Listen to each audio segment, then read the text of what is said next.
This book contains up to 4 sides per cassette. Side 1, Deadeye Dick, by Kurt Vonnegut. Copyright 1982 by the Ramjack Corporation. Narrated by Hal Tenney. This book contains 240 pages on 5 sides. If you would like to skip over any remaining announcements or introductory material, place your cassette player and fast forward until a beep is heard. Stop at that point to hear the beginning of the book. Annotation. Whimsical tale about Rudy Waltz, known as Deadeye Dick, who accidentally shoots a pregnant woman.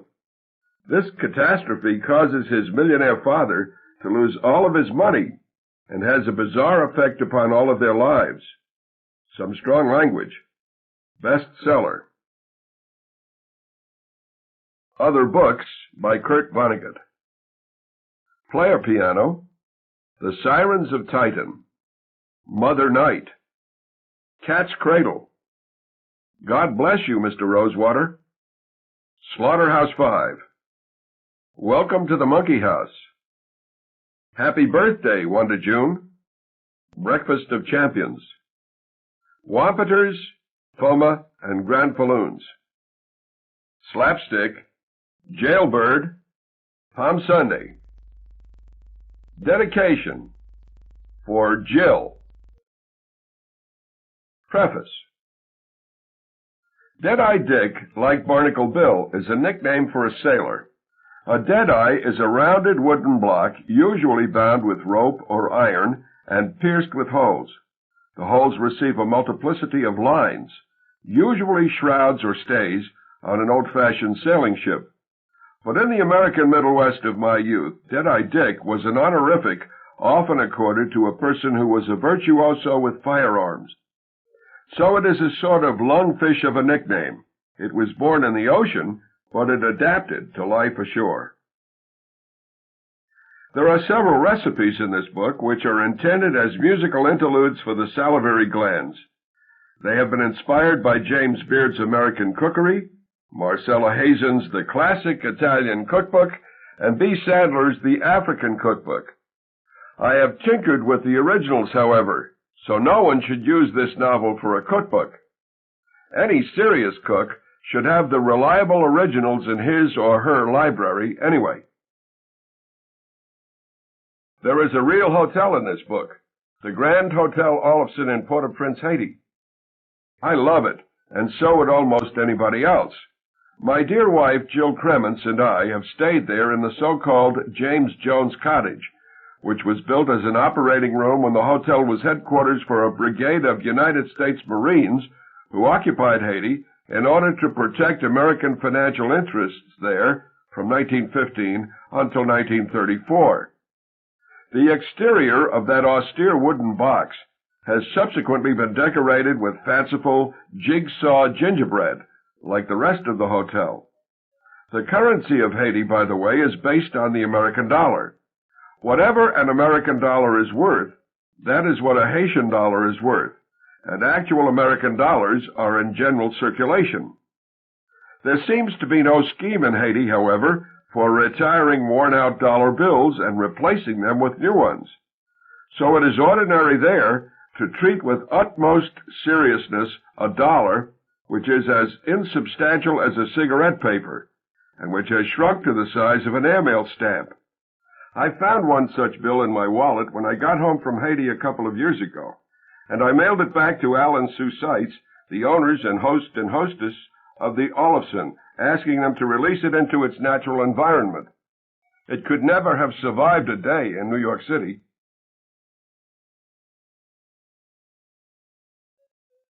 James Jones, 1921 to 1977, the American novelist, was actually married to his wife Gloria in the James Jones Cottage before it was called that, so it is a literary honor to stay there. There is supposedly a ghost, not of James Jones, but of somebody else. We never saw it. Those who have seen it describe a young white man in a white jacket, possibly a medical orderly of some kind. There are only 2 doors, a back door opening into the main hotel, and a front door opening onto a porch. This ghost is said to follow the same route every time it appears. It comes in through the back door, searches for something in a piece of furniture which isn't there anymore, and then goes out the front door.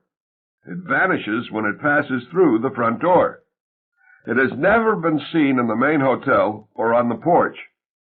It may have an uneasy conscience about something it did or saw done when the cottage was an operating room. There are 4 real painters in this book, 1 living and 3 dead. The living one is my friend in Athens, Ohio, Cliff McCarthy. The dead ones are John Reddig, Frank Duveneck, and Adolf Hitler. Cliff McCarthy is about my age and from my part of America, more or less. When he went to art school, it was drummed into him that the worst sort of painter was eclectic, borrowing from here and there. But now he has had a show of 30 years of his work at Ohio University, and he says, "I noticed that I have been eclectic." It's strong and lovely stuff he does. My own favorite is The Artist's Mother as a Bride in 1917. His mother is all dressed up, and it's a warm time of year, and somebody has persuaded her to pose in the bow of a rowboat.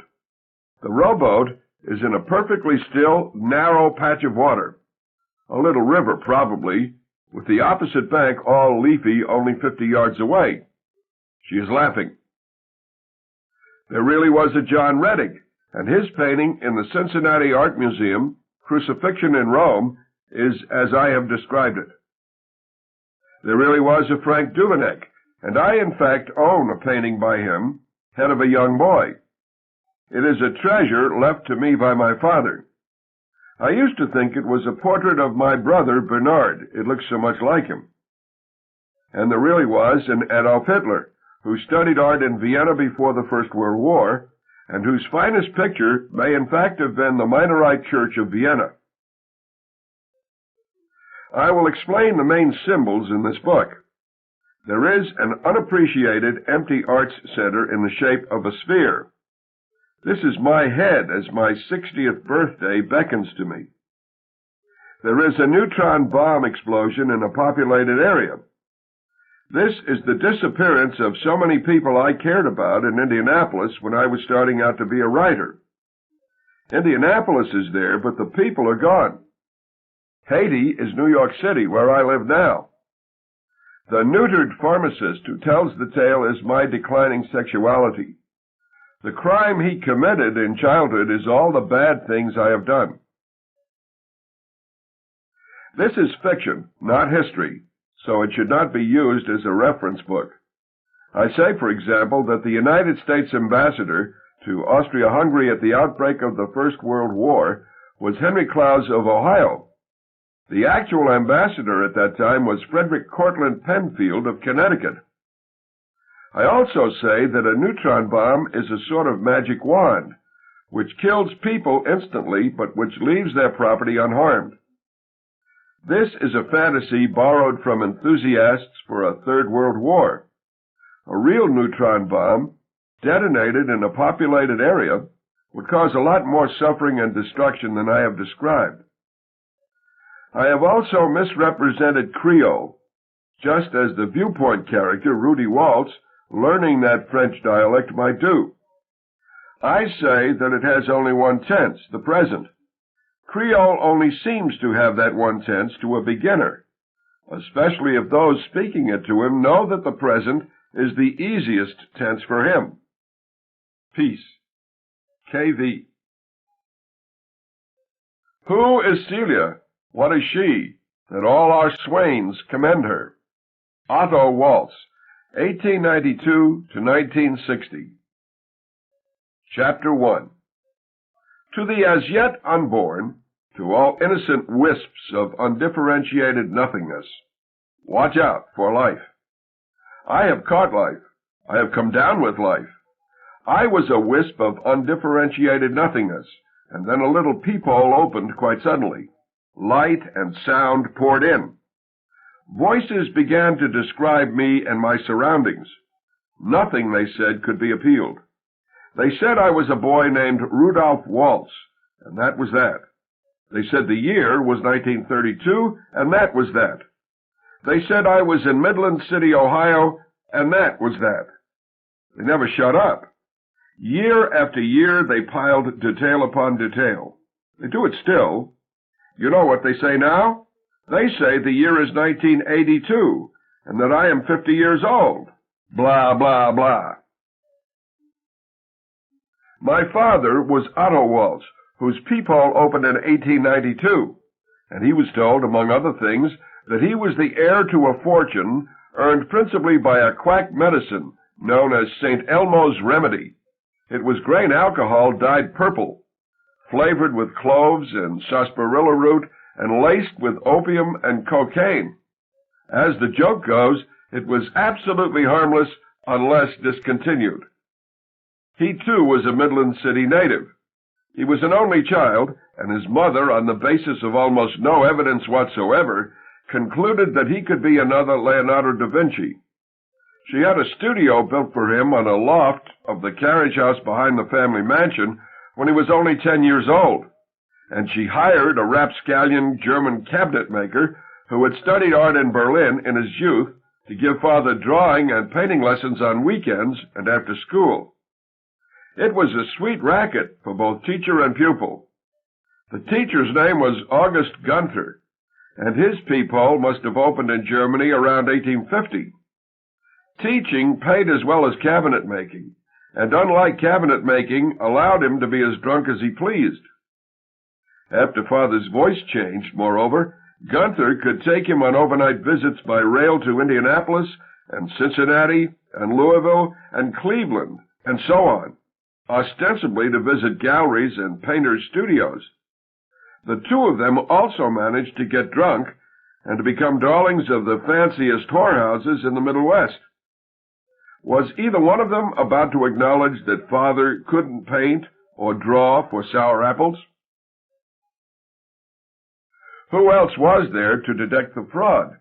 Nobody. There wasn't anybody else in Midland City who cared enough about art to notice if father was gifted or not. He might as well have been a scholar of Sanskrit as far as the rest of the town was concerned. Midland City wasn't a Vienna or a Paris. It wasn't even a St. Louis or a Detroit. It was a Bucyrus. It was a Kokomo. Gunther's treachery was discovered, but too late. He and father were arrested in Chicago after doing considerable property damage in a whorehouse there, and father was found to have gonorrhea, and so on. But father was by then a fully committed 18-year-old good-time Charlie. Gunther was denounced and fired and blacklisted. Grandfather and Grandmother Waltz were tremendously influential citizens, thanks to St. Elmo's Remedy. They spread the word that nobody of quality in Midland City was ever to hire Gunther for cabinet work or any other sort of work ever again. Father was sent to relatives in Vienna to have his gonorrhea treated and to enroll in the world-famous Academy of Fine Arts. While he was on the high seas, in a first-class cabin aboard the Lusitania, his parents' mansion burned down. It was widely suspected that the showplace was torched by August Gunther, but no proof was found. Father's parents, rather than rebuild, took up residence in their 1,000-acre farm out near Shepherdstown, leaving behind the carriage house and a cellar hole. This was in 1910, 4 years before the outbreak of the First World War. So father presented himself at the Academy of Fine Arts with a portfolio of pictures he had created in Midland City.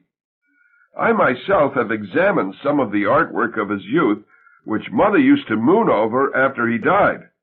He was good at cross-hatching and shading a drapery, and August Gunther must have been capable in those areas too. But with few exceptions, everything father depicted wound up looking as though it were made of cement. A cement woman in a cement dress, walking a cement dog, a herd of cement cattle, a cement bowl of cement fruit, set before a window with cement curtains, and so on. He was no good at catching likenesses either. He showed the Academy several portraits of his mother, and I have no idea what she looked like. Her peephole closed long before mine opened. but I do know that no two of Father's portraits of her resemble each other in the least. Father was told to come back to the academy in 2 weeks, at which time they would tell him whether they would take him in or not. He was in rags at the time, with a piece of rope for a belt and with patched trousers and so on, although he was receiving an enormous allowance from home. Vienna was then the capital of the great empire, and there were so many elaborate uniforms and exotic costumes and so much wine and music that it seemed to Father to be a fancy dress ball. So he decided to come to the party as a starving artist. What fun! And he must have been very good-looking then, for he was, in my opinion, the best-looking man in Midland City when I got to know him a quarter of a century later. He was slender and erect to the end. He was 6 feet tall. His eyes were blue. He had curly golden hair, and he had lost almost none of it when his peephole closed, when he was allowed to stop being Otto Waltz, when he became just another wisp of undifferentiated nothingness again. So he came back in 2 weeks, and the professor handed him back his portfolio, saying that his work was ludicrous. And there was another young man in rags there, and he, too, had his portfolio returned with scorn. His name was Adolf Hitler. He was a native Austrian. He had come from Linz. And Father was so mad at the professor that he got his revenge right then and there. He asked to see some of Hitler's work, with the professor looking on. He picked a picture at random, and he said it was a brilliant piece of work, and he bought it from Hitler for more cash on the spot than the professor, probably, could earn in a month or more. Only an hour before, Hitler had sold his overcoat so that he could get a little something to eat, even though winter was coming on. So there is a chance that if it weren't for my father, Hitler might have died of pneumonia or malnutrition in 1910. Father and Hitler paired off for a while, as people will, comforting and amusing each other, jeering at the art establishment which had rejected them, and so on. I know they took several long walking trips, just the two of them. I learned of their good times together from Mother. When I was old enough to be curious about Father's past, World War II was about to break out, and Father had developed lockjaw as far as his friendship with Hitler was concerned. Think of that. My father could have strangled the worst monster of the century, or simply let him starve or freeze to death, but he became his bosom buddy instead. That is my principal objection to life, I think. It is too easy, when alive, to make perfectly horrible mistakes. The painting Father bought from Hitler was a watercolor which is now generally acknowledged as having been the best thing the monster ever did as a painter, and it hung for many years over my parents' bed in Midland City, Ohio. Its title was The Minorite Church of Vienna. Chapter 2. Father was so well received in Vienna, known to one and all as an American millionaire disguised as a ragged genius, that he roistered there for nearly 4 years. When the First World War broke out in August of 1914, he imagined that the fancy dress ball was to become a fancy dress picnic, that the party was to be moved out into the countryside. He was so happy, so naive, so self-enchanted, that he asked influential friends if they couldn't get him a commission in the Hungarian Life Guard, whose officers' uniforms included a panther skin. He adored that panther skin. He was summoned by the American ambassador to the Austro-Hungarian Empire, Henry Claus, who was a Cleveland man and an acquaintance of Father's parents. Father was then 22 years old. Claus told Father that he would lose his American citizenship if he joined a foreign army, and that he had made inquiries about Father, and had learned that Father was not the painter he pretended to be, and that Father had been spending money like a drunken sailor, and that he had written to Father's parents, telling them that their son had lost all touch with reality, and that it was time Father was summoned home and given some honest work to do. "What if I refuse?" said Father. "Your parents have agreed to stop your allowance," said Claus. So Father went home. I do not believe he would have stayed in Midland City if it weren't for what remained of his childhood home, which was its fanciful carriage house. It was hexagonal. It was stone. It had a conical slate roof. It had a naked skeleton inside of noble oak beams.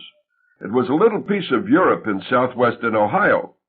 It was a present from my great-grandfather Waltz to his homesick wife from Hamburg. It was a stone-by-stone replica of a structure in an illustration in her favorite book of German fairy tales. It still stands.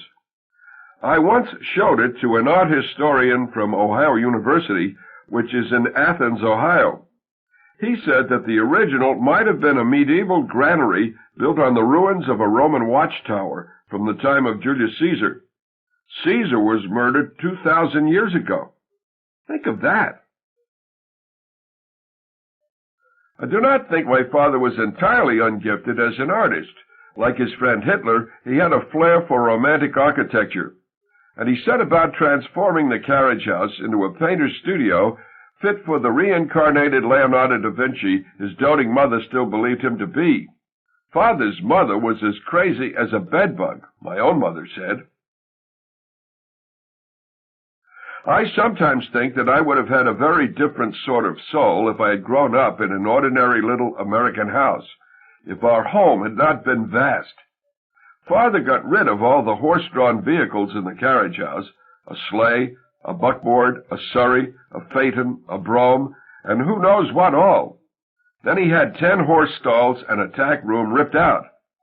This gave him, for his private enjoyment, more uninterrupted floor space beneath the far higher ceiling that was afforded by any house of worship or public building in the Midland city of that time. Was it big enough for a basketball game? A basketball court is 94 feet long and 50 feet wide. My childhood home was only 80 feet in diameter. So no, it lacked 14 feet of being big enough for a basketball game. There were 2 pairs of enormous doors in the carriage house, wide enough to admit a carriage and a team of horses. 1 pair faced north, 1 pair faced south. Father had his workmen take down the northern pair, which his old mentor, August Gunther, made into 2 tables, a dining table and a table on which Father's paints and brushes and palette knives and charcoal sticks and so on were to be displayed. The doorway was then filled with what remains the largest window in the city, admitting copious quantities of that balm for all great painters, northern light. It was before this window that Father's easel stood. Yes, he had been reunited with the disreputable August Gunther, who must have been in his middle 60s then. Old Gunther had only 1 child, a daughter named Grace, so Father was like a son to him. A more suitable son for Gunther would be hard to imagine. Mother was just a little girl then and living in a mansion next door. She was terrified of old Gunther. She told me one time that all nice little girls were supposed to run away from him. Right up until the time Mother died, she cringed if August Gunther was mentioned. He was a hobgoblin to her. He was the boogeyman. As for the pair of great doors facing south, Father had them bolted shut and padlocked, and the workmen caulked the cracks between and around them to keep out the wind. And then August Gunther cut a front door into one of them. That was the entrance to Father's studio, what would later be my childhood home. A hexagonal loft encircled and overhung the great chamber. This was partitioned off into bedrooms and bathrooms and a small library. Above that was an attic under the conical slate roof. Father had no immediate use for the attic, so it was left in its primitive condition. It was all so impractical, which I guess was the whole idea. Father was so elated by the vastness of the ground floor, which was paved with cobblestones laid in sand, that he considered putting the kitchen up on a loft. But that would have put the servants and all their hustle and bustle and cooking smells up among the bedrooms. There was no basement to put them in. So he reluctantly put the kitchen on the ground floor, tucked under a loft and partitioned off with old boards.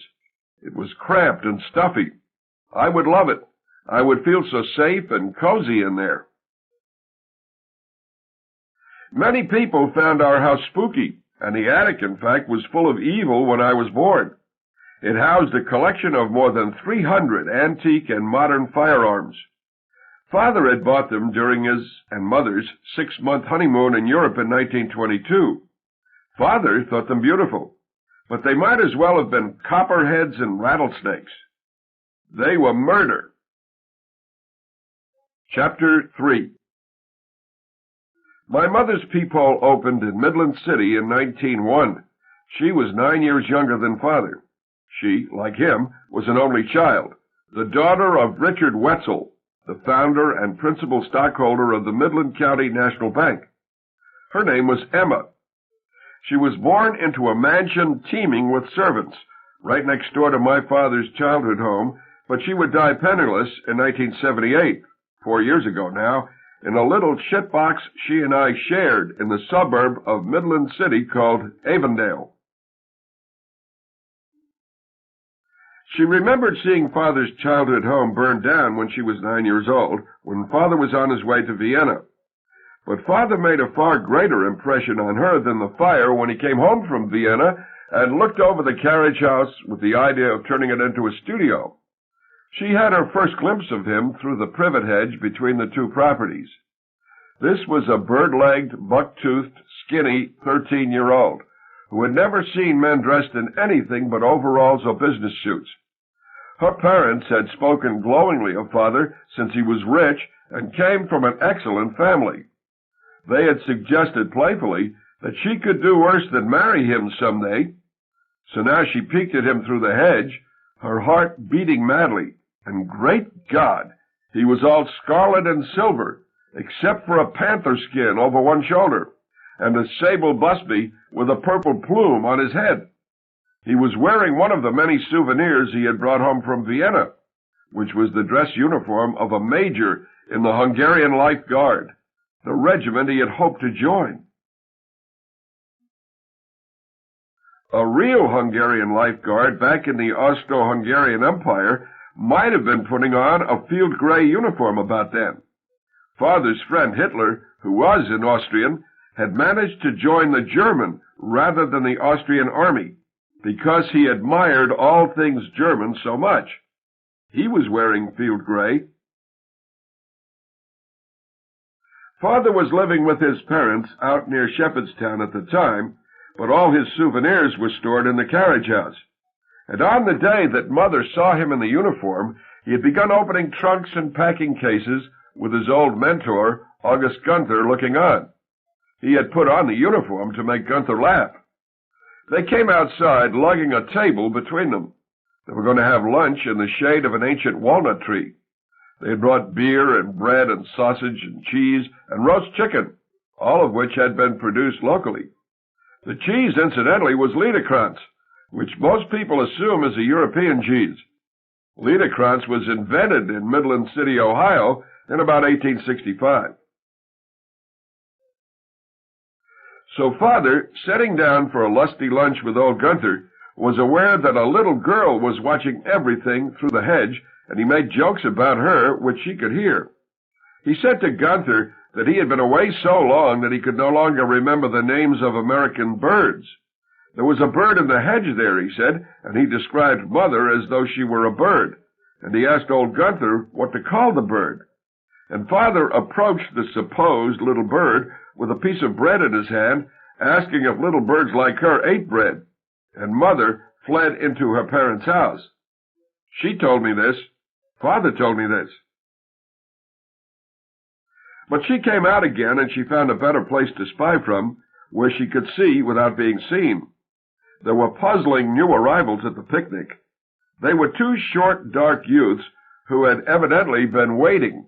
They were barefoot, and their trousers were wet above the knees. Mother had never seen anything quite like them for this reason. The two, who were brothers, were Italians, and there had never been Italians in Midland City before. They were Gino Maritimo, 18, and Marco Maritimo, 20. They were in one hell of a lot of trouble. They weren't expected at the picnic. They weren't even supposed to be in the United States. 36 hours before, they had been stokers aboard an Italian freighter which was taking on cargo in Newport News, Virginia. They had jumped ship in order to escape military conscription at home, and because the streets of America were paved with gold. They spoke no English. Other Italians in Newport News boosted them and their cardboard suitcases into an empty boxcar in a train that was bound for God knows where. The train began to move immediately. The sun went down. There were no stars, no moon that night. America was blackness and clackety-clack. How do I know what the night was like? Gino and Marco Maritimo, as old men, both told me so. Somewhere in the seamless darkness, which may have been West Virginia, Gino and Marco were joined by 4 American hobos, who at knife point took their suitcases, their coats, their hats, and their shoes. They were lucky they didn't have their throats slit for fun. Who would have cared? How they wished that their peepholes would close.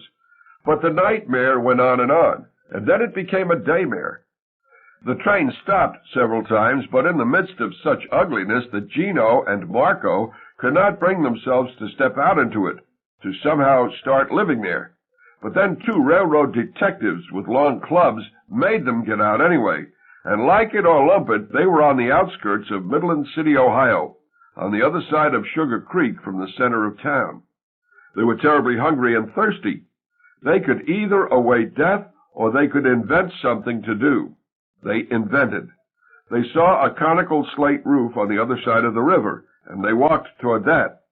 In order to keep putting one foot in front of the other, they pretended that it was of utmost importance that they reach that structure and no other.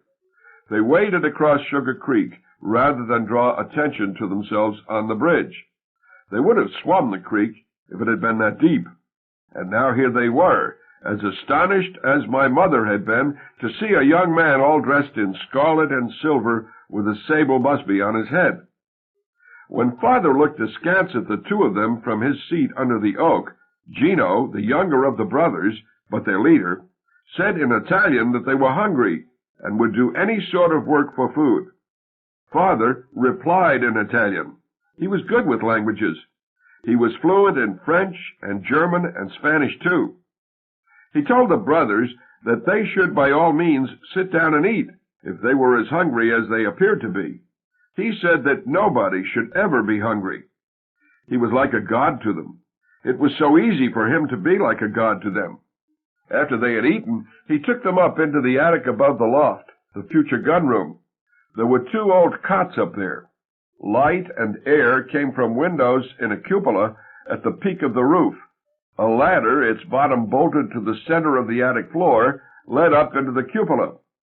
Father told the brothers that they could make the attic their home until they found something better. He said he had some old shoes and sweaters and so on, if they wanted them, in his trunks below. He put them to work the next day, ripping out the stalls in the tack room. And no matter how rich and powerful the Maritimo brothers subsequently became, and no matter how disreputable and poor Father became, Father remained a god to them. Chapter 4. And somewhere in there, before America entered the First World War against the German Empire, and the Austro-Hungarian Empire, and the Ottoman Empire, Father's parents had their peepholes closed by carbon monoxide from a faulty heating system in their farmhouse out near Shepherdstown. So Father became a major stockholder in the family business, the Waltz Brothers Drug Company, to which he had contributed nothing but ridicule and scorn. And he attended stockholders' meetings in a beret and a paint-stained smock and sandals, and he brought old August Gunther along, claiming Gunther was his lawyer. And he protested that he found his 2 uncles and their several sons, who actually ran the business, intolerably humorless and provincial, and obsessed by profits, and so on. He would ask them when they were going to stop poisoning their fellow citizens, and so on. At that time, the uncles and cousins were starting the first chain of drugstores in the history of the country, and they were especially proud of the soda fountains in those stores, and had spent a lot of money to guarantee that the ice cream served at those fountains was the equal of any ice cream in the world. So Father wanted to know why ice cream at a Waltz Brothers drugstore always tasted like library paste and so on. He was an artist, you see, interested in enterprises far loftier than mere pharmacy. And now is perhaps the time for me to name my own profession. Guess what? I, Rudy Waltz, the son of that great artist, Otto Waltz, am a registered pharmacist. Somewhere in there, one end of a noble oak timber was dropped on Father's left foot. Alcohol was involved in the accident. During a wild party at the studio with tools and building materials lying all around, Father got a structural idea which had to be carried out at once. Nothing would do but that the drunken guests become common laborers under Father's command, and a young dairy farmer named John Fortune lost his grip on a timber. It fell on Father's foot, smashing the bones of his instep. 2 of his toes died and had to be cut away. Thus was Father rendered unfit for military service when America got into World War I. Father once said to me when he was an old man, after he had spent 2 years in prison, after he and Mother had lost all their money and art treasures in a lawsuit, that his greatest disappointment in life was that he had never been a soldier. That was almost the last illusion he had. There might have been some substance to it, that he had been born to serve bravely and resourcefully on a battlefield. He certainly envied John Fortune to the end. The man who crushed his foot went on to become a hero in the trenches in the First World War. And Father would have liked to have fought beside him, and like Fortune, come home with medals on his chest. The only remotely military honor Father would ever receive was a citation from the governor of Ohio for Father's leadership of scrap drives in Midland County during World War II. There was no ceremony. The certificate simply arrived in the mail one day. Father was in prison over at Shepherdstown when it came. Mother and I brought it to him on Visitor's Day. I was 13 then. It would have been kinder of us to burn it up and scatter its ashes over Sugar Creek. That certificate was the crowning irony as far as Father was concerned. At last I have joined the company of the immortals, he said. There are only 2 more honors for me to covet now. One was to be a licensed dog. The other was to be a notary public. And Father made us hand over the certificate so that he could wipe his behind with it at the earliest opportunity, which he surely did. Instead of saying goodbye that day, he said this, a finger in the air: "Nature calls."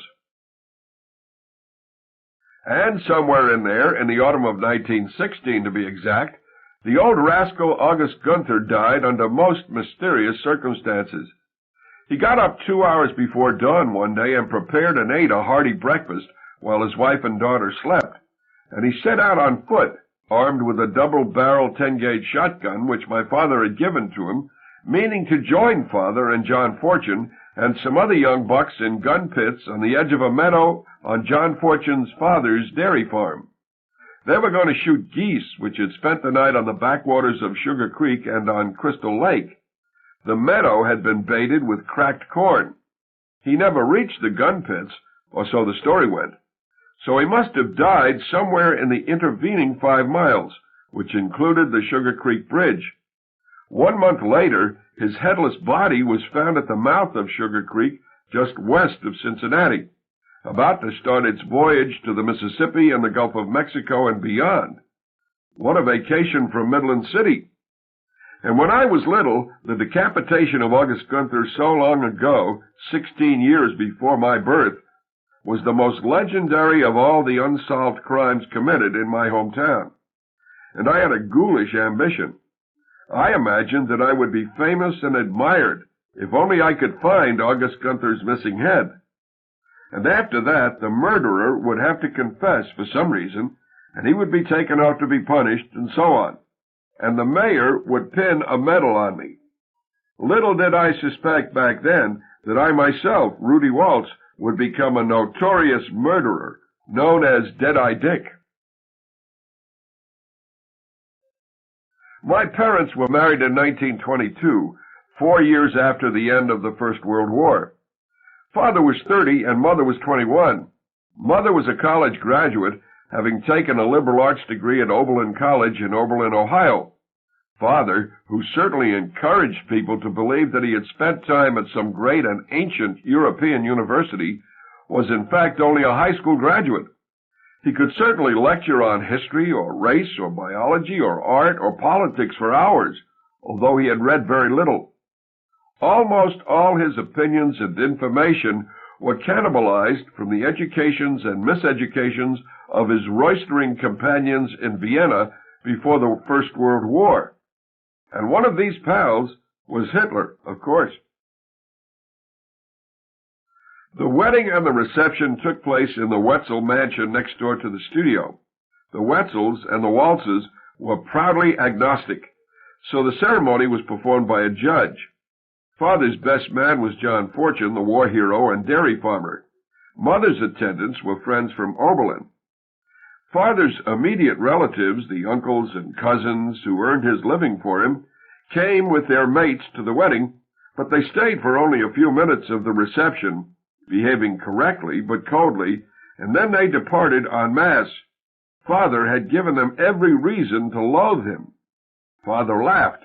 According to Mother, he announced to the rest of the guests that he was sorry, but that his relatives had to go back to the counting house. He was quite the bohemian. So then he and Mother went on a 6-month honeymoon in Europe. While they were away, the Waltz Brothers Drug Company was moved to Chicago, where it already had a cosmetics factory and 3 drugstores. When Mother and Father came home, they were the only Waltzes in town. It was during the honeymoon that Father acquired his famous gun collection, or most of it, at a single whack. He and Mother visited what was left of the family of a friend from the good old days in Vienna, Rudolf von Fürstenberg, outside of Salzburg, Austria. Rudolf had been killed in the war, and so had his father and 2 brothers, and I am named after him. His mother and his youngest brother survived, but they were bankrupt. Everything on the estate was for sale. So Father bought the collection of more than 300 guns, which encompassed almost the entire history of firearms up until 1914 or so. Several of the weapons were American, including a Colt .45 revolver and a .30-06 Springfield rifle. As powerful as those 2 guns were, Father taught me how to fire them and handle their violent kicks, and to clean them, and to take them apart and put them back together again while blindfolded when I was only 10 years old. God bless him. And Mother and Father bought a lot of the von Fürstenberg's furniture and linens and crystal, and some battle axes and swords, chain maces and helmets and shields. My brother and I were both conceived in a von Fürstenberg bed, with a coat of arms on the headboard, and with the Minorite Church of Vienna by Adolf Hitler on the wall over that. Mother and Father went looking for Hitler, too, on their honeymoon, but he was in jail. He had risen to the rank of corporal in the war, and had won an Iron Cross for delivering messages under fire. So Father had close friends who had been heroes on both sides of the war. Father and Mother also bought the enormous weather vane from the gatehouse of the von Fürstenberg estate and put it atop their cupola back home, making the studio taller than anything in the county, except for the dome of the county courthouse, a few silos, the Fortune's dairy barn, and the Midland County National Bank. That weather vane was instantly the most famous work of art in Midland City. Its only competition was a statue of a Union soldier on foot in Fairchild Park.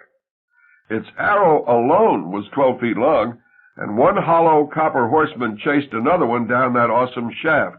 The one in back was an Austrian with a lance.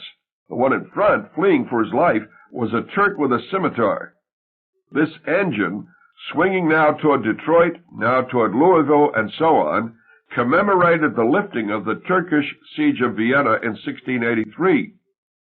When I was little, I asked my brother Felix, who is 7 years older than I am, and who used to lie to me every chance he got, to explain to me and a playmate the significance of the weather vane.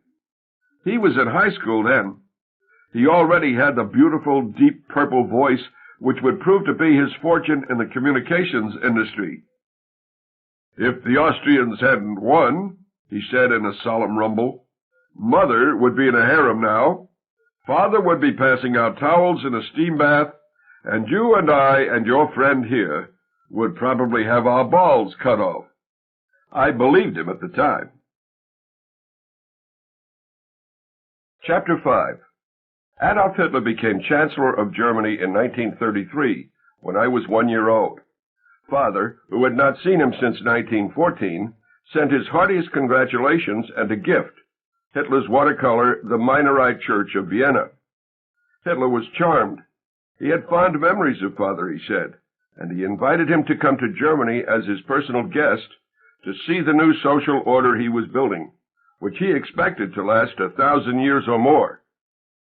Mother and Father and Felix, who was then 9, went to Germany for 6 months in 1934, leaving me behind and in the care of servants, all black people.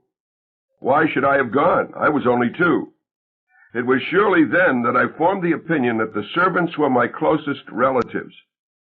I aspired to do what they did so well, to cook and bake and wash dishes, and to make the beds, and wash and iron and spade the garden, and so on. It still makes me as happy as I can be to prepare a good meal in a house which, because of me, is sparkling clean. I have no conscious memory of what my real relatives looked like when they came home from Germany. Perhaps a hypnotist could help me come up with one. But I have since seen photographs of them in a scrapbook Mother kept of those exciting days, and also in old copies of the Midland City Bugle Observer. Mother is wearing a dirndl, Father is wearing lederhosen and knee socks. Felix, although technically not entitled to do so since he never joined the organization, was wearing the khaki uniform and Sam Brown belt, and the armband with swastika and ornamental dagger of the Hitler Youth.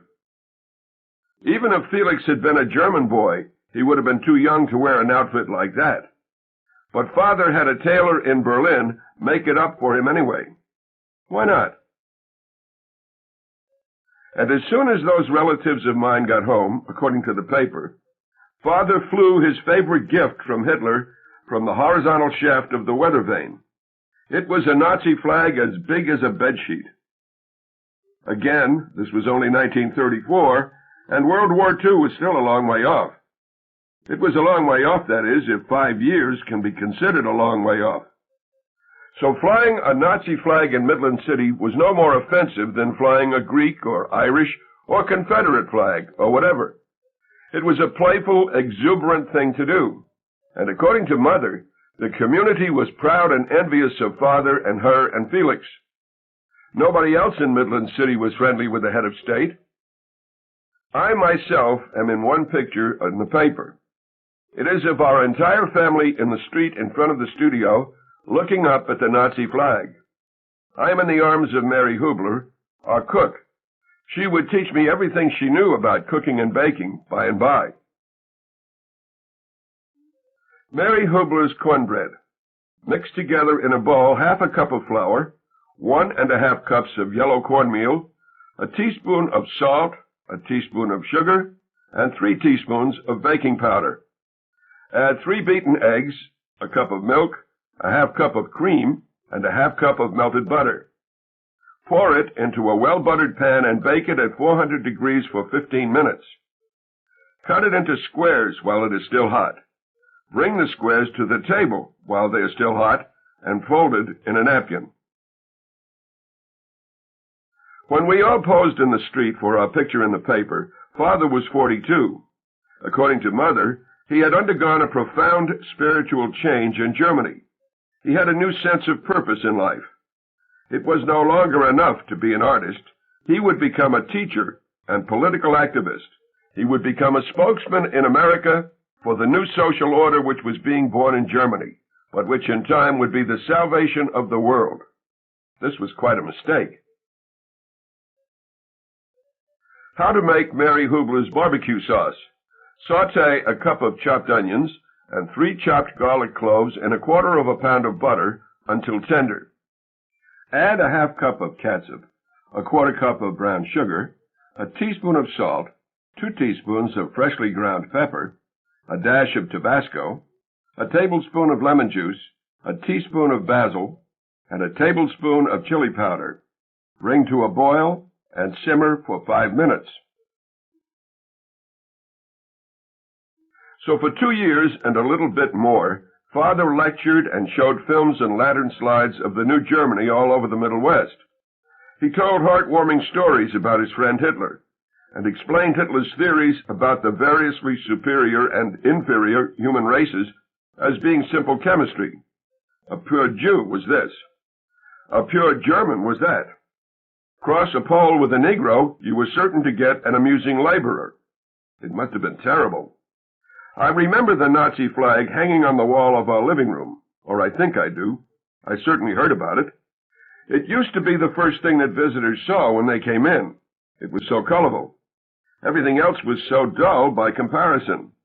The timbers and stone walls, the great tables made of carriage house doors, Father's rustic easel, which looked like a guillotine, silhouetted against the north window, the medieval weapons and armor rusting here and there. I close my eyes, and I try to see the flag in my memory. I can't. I shiver, though, because our house, except for the kitchen, was always so cold in the wintertime. That house, a perfect son of a bitch to heat. Father wanted to see the bare stones of the walls and the bare boards that supported the slate roof over the gunroom. Even at the end of his life, when my brother Felix was paying the heating bill, Father would not hear of insulation. After I am dead, he said. Mother and Father and Felix never used to complain about the cold. They wore lots of clothes in the house and said everybody else's house in America was too warm, and that all that heat slowed the blood and made people lazy and stupid and so on. That, too, must have been part of the Nazi thing. They would make me come out of the little kitchen and into the vast draftiness of the rest of the ground floor, so that I would grow up hardy and vigorous, I suppose. But I was soon back in the kitchen again, where it was so hot and fragrant. It was comical in there, too, since it was the only room in the house where any meaningful work was going on, and yet it was as cramped as a ship's galley. The people who did nothing, who were merely waited on, had all the space, and on cold days, and even on days that weren't all that cold, the rest of the servants, the yard man and the upstairs maid and so on, all black, would crowd into the kitchen with the cook and me. They liked being crowded together. When they were little, they told me, they slept in beds with a whole lot of brothers and sisters. That sounded like a lot of fun to me. It still sounds like a lot of fun to me. There in the crowded kitchen, everybody would talk and talk and talk so easily. Just blather and laugh and laugh. I was included in the conversation. I was a nice little boy. Everybody liked me. "What you got to say about that, Mr. Rudy?"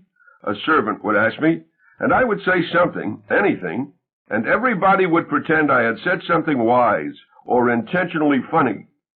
If I had died in childhood, I would have thought life was that little kitchen. I would have done anything to get back into that kitchen again, on the coldest day in the wintertime. Carry me back to old Virginia. Somewhere in there, the Nazi flag came down. Father stopped traveling. According to my brother Felix, who was an 8th grader at the time, Father wouldn't even leave the house or talk on the telephone or look at his mail for 3 months or more. He went into such a deep depression that it was feared that he might commit suicide, so that Mother took the gunroom key from his key ring. He never missed it. He had no inclination to visit his beloved firearms. Felix says that Father might have crashed like that, no matter what was really going on in the outside world. But the mail and telephone calls he was receiving were getting meaner all the time, and G-Men had visited him and suggested that he register as an agent for a foreign power in order to comply with the law of the land. The man who had been his best man at his wedding, John Fortune, had stopped speaking to him and had been going around town, to Father's certain knowledge, declaring Father to be a dangerous nincompoop, which Father surely was. Fortune himself was of totally Germanic extraction. His last name was simply an Anglicization of the German word for luck, which is Glück. Fortune would never give Father an opportunity to mend the rupture between them, for in 1938 he suddenly took off for the Himalayas in search of far higher happiness and wisdom than was available evidently in Midland City, Ohio. His wife had died of cancer. He was childless. There had been some defect in his or his wife's reproductive apparatus. The family dairy farm went bankrupt and was taken over by the Midland County National Bank. And John Fortune is buried now in bib overalls in the capital city of Nepal, which is Kathmandu. Chapter 6. Midland City has now been depopulated by a neutron bomb explosion. It was a big news story for about 10 days or so. It might have been a bigger story, a signal for the start of World War III, if the government hadn't acknowledged at once that the bomb was made in America. One newscast I heard down here in Haiti called it a friendly bomb. The official story is that an American truck was transporting this American bomb on the interstate, and the bomb went off. There was this flash. It was an accident, supposedly. The truck, if there really was a truck, seems to have been right opposite the New Holiday Inn and Dwayne Hoover's Exit 11 Pontiac Village when the bomb went off. Everybody in the county was killed, including 5 people awaiting execution on death row in the adult correctional institution at Shepherdstown. I certainly lost a lot of acquaintances all at once, but most of the structures are still left standing and furnished. I am told that every one of the television sets in the New Holiday Inn is still fully operable. So are all the telephones. So is the ice cube maker behind the bar. All those sensitive devices were only a few hundred yards from the source of the flash. So nobody lives in Midland City, Ohio anymore. About 100,000 people died. That was roughly the population of Athens during the golden age of Pericles. That is 2/3 of the population of Kathmandu. And I do not see how I can get out of asking this question. Does it matter to anyone or anything that all those peepholes were closed so suddenly? Since all the property is undamaged, has the world lost anything it loved? Midland City isn't radioactive. New people could move right in. There is talk now of turning it over to Haitian refugees. Good luck to them. There is an arts center there. If the neutrons were going to knock over anything, you might think it would have been the Mildred Barry Center for the Arts, since it looks so frail and exposed. A white sphere on 4 slender stilts in the middle of Sugar Creek. It has never been used. The walls of its galleries are bare. What a delightful opportunity it would represent to Haitians, who are the most prolific painters and sculptors in the history of the world.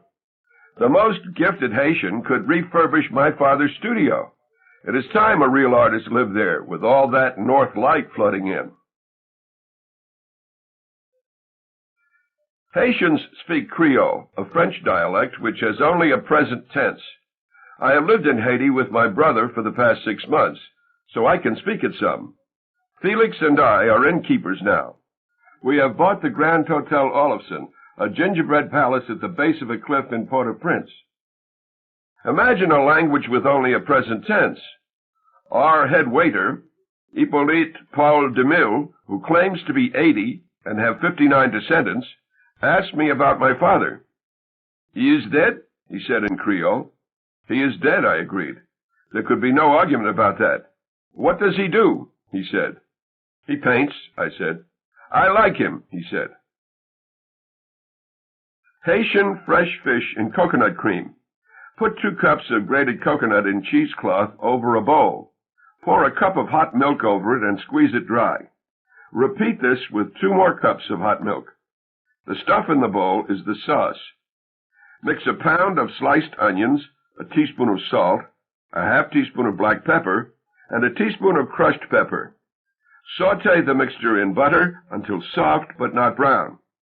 Add 4 pounds of fresh fish chunks and cook them for about a minute on each side. Pour the sauce over the fish, cover the pan, and simmer for 10 minutes.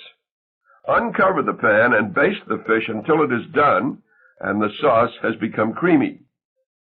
Serves 8 vaguely disgruntled guests at the Grand Hotel Olofsen. Imagine a language with only a present tense, or imagine my father, who was wholly a creature of the past. To all practical purposes, he spent most of his adult life, except for the last 15 years, at a table in a Viennese cafe before the First World War. He was forever 20 years old or so. He would paint wonderful pictures by and by.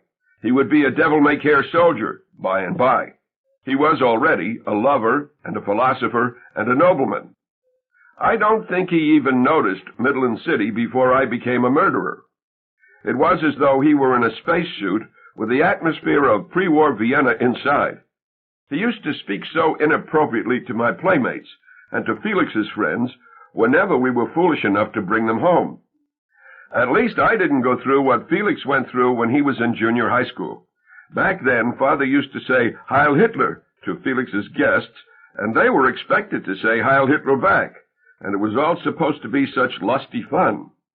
"My God," Felix said only the other afternoon, "it was bad enough that we were the richest kids in town, and everybody else was having such a hard time. And there was all this rusty medieval shit hanging on the walls, as though it were a torture chamber. Couldn't we at least have had a father who didn't say Heil Hitler to everyone, including Izzy Finkelstein?" About how much money we had, even though the Great Depression was going on. Father sold off all his Waltz Brothers Drug Company stock in the 1920s, so when the chain fell apart during the Depression, it meant nothing to him. He bought Coca-Cola stock, which acted the way he did, as though it didn't even know a depression was going on. And Mother still had all the bank stock she had inherited from her father. Because of all the prime farmland it had acquired through foreclosures, it was as good as gold. This was dumb luck. It was soda fountains as much as the Depression that wrecked the Waltz Brothers chain. Pharmacists have no business being in the food business, too.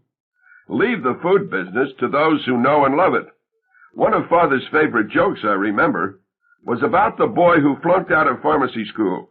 He didn't know how to make a club sandwich. There is still one Waltz Brothers drugstore left, I've heard, in Cairo, Illinois. It certainly has nothing to do with me or with any of my relatives, wherever they may be. I gather that it is part of a cute, old-fashioned urban renewal scheme in downtown Cairo. The streets are cobblestoned, like the floor of my childhood home. The street lights are gas. And there is an old-fashioned pool hall, and an old-fashioned saloon, and an old-fashioned firehouse, and an old-fashioned drugstore with a soda fountain. Somebody found an old sign from a Waltz Brothers drugstore, and they hung it up again. It was so quaint. I hear they have a poster inside, too, which sings the praises of St. Elmo's Remedy. They wouldn't dare really stock St. Elmo's Remedy today, of course. It was so bad for people. The poster is just a joke. But they have a modern prescription counter where you can get barbiturates and amphetamines and methaqualones and so on.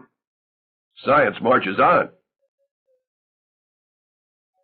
By the time I was old enough to bring guests home, Father had stopped mentioning Hitler to anyone. That much about the present had got through to him anyway. The subject of Hitler and the New Order in Germany seemed to make people angrier with each passing day, so he had better find something else to talk about. And I do not mean to mock him. He had been just another wisp of undifferentiated nothingness like the rest of us, and then all the light and sound poured in. But he assumed that my playmates were thoroughly familiar with Greek mythology and legends of King Arthur's Round Table and the plays of Shakespeare and Cervantes' Don Quixote, Goethe's Faust and Wagnerian opera, and on, all of which were no doubt lively subjects in Viennese cafes before the First World War. So he might say to the 8-year-old son of a tool checker over at Green Diamond Plow, "You look at me as though I were Mephistopheles. Is that who you think I am? Eh? My guest was expected to answer. Or he might say to a daughter of a janitor over at the YMCA, offering her a chair, "Do sit down in the Siege Perilous, my dear, or do you dare?" Almost all my playmates were children of uneducated parents in humble jobs, since the neighborhood had gone downhill fast after all the rich people but Father and Mother moved away. Father might say to another one, "I am Daedalus. Would you like me to give you wings so you can fly with me? We can join the geese and fly south with them.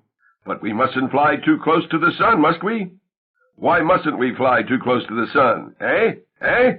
And the child was expected to answer. On his deathbed at the county hospital, when Father was listing all his virtues and vices, he said that at least he had been wonderful with children, that they had all found him a lot of fun. I understand them, he said. He gave his most dumbfoundingly inappropriate greeting, however, not to a child, but to a young woman named Celia Hildreth. She was a high school senior, as was my brother, and Felix had invited her to the senior prom. This would have been in the springtime of 1943, almost exactly a year before I became a murderer, a double murderer, actually. World War II was going on. Felix was the president of his class because of that deep voice of his. God spoke through him about where the senior prom should be held and whether people should have their nicknames under their pictures in the yearbook, and on and on. And he was in the midst of an erotic catastrophe to which he had made me privy, although I was only 11 years old. Irreconcilable differences had arisen between him and his sweetheart for the past semester and a half, Sally Freeman, and Sally had turned to Steve Adams, the captain of the basketball team, for consolation. This left the president of the class without a date for the prom, and at a time when every girl of any social importance had been spoken for. Felix executed a sociological masterstroke.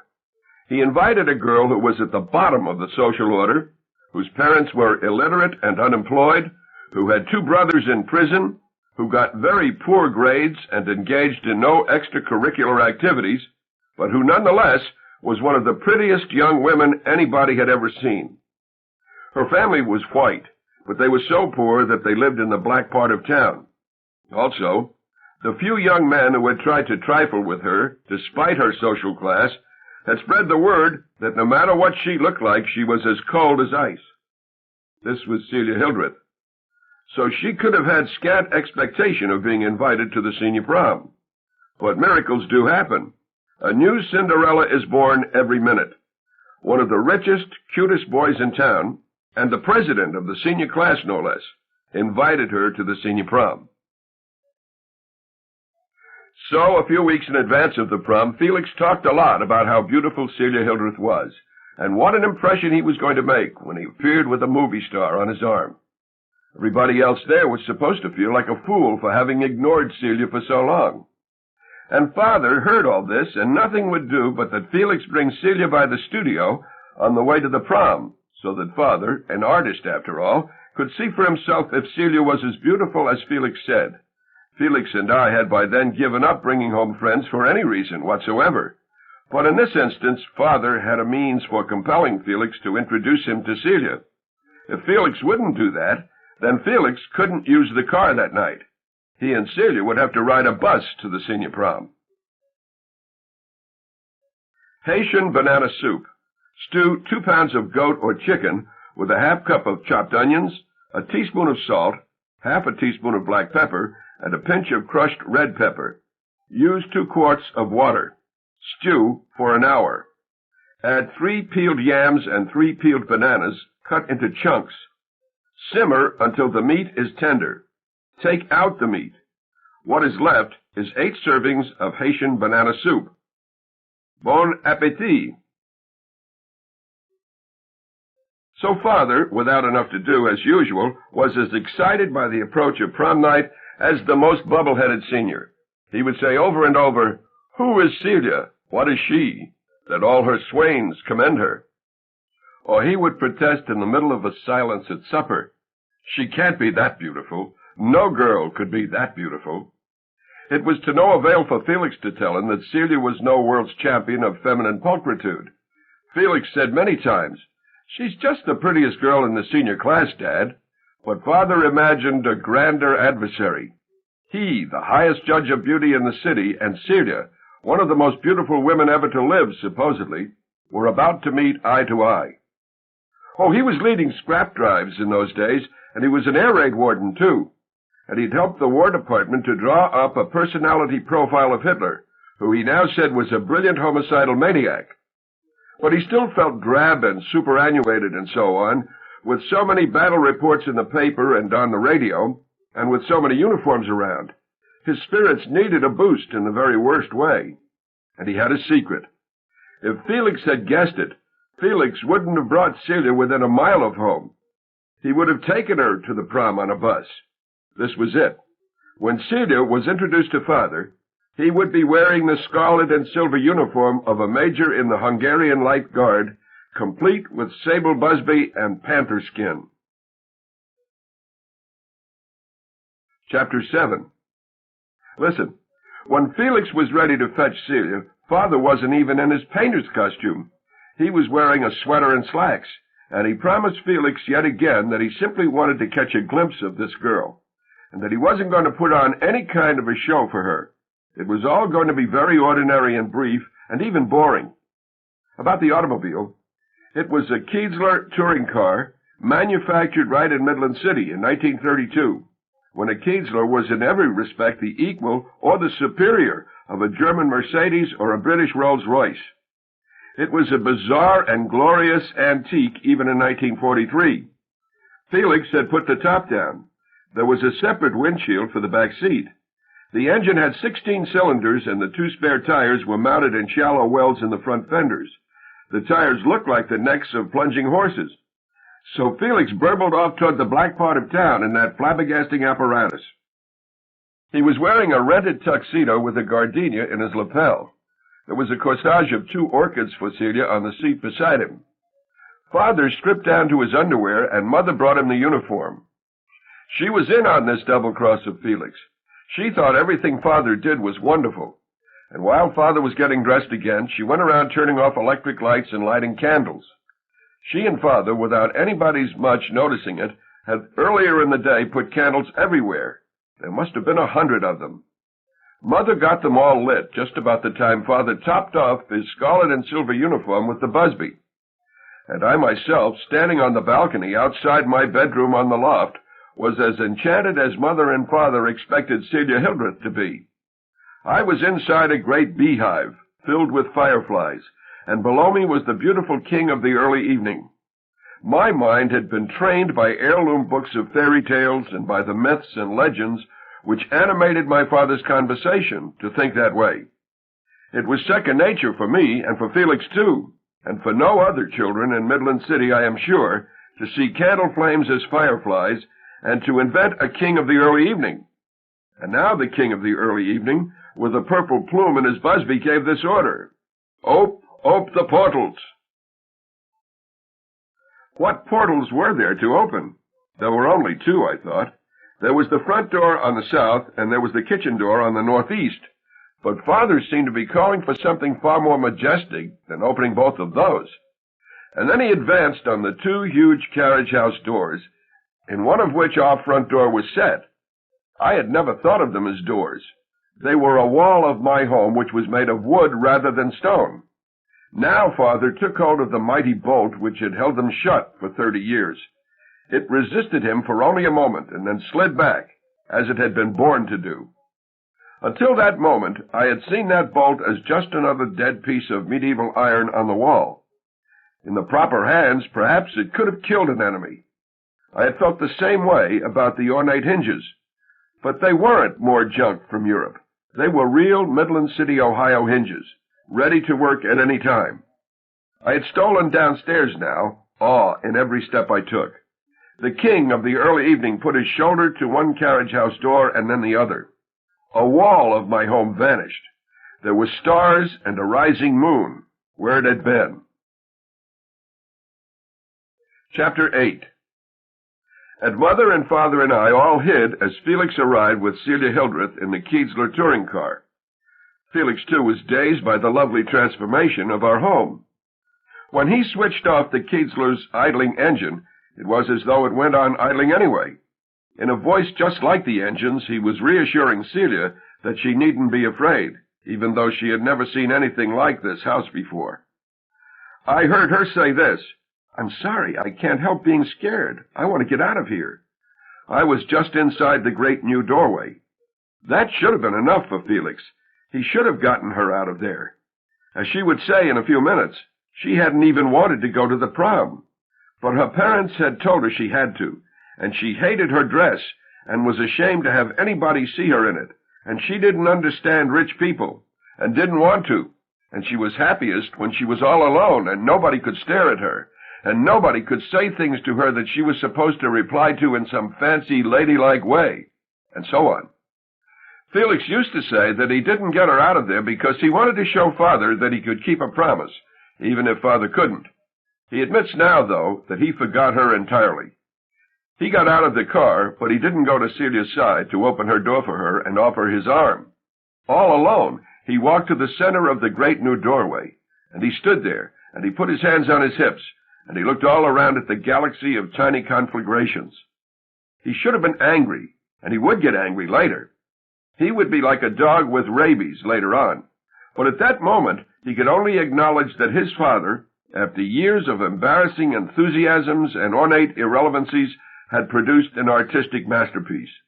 Never before had there been such beauty in Midland City. And then Father stepped out from behind a vertical timber, the very one which had mashed his left foot so long ago. He was only a yard or two from Felix, and he held an apple in his hand. Celia could see him through the windshield of the Kiesler. He called out, with our house as an echo chamber, "Let Helen of Troy come forward to claim this apple if she dare." Celia stayed right where she was.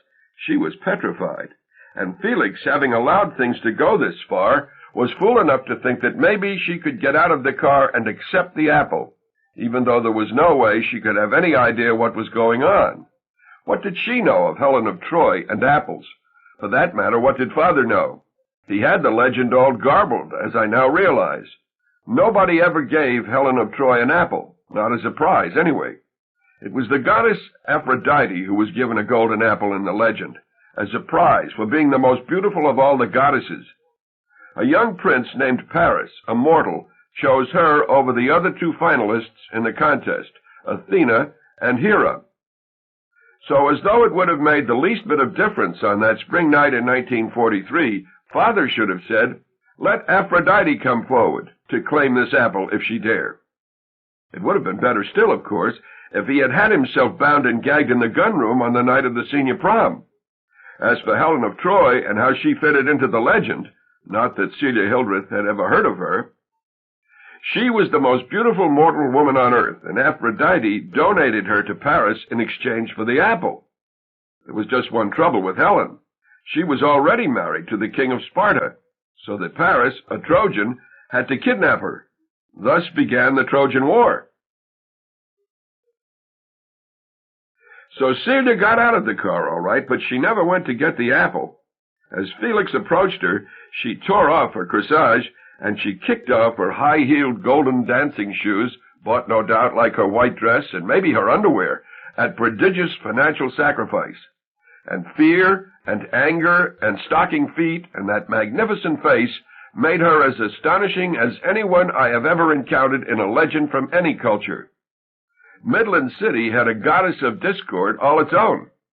This was a goddess who could not dance, would not dance, and hated everybody at the high school. She would like to claw away her face, she told us, so that people would stop seeing things in it that had nothing to do with what she was like inside. She was ready to die at any time, she said, because what men and boys thought about her and tried to do to her made her so ashamed. One of the first things she was going to do when she got to heaven, she said, was to ask somebody what was written on her face and why it had been put there. I reconstruct all the things that Celia said that night as Felix and I sit side by side here in Haiti, next to our swimming pool. She said we both remember that black people were kinder and knew more about life than white people did. She hated the rich. She said that rich people ought to be shot for living the way we did with the war going on. And then, leaving her shoes and corsage behind her, she struck out on foot for home. She only had about 14 blocks to go. Felix went after her in the Kiesler, creeping along beside her, begging her to get in, but she ditched him by cutting through a block where the Kiesler couldn't go. And he never found out what happened to her after that. They didn't meet again until 1970, 27 years later. She was then married to Dwayne Hoover, the Pontiac dealer, and Felix had just been fired as president of the National Broadcasting Company. He had come home to find his roots. Chapter 9. My double murder went like this. In the spring of 1944, Felix was ordered to active duty in the United States Army. He had just finished up his second semester in the liberal arts at Ohio State. Because of his voice, he had become a very important man on the student radio station and was also elected vice president of the freshman class. He was sworn in at Columbus, but was allowed to spend one more night at home and part of the next morning, which was Mother's Day, the second Sunday in May.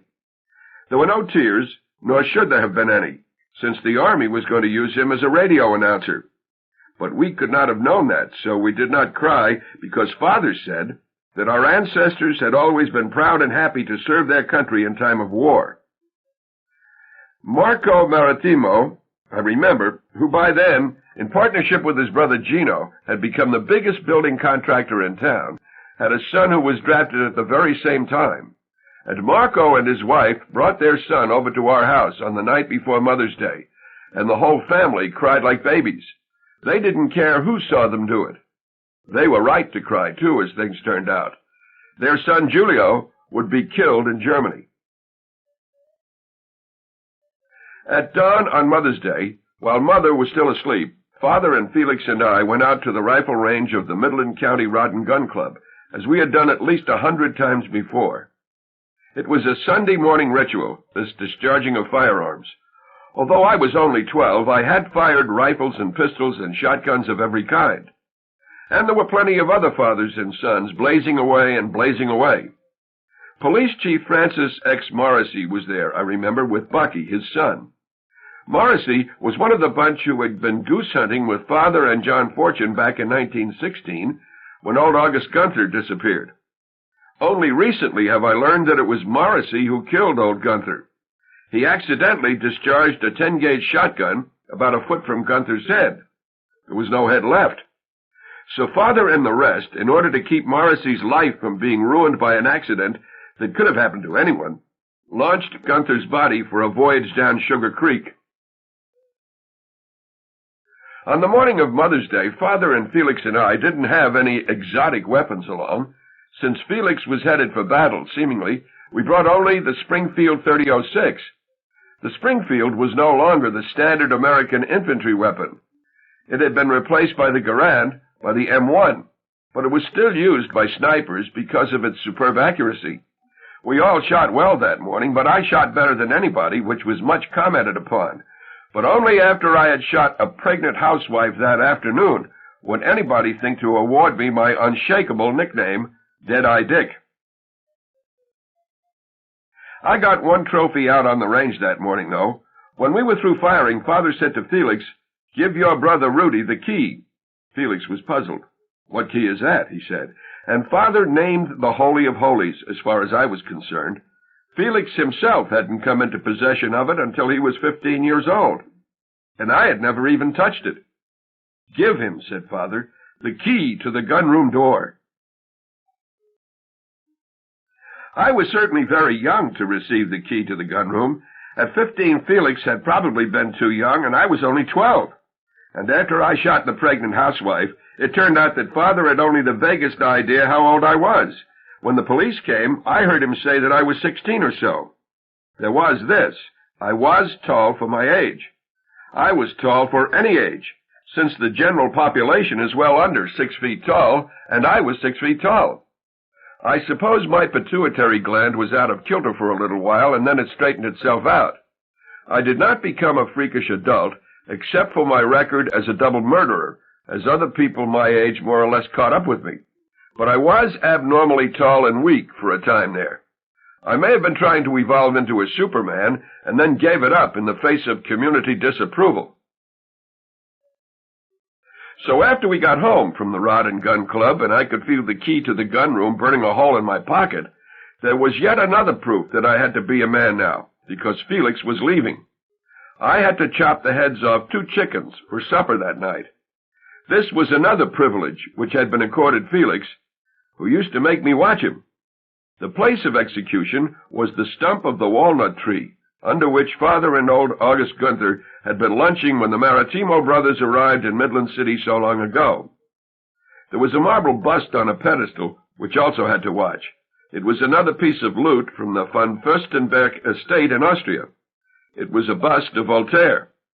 And Felix used to play God to the chickens, saying in that voice of his, "If you have any last words to say, now is the time to say them." Or, "Take your last look at the world," and so on. We didn't raise chickens.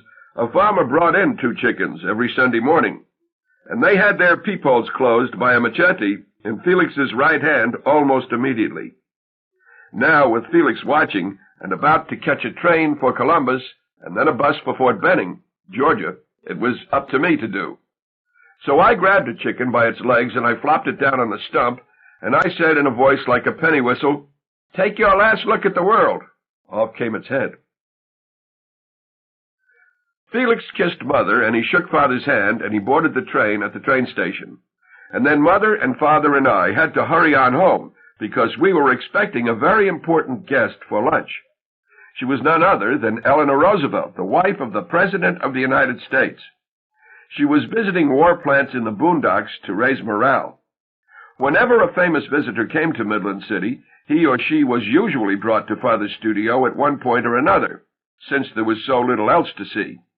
Usually they were in Midland City to lecture or sing or play some instrument or whatever at the YMCA. That was how I got to meet Nicholas Murray Butler, the president of Columbia University when I was a boy, and Alexander Wolcott, the wit and writer and broadcaster, and Cornelia Otis Skinner, the monologuist, and Gregor Piatigorsky, the cellist, and on and on. They all said what Mrs. Roosevelt was about to say. "It's hard to believe I'm in Midland City, Ohio." Father used to sprinkle a few drops of turpentine and linseed oil on the hot air registers so the place would smell like an active studio. When a guest walked in, there was always some classical record on the phonograph, but never German music, after Father decided that being a Nazi wasn't such a good idea after all. There was always imported wine, even during the war. There was always Liederkranz cheese, and Father would tell the story of its invention. And the food was excellent, even when war came and there was strict rationing of meat, since Mary Hubler was so resourceful with catfish and crayfish from Sugar Creek, and with unrationed parts of animals which other people didn't consider edible. Mary Hubler's chitlins. Take the small intestine of a pig, cut it up into 2-inch sections, and wash them, changing the water often, until no fatty particles remain. Boil them for 3 or 4 hours with onions, herbs, and garlic. Serve with greens and grits. That is what we served Eleanor Roosevelt for lunch on Mother's Day in 1944, Mary Hubler's chitlins. She was most appreciative, and she was very democratic, too. She went out into the kitchen and talked to Mary and the other servants there. She had Secret Service agents along, of course, and one of them said to Father, I remember, "I hear you have quite a collection of guns." So the Secret Service had checked us out.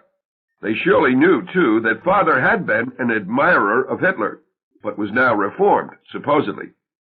The same man asked what music was playing on the phonograph. End of Side 1. To continue, turn the cassette over. Side 2. Deadeye Dick. Continuing on page 56. "Chopin," said Father.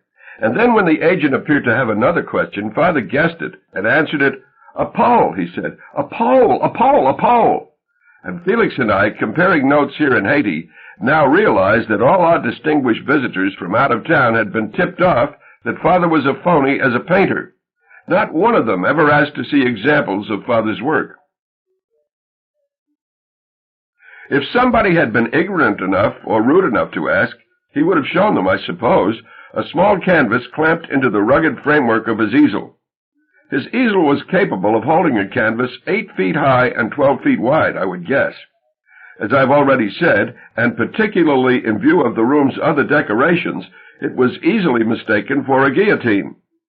The small canvas, whose back was turned toward visitors, was where a guillotine's fallen blade might be. It was the only picture I ever saw on the easel as long as Father and I were on the same planet together, and some of our guests must have gone to the trouble of looking at its face. I think Mrs. Roosevelt did. I am sure the Secret Service agents did. They wanted to see everything. And what they saw on that canvas were brushstrokes laid down exuberantly and confidently, and promisingly, too, in pre-war Vienna, when Father was only 20 years old. It was only a sketch, so far, of a nude model in the studio he rented after he moved out of the home of our relatives over there. There was a skylight. There was wine and cheese and bread on a checkered tablecloth. Was Mother jealous of that naked model? No, how could she be? When that picture was begun, Mother was only 11 years old. That rough sketch was the only respectable piece of artwork by my father that I ever saw. After he died in 1960, and Mother and I moved into our little two-bedroom shitbox out in Avondale, we hung it over our fireplace. That was the same fireplace that would eventually kill Mother, since its mantelpiece had been made with radioactive cement left over from the Manhattan Project, from the atomic bomb project in World War II. It is still somewhere in the shitbox, I presume, since Midland City is now being protected against looters by the National Guard. And its special meaning for me is this. It is proof that some time back when my father was a young man, he must have had a moment or two when he felt that he might have reason to take himself and his life seriously. I can hear him saying to himself in astonishment, after he had roughed in that promising painting, "My God, I'm a painter after all," which he wasn't. So during a lunch of chitlins, topped off with coffee and crackers and Liederkranz, Mrs. Roosevelt told us how proud and unselfish and energetic the men and women were over the tank assembly line at Green Diamond Plow. They were working night and day over there, and even at lunchtime of Mother's Day, the studio trembled as tanks rumbled by outside. The tanks were on the way to the proving ground, which used to be John Fortune's dairy farm, and which would later become the Maritimo brothers' jumble of little shitboxes known as Avondale. Mrs. Roosevelt knew that Felix had just left for the Army, and she prayed that he would be safe. She said that the hardest part of her husband's job was that there was no way to win a battle without many persons being injured or killed. Like Father, she assumed, because I was so tall, that I must be about 16. Anyway, she guessed it was touch and go whether I myself would be drafted by and by. She certainly hoped not. For my own part, I hoped that my voice changed before then. She said that there would be a wonderful new world when the war was won. Everybody who needed food or medicine would get it, and people could say anything they wanted and could choose any religion that appealed to them. Leaders wouldn't dare to be unjust anymore, since all the other countries would gang up on them. For this reason, there could never be another Hitler. He would be squashed like a bug before he got very far. And then Father asked me if I had cleaned the Springfield rifle yet. That was something I got along with the key to the gunroom, the duty to clean the guns. Felix says now that Father made such an honor and fetish out of the key to the gunroom because he was too lazy to ever clean a gun.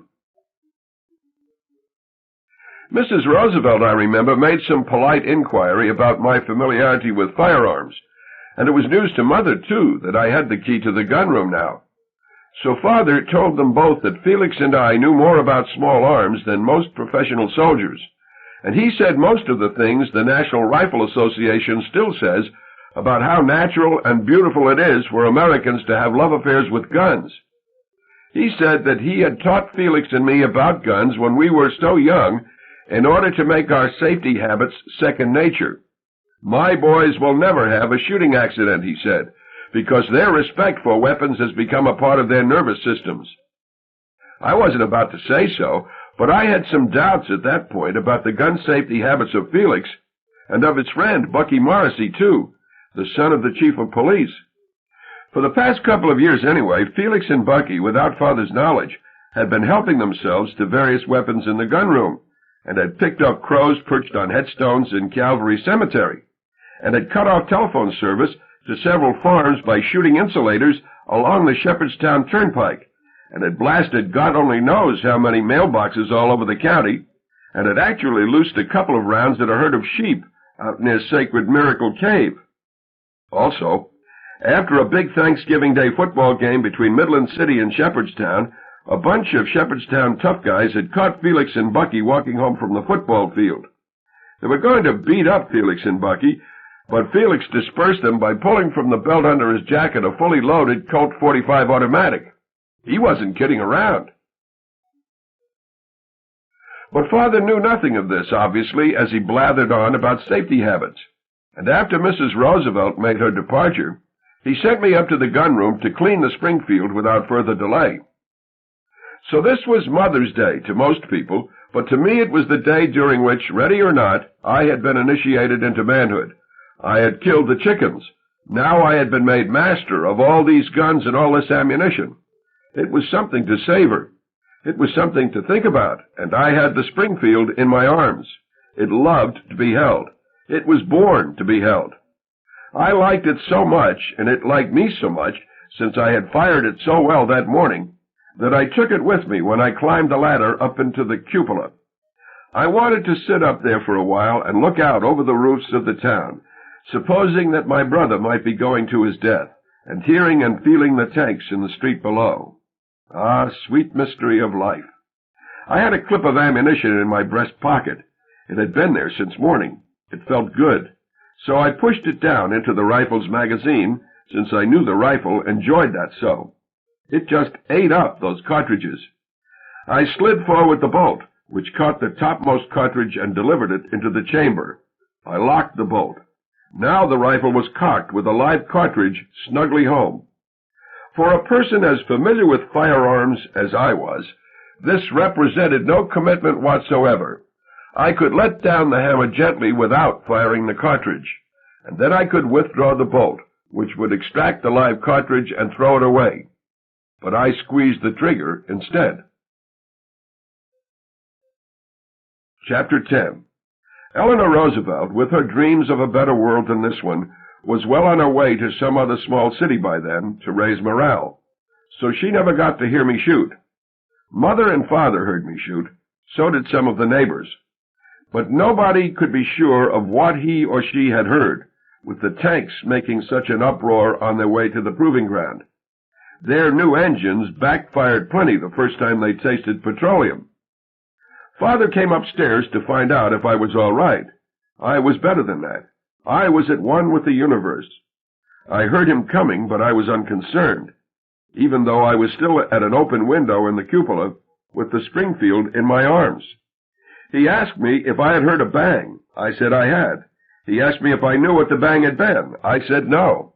I took my own sweet time about descending from the cupola.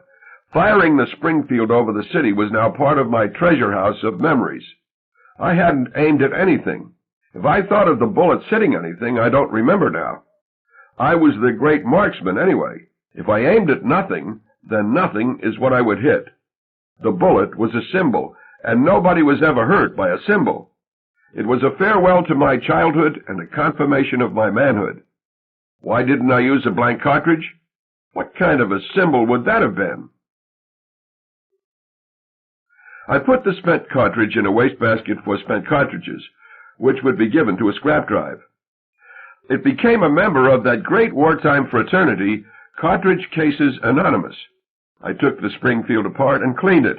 I put it back together again, which I could have done when blindfolded, and I restored it to its rack. What a friend it had been to me. I rejoined polite society downstairs, locking the gun room behind me.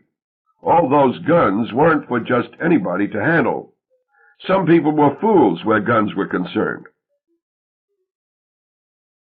So I helped Mary Hubler clean up after Mrs. Roosevelt. My participation in housework had become invisible. My parents had always had servants, after all, sort of ghostly people. Mother and Father were incurious as to who it was exactly who brought something or took something away. I certainly wasn't effeminate. I had no interest in dressing like a girl, and I was a good shot, and I played a little football and baseball and so on. What if I liked cooking? The greatest cooks in the world were men. Out in the kitchen, where Mary Hubler washed and I dried, Mary said that the most important thing in her life had now happened. She had met Mrs. Roosevelt, and she would tell her grandchildren about it, and everything for her was downhill now. Nothing that important could ever happen to her again. The front doorbell rang. The great carriage house doors had of course been closed and bolted after the fiasco with poor Celia Hildreth the year before. We had an ordinary front door again, so I answered the door. Mother and Father never answered the door. It was Police Chief Morrissey out there. He looked very unhappy and secretive. He told me that he didn't want to come in, and he particularly didn't want to disturb my mother, so I was to tell Father to come out for a talk with him. He said I should be in on it, too. I give my word of honor, I had not the slightest inkling of what the trouble might be. So I got Father. He and Chief Morrissey and I were going to do some more man business that women might be better off not hearing about. They might not understand. I was drying my hands on a tea towel. And Morrissey himself, as I know now but didn't know then, had accidentally killed August Gunther with a firearm when he was young.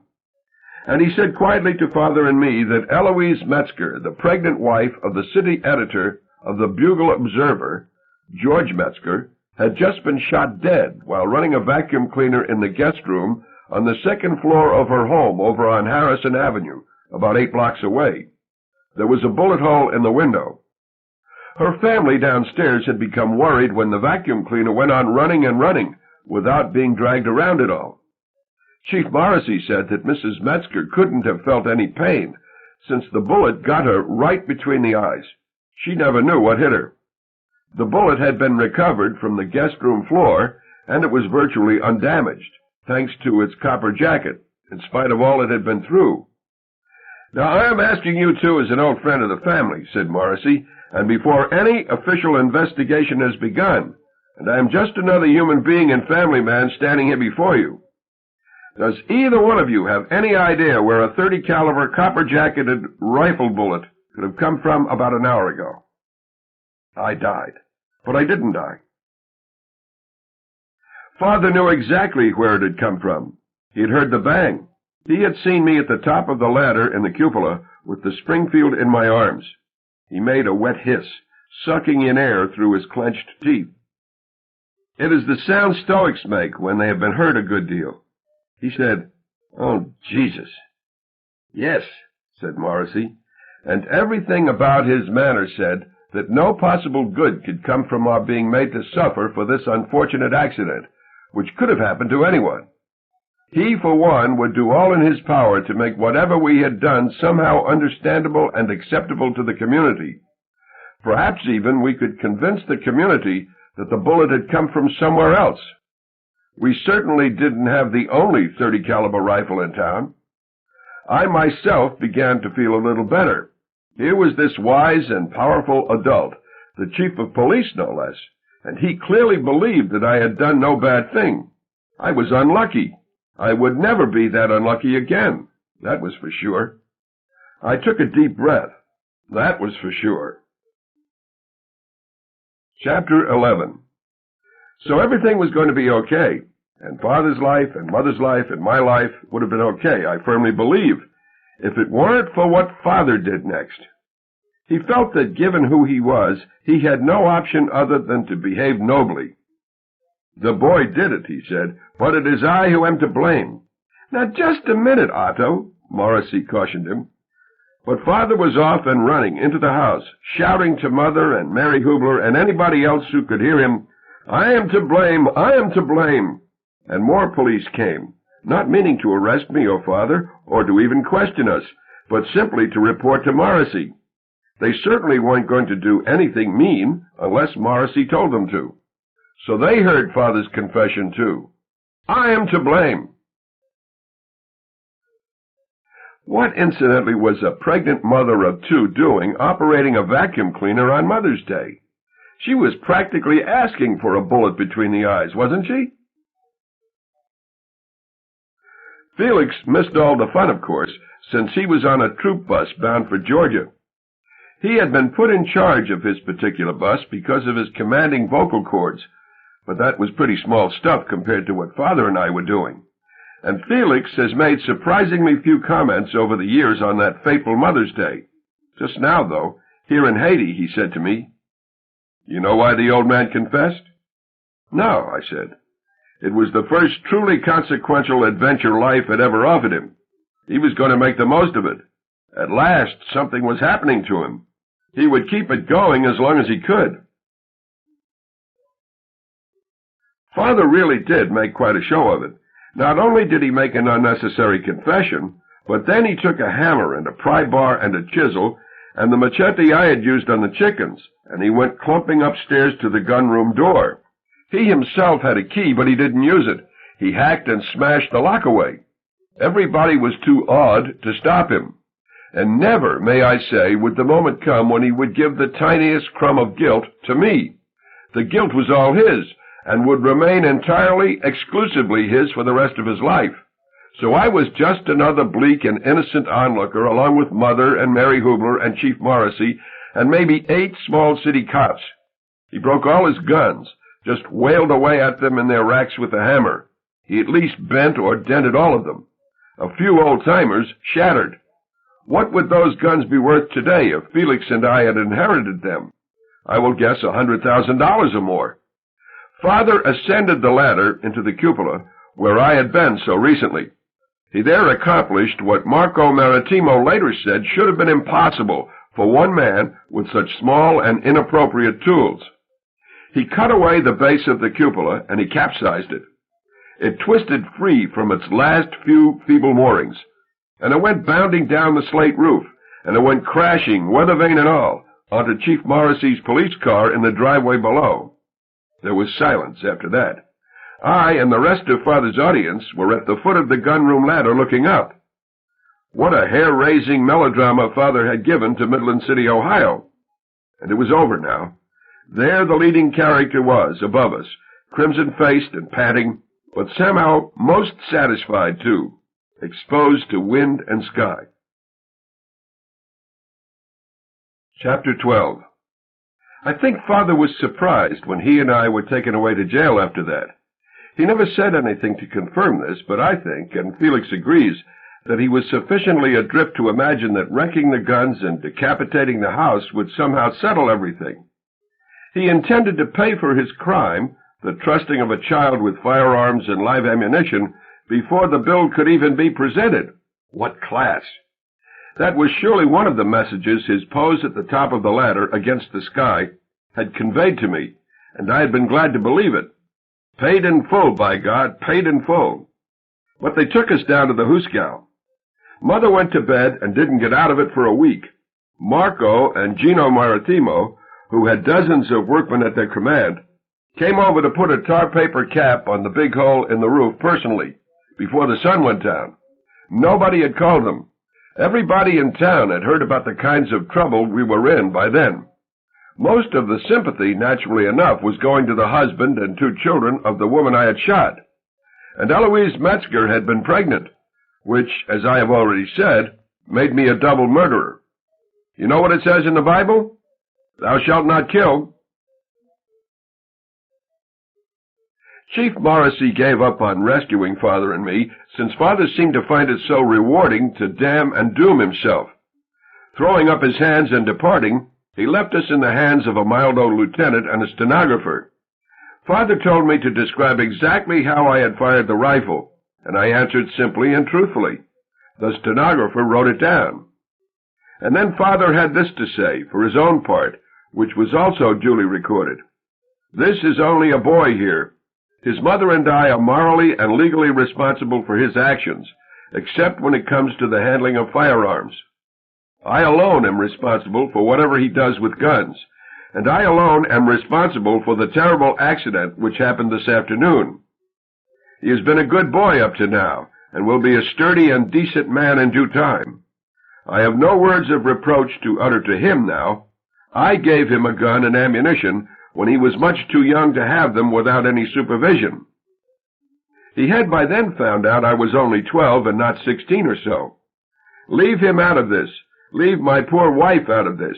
I, Otto Waltz, being of sound mind, do now declare under oath and in fear for my soul that I alone am to blame. And I think he was surprised again when we weren't allowed to go home after that. What more could anybody want after a confession that orotund? But he was led off to cells in the basement of police headquarters, and I was taken to a much smaller cell block on the top floor, the third floor, which was reserved for women and for children under the age of 16. There was only one other prisoner up there, a black woman from out of town, who had been taken off a Greyhound bus after beating up the white driver. She was from the Deep South, and she was the one who introduced me to the idea of births being an opening peephole, and of deaths being when that peephole closes again. The idea must have been ordinary back wherever it was she came from. She said she was sorry she had beat up the bus driver, who had spoken to her insultingly because of her race. "I didn't ask my peephole to open. It just opened one day, and I hear the people saying, 'That's a black one there, unlucky to be black.' And that poor driver they took off to the hospital, his peephole done opened, and he hear the people saying, 'That's a white one there, lucky to be white.' A while later she said, 'My peephole open, I see this woman.' I say, 'Who you?' She say, 'I's you, Mama.' I say, 'How we doing, Mama?' She say, 'Ain't doing good. Ain't got no money, ain't got no work, ain't got no house. Your daddy on the chain gang, and I already got 7 other children whose peepholes opened up on them.' And I said, 'Mama, if you know how to close up my peephole again, you just go ahead and do it.' And she say, 'Don't you tempt me like that, child. That's the devil talking to you.' She asked me what a white boy in nice clothes was doing in jail, so I told her that I had had an accident while cleaning a rifle. It had gone off somehow and killed a woman far away. I was beginning to work up a defense, even if Father didn't believe in making one. 'Oh, my Lord,' she said, 'you done closed a peephole. That can't feel good. That can't feel good.' It felt to me then as though my peephole had just opened, and I wasn't even used to all the sights and sounds yet. But my father had already chopped the top off our house, and everybody was saying I was a killer. This was a planet where everything happened much too fast. I could hardly catch my breath. But police headquarters seemed quiet enough. Not much could happen on a Sunday night. How common was it to have a known killer in a cell in Midland City? I had no way of knowing then, but I have since looked up the crime statistics for 1944. A killer was quite a novelty. There were only 8 detected homicides of any sort. 3 were drunken driving accidents. 1 was a sober driving accident. 1 was a fight in a black nightclub. 1 was a fight in a white bar. 1 was the shooting of a brother-in-law mistaken for a burglar. And there was Eloise Metzger and me. Because of my age, I could not be prosecuted. Only Father could be prosecuted. Chief Morrissey had explained that to me very early in the game, at a time when he thought there was all sorts of hope for both Father and me. So I felt safe, although embarrassed. Little did I know that Morrissey had meanwhile concluded that Father and I were dangerous imbeciles, since we seemed determined to confess to far more than was necessary, to inflame the community by seeming almost proud of my having shot Mrs. Metzger. Mrs. Metzger and her survivors were nothing. Father and I, on the other hand, confessing so boisterously, appeared to think we were movie stars. We were no longer protected by Morrissey, and a tentative, moody, slow motion, and incomplete lynching was about to begin. First, as I lay face down on my cot, trying to blot out what my life had come to be, a bucket of ice-cold water was thrown all over me. 2 policemen hoisted me to my feet and shackled my hands behind my back. They put leg irons on my ankles, and they dragged me into an office on the same floor, in order to fingerprint me, they said. I was tall, but I was weak, and I weighed about as much as a box of kitchen matches. The one manly feat of strength of which I was capable was the mastery of a bucking gun. Instructed by my father and my brother on the range at the Rod and Gun Club, I had learned to knit together whatever strength and weight I had, so as to absorb any shock a man-sized rifle or shotgun or pistol might wish to deal to me, to absorb it with amusement and satisfaction, and to get ready to fire again and again. I was not only fingerprinted, I was face-printed, too. The police pushed my hand and then my face into a shallow pan of gummy black ink. I was straightened up, and one of the policemen commented that I was a proper-looking nigger now. Until that moment, I had been willing to believe that policemen were my best friends, and everybody's best friends. I was about to be put on display to concerned members of the community in a holding pen for suspected criminals awaiting trial in the basement of the old county courthouse across the street. It was 10 at night. It was still Mother's Day. The courthouse was empty. The upper floors would remain dark. Only the basement lights would be on. It was the feeling of the police that I should not look good and that I bear some marks of their displeasure with what I had done. But they couldn't beat me up as they might have beaten up an adult offender, since that might evoke sympathy. So they had rolled my face in goo. All this was in clear violation of the Bill of Rights of the Constitution of the United States. So I was put in this large cage in the basement of the courthouse. It was rectangular and made of heavy-duty mesh fencing and vertical iron pipes. It was open to observers on all four sides. It contained wooden benches for about 30 people, I would say. There were plenty of cuspidors, but no toilet. Any caged person having to go to the toilet had to say so, and then to be escorted to a nearby lavatory. I was unshackled. The audience had yet to arrive, but the policemen who had brought me there, and who were now separated from me by wire, showed me what I was going to see a lot of: fingers hooked through the mesh. Person after person, bellying up to the wire for a good look at me, would almost automatically hook his or her fingers through the mesh. Look at the monkey. Who were the people who came to look at the monkey? Many were simply friends or relatives of policemen, responding to oral invitations along these lines, no doubt. If you want to see the kid who shot that pregnant woman this afternoon, we've got him in the courthouse basement. I can get you in. Keep it under your hat, though. Don't tell anyone else. We don't want a mob to form. But the honored visitors were substantial citizens, grave community leaders with a presumed need to know everything. There was something the policeman on the telephone thought it important for them to see, so they had better see it. Duty called. Some brought members of their families. I even remember a babe in arms. So far as I know, only 2 people told the inviters that displaying a boy in a cage was a terrible thing to do, and stunk of the Middle Ages and so on. They were, of course, Gino and Marco Maritimo, virtually our family's only steadfast friends. And I know of this only because the brothers themselves told me about it. They had received the obscene invitation, offered as though nothing could be more civilized, soon after capping the hole in our roof where the cupola had been. I have mentioned Alexander Wolcott, the writer and wit and broadcaster and so on, who was a guest at our house one time. He coined that wonderful epithet for writers, ink-stained wretches. He should have seen me in my cage. I sat on the same bench for 2 hours. I said nothing, no matter what was said to me. Sometimes I sat bolt upright. Sometimes I bent over, with my head down and my inky hands over my inky ears or eyes. Toward the end, my bladder was full to bursting.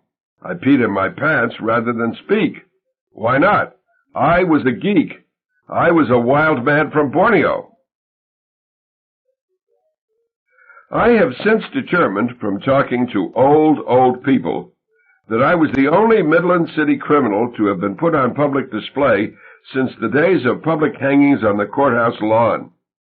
My punishment was more than cruel and unusual. It was unique. But it made sense to just about everybody, with the exception of the Maritimo brothers, as I have said, and surprisingly, George Metzger, the city editor of the Bugle Observer, the husband of the woman I had killed that afternoon. Before George Metzger arrived, though, members of my audience behaved as though they were quite accustomed to taunting bad people. They may have done a lot of it in their dreams. They clearly felt entitled to respectful attention from me. So I heard a lot of things like, "Hey, you, it's you I'm talking to, yes, you. And God damn it, you look me in the eye, you son of a bitch," and so on. I was told about friends or relatives who had been hurt or killed in the war. Some of the casualties were victims of industrial accidents right there at home. The moral arithmetic was simple.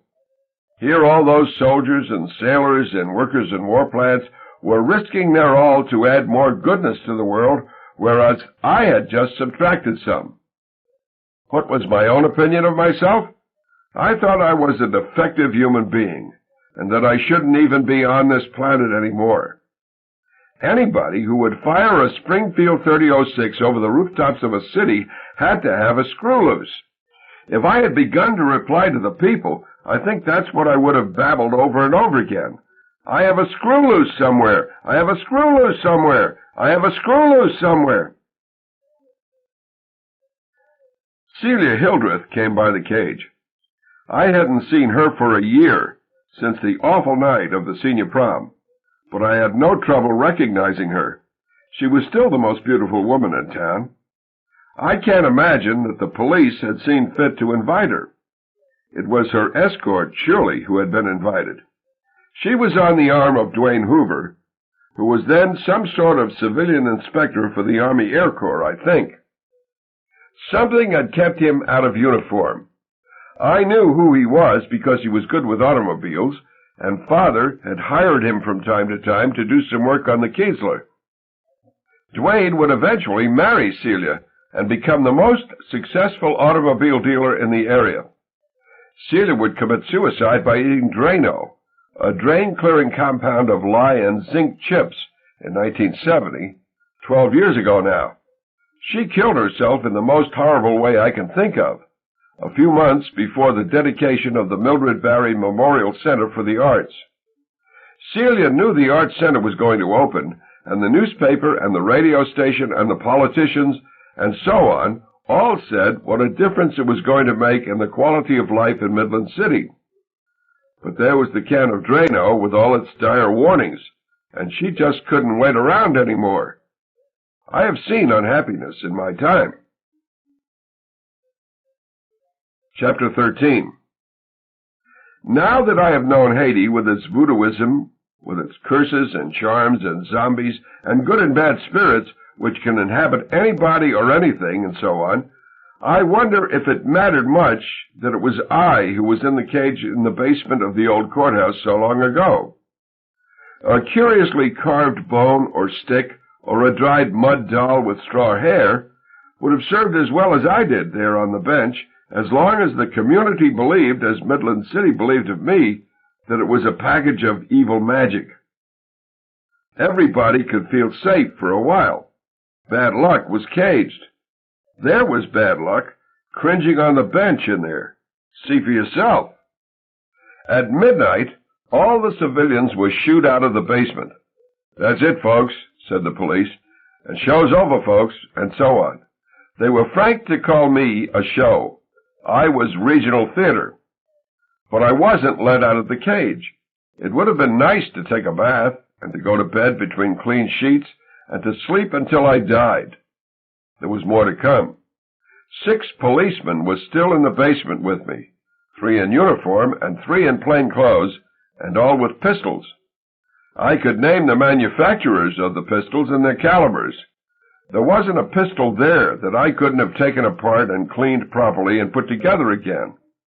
I knew where the drops of oil should go. If they had put their pistols in my hands, I could have made them this guarantee: the pistols would never jam. It can be a very frustrating thing if a pistol jams. The 6 remaining policemen were the producers of the Rudy Waltz show, and their poses in the basement indicated that we had reached an intermission, that there was more to come. They ignored me for the moment as though a curtain had descended. They were electrified by a call from upstairs.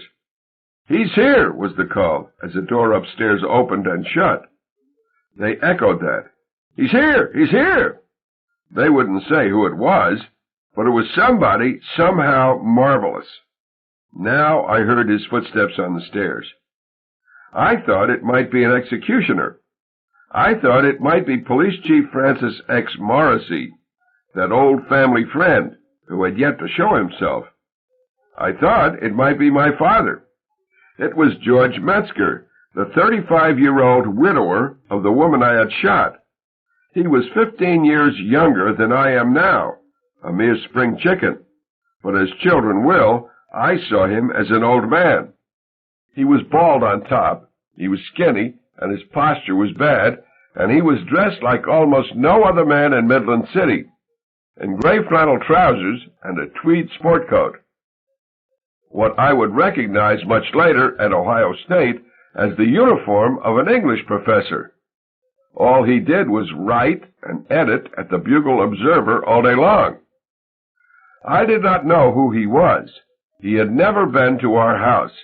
He had been in town only a year. He was a newspaper gypsy. He had been hired away from the Indianapolis Times. It would come out at legal proceedings later on that he was born to poor parents in Kenosha, Wisconsin, and had put himself through Harvard, and that he had twice worked his way to Europe on cattle boats. The adverse information about him, which was brought out by our lawyer, was that he had once belonged to the Communist Party and had attempted to enlist in the Abraham Lincoln Brigade during the Spanish Civil War. He wore horn-rimmed spectacles, and his eyes were red from crying, or maybe from too much cigarette smoke. He was smoking when he came down the stairs, followed by the detective who had gone to get him. He behaved as though he himself were a criminal, puffing on the same cigarette he would be smoking when he was propped against the basement wall in front of a firing squad. I wouldn't have been surprised if the police had shot this unhappy stranger while I watched. I was beyond surprise. I am still beyond surprise. The consequences of my having shot a pregnant woman were bound to be complicated beyond belief. How can I bear to remember that first confrontation with George Metzger? I have this trick for dealing with all my worst memories. I insist that they are plays. The characters are actors. Their speeches and movements are stylized, arch. I am in the presence of art. So, the curtain rises on a basement at midnight. 6 policemen stand around the walls. Rudy, a boy covered with ink, is in a cage in the middle of the room. Down the stairs, smoking a cigarette, comes George Metzger, whose wife has just been shot by the boy. He is followed by a detective who has the air of a master of ceremonies. The police are fascinated by what is about to happen. It is bound to be interesting. Metzger, appalled by Rudy's appearance. Oh, my God, what is it? Detective. That's what shot your wife, Mr. Metzger. Metzger. What have you done to him? Detective. Don't worry about him. He's fine. You want him to sing and dance? We can make him sing and dance. Metzger. I'm sure. Pause. All right. I've looked at him. Will you take me back home to my children now? Detective. We were hoping you'd have a few words to say to him.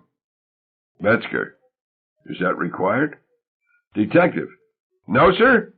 But the boys and me here, we figured you should have this golden opportunity. Metzger. It sounded so official that I was to come with you. Catching on, troubled. This is not an official assembly. This is, pause, informal. Detective. Nobody's even here. I'm home in bed. You're home in bed. All the other boys are home in bed. Ain't that right, boys? Policemen assent variously, making snoring sounds and so on. Metzger, morbidly curious. What would it please you gentlemen to have me do? Detective. If you was to grab a gun away from one of us, and it was to go off, and if the bullet was to hit young Mr. Rich Nazi Shitface there, I wouldn't blame you. But it would be hard for us to clean up the mess afterwards. A mess like that can go on and on. Metzger. So I should limit my assault to words, you think? Detective. Some people talk with their hands and feet. Metzger. I should beat 'em up. Detective. Heavens to Betsy, no. How could you think such a thing? Policemen display mock horror at the thought of a beating. Metzger. Just asking. Detective. Get 'em out here, boys. 2 policemen hasten to unlock the cage and drag Rudy out of it. Rudy struggles in terror. Rudy, "It was an accident. I'm sorry. I didn't know," and so on. The 2 policemen hold Rudy in front of Metzger so that Metzger can hit and kick him as much as he likes. Detective, to both Rudy and Metzger, "A lot of people fall downstairs. We have to take them to the hospital afterwards. It's a very common accident. Up to now, it's happened with mean drunks and to niggers who don't seem to understand their place. We never had a smart-ass kid murderer on our hands before." Metzger, uninterested in doing anything, giving up on life. What a day this has been. Detective, "Don't want to hit him where it shows? Pull his pants down, boys, so this man can whap his ass." Policemen pull down Rudy's pants, turn him around, and bend him over. "Somebody get this man something to whap an ass with." Unoccupied policemen search for a suitable whip.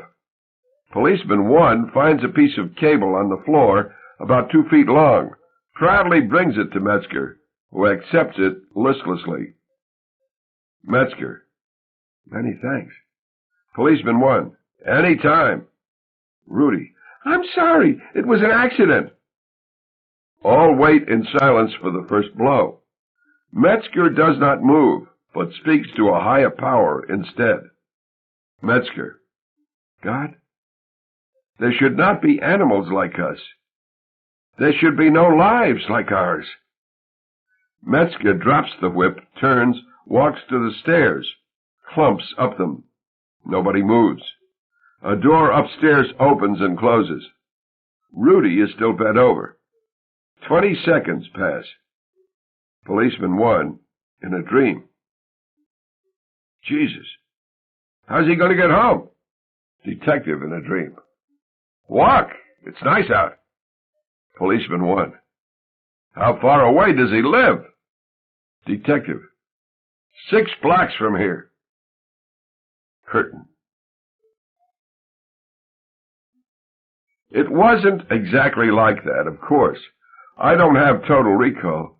It was a lot like that. I was allowed to straighten up and pull up my pants. I had such a little pecker then. They still wouldn't let me wash, but Mr. Metzger had succeeded in warning these fundamentally innocent hayseed policemen of how crazy they had become. So I wasn't bopped around much anymore, and pretty soon I would be taken home to my mother. Since it was Mr. Metzger's wife I had shot, he had the power not only to make the police take it easy with me, but to persuade the whole town to more or less forgive me. This he did. In a very short statement, which appeared on the front page of the Bugle Observer, bordered in black, a day and a half after my moment of fatal carelessness. My wife has been killed by a machine which should never have come into the hands of any human being. It is called a firearm. It makes the blackest of all human wishes come true at once, at a distance. Let something die. There is evil for you. We cannot get rid of mankind's fleetingly wicked wishes. We can get rid of the machines that make them come true.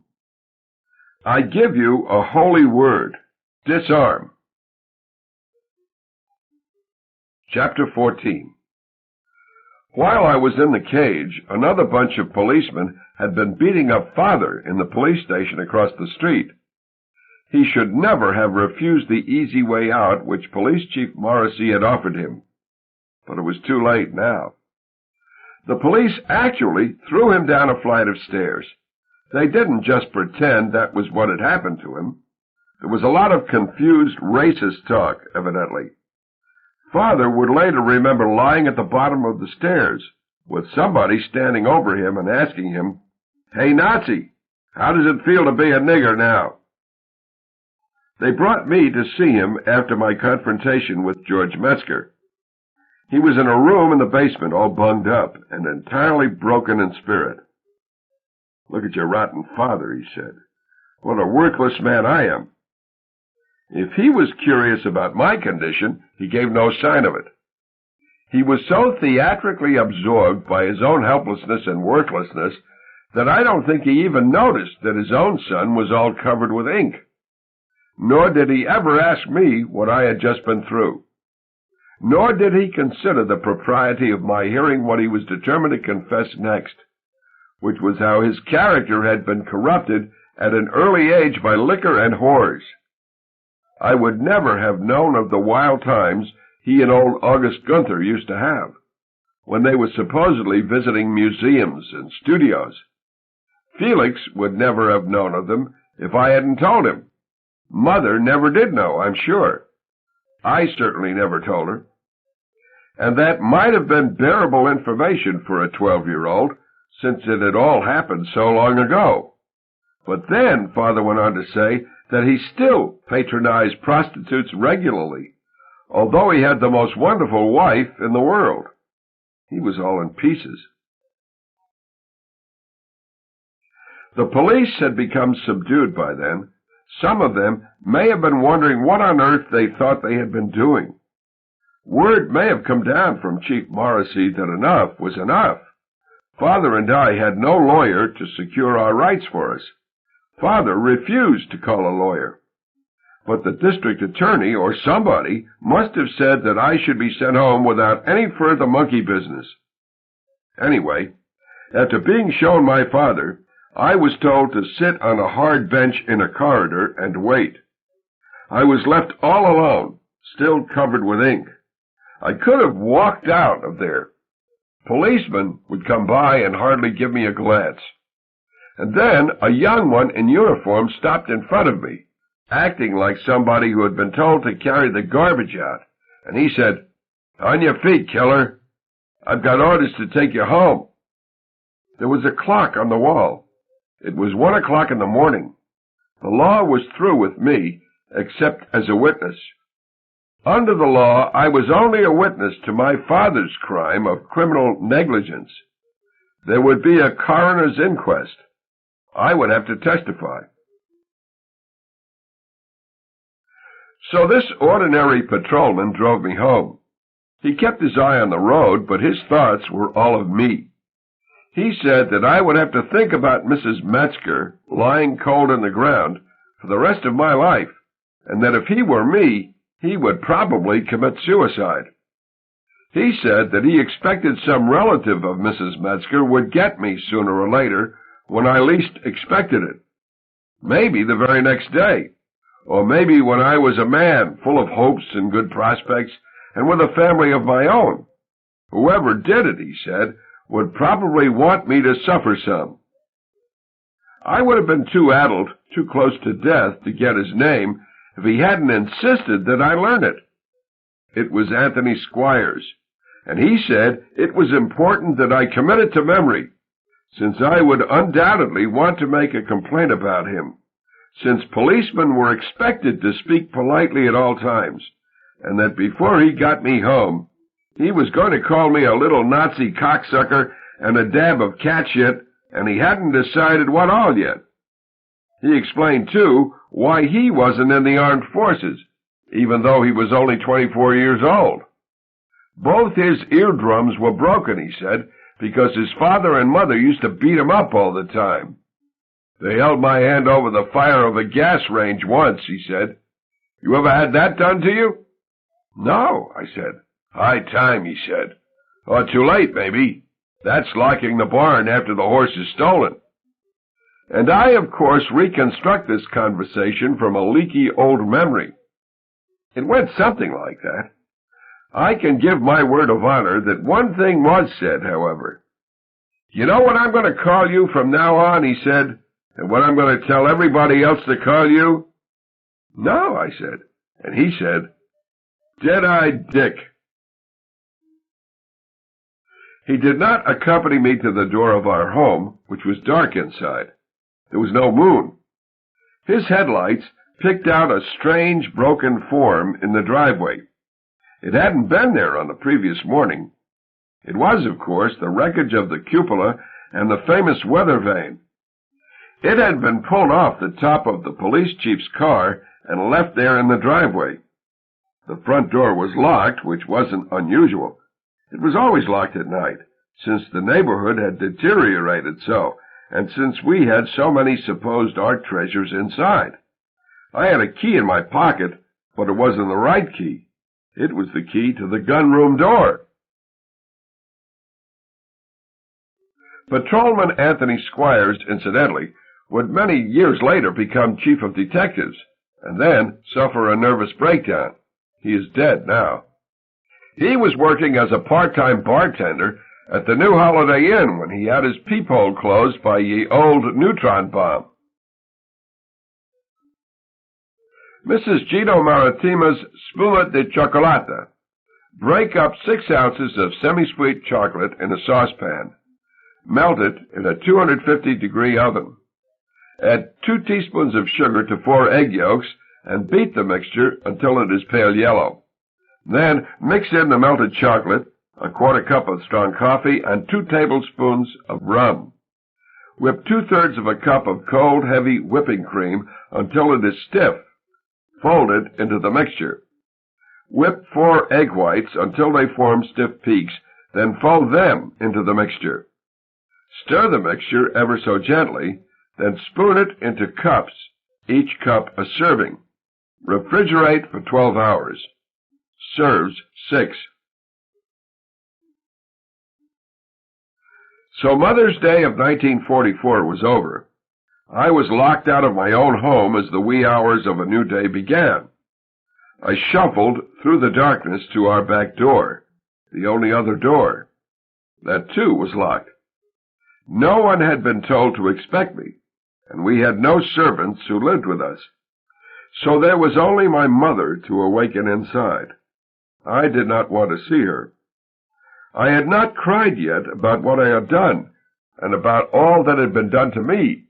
Now I cried, standing outside the back door. I grieved so noisily that dogs barked at me. Someone inside the fortress manipulated the brass jewelry of the back door's lock. The door opened for me. There stood my mother, Emma, who was herself a child. Outside of school, she had never had any responsibilities, any work to do. Her servants had raised her children. She was purely ornamental. Nothing bad was supposed to happen to her, ever. But here she was, in a thin bathrobe now, without her husband or servants or her basso profundo elder son. And there I was, her gangling, flute-voiced younger son, a murderer. She wasn't about to hug me or cover my inky head with kisses. She was not what I would call demonstrative. When Felix went off to war, she shook his hand by way of encouragement, and then blew a kiss to him when his train was a half a mile away. And, oh Lord, I don't mean to make a villain of this woman, with whom I spent so many years. After Father died, I would be paired off with her, like a husband with a wife. We had each other, and that was about all we had. She wasn't wicked. She simply wasn't useful. "What is that all over you?" she said. She meant the ink. She was protecting herself. She didn't want to get it on her, too. She was so far from imagining what I might want that she did not even get out of the doorway so I could come inside. I wanted to get into my bed and pull the covers over my head. That was my plan. That is still pretty much my plan. So, keeping me outside, and not even sure whether she wanted to let me in or not, seemingly, she asked me when Father was coming home, and whether everything was going to be all right now, and so on. She needed good news, so I gave it to her. I said that I was fine, and that Father was fine. Father would be home soon, I said. He just had to explain some things. She let me in, and I went to bed as planned. Misinformation of that sort would continue to pacify her day after day, year after year, until nearly the end of her life. At the end of her life, she would become combative and caustically witty, a sort of Hicktown Voltaire, cynical and skeptical, and so on. An autopsy would reveal several small tumors in her head, which doctors felt almost certainly accounted for this change in personality.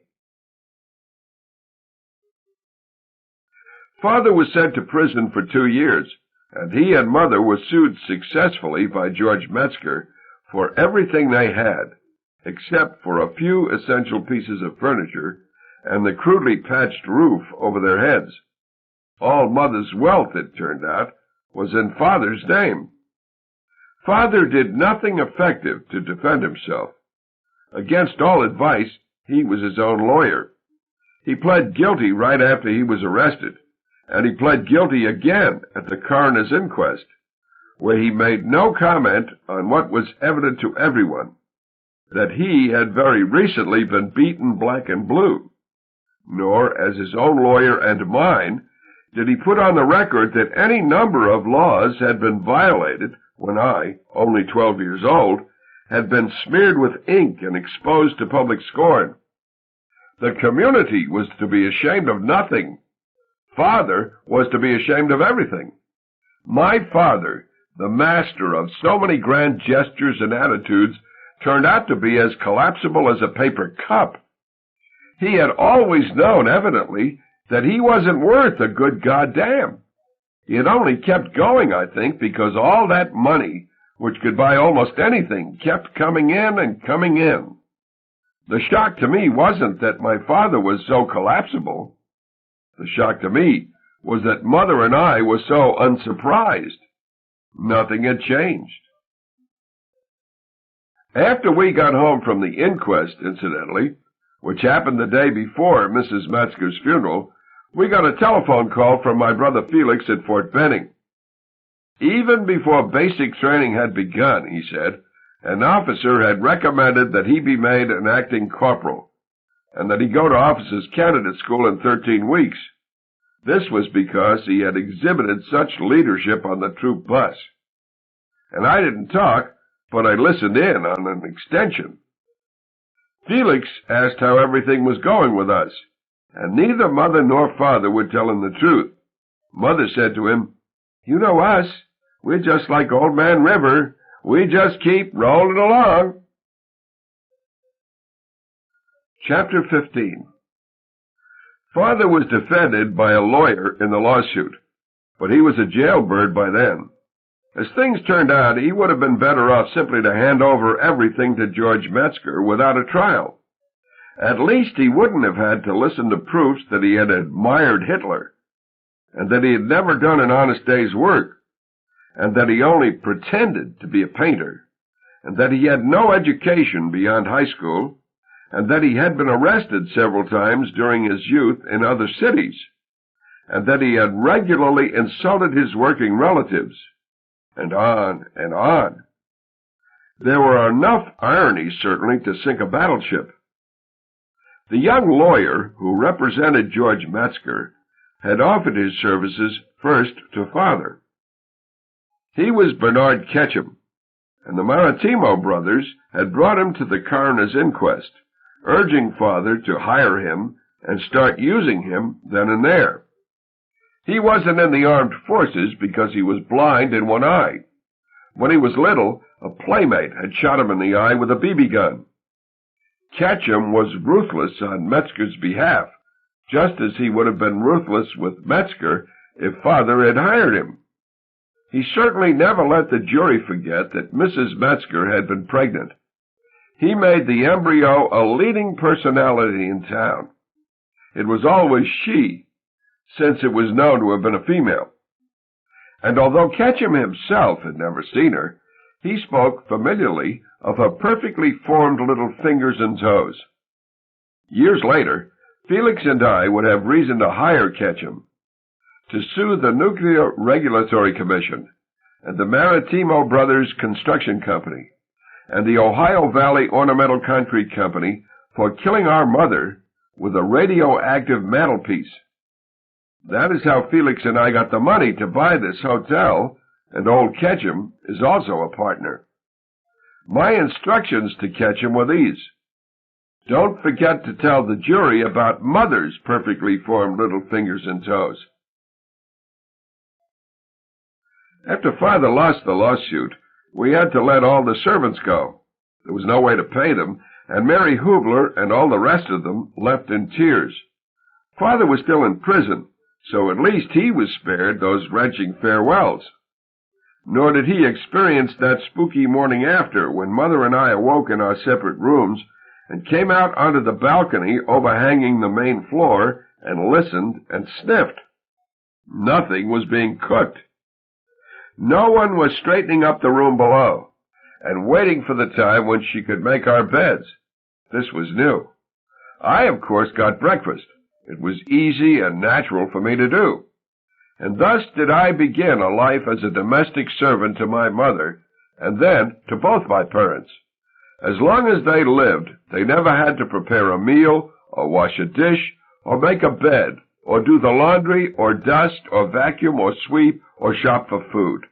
I did all that, and maintained a B average in school as well. What a good boy was I. Eggs a la Rudy Waltz, age 13. Chop, cook, and drain 2 cups of spinach. Blend with 2 tablespoons of butter, a teaspoon of salt, and a pinch of nutmeg. Heat and put into 3 oven-proof bowls or cups. Put a poached egg on top of each one and sprinkle with grated cheese. Bake for 5 minutes at 375 degrees. Serves 3: the Papa Bear, the Mama Bear, and the baby bear who cooked it, and who will clean up afterwards. As soon as the suit was settled, George Metzger took off for Florida with his 2 children. So far as I know, not one of them was ever seen in Midland City again. They had lived there a very short time, after all. Before they could put down roots, a bullet had come from nowhere for no reason and drilled Mrs. Metzger between the eyes, and they hadn't made any friends to whom they would write year after year. The 2 children, Eugene and Jane, in fact, found themselves as much outcasts as I was when we all returned to school, and we, in turn, were no worse off socially than the few children whose fathers or brothers had been killed in the war. We were all lepers, willy-nilly, for having shaken hands with death. We might as well have rung bells wherever we went, as lepers were often required to do in the Dark Ages. Curious. Eugene and Jane were named, I found out only recently, for Eugene V. Debs, the labor hero from Terre Haute, Indiana, and Jane Addams, the Nobel Prize-winning social reformer from Cedarville, Illinois. They were much younger than me, so we were in different schools. It was only recently, too, that I learned that they had found themselves as leprous as I was, and what had become of them in Florida, and on and on. The source of all this information about the Metzgers has been, of course, their lawyer, who is now our lawyer, Bernard Ketchum. Only at the age of 50, 38 years after I destroyed Mrs. Metzger's life, my life, and my parents' life with a bullet, have I asked anyone how the Metzgers were. It was right here by the swimming pool at 2 a.m. All the hotel guests were asleep, not that they are ever all that numerous. Felix and his new wife, his 5th wife, were there. Ketchum and his first and only wife were there, and I was there. Where was my mate? Who knows? I think I am a homosexual, but I can't be sure. I have never made love to anyone. Nor have I tasted alcohol, except for homeopathic doses of it in certain recipes. But the others had been drinking champagne. Not since I was 12, for that matter, have I swallowed coffee or tea, or taken a medicine, not even an aspirin, or a laxative, or an antacid, or an antibiotic of any sort. This is an especially odd record for a person who is, as I am, a registered pharmacist, and who is the solitary employee on the night shift of Midland City's only all-night drugstore for years and years. So be it. I had just served the others and myself, as a surprise, spuma de chocolate, which I had made the day before.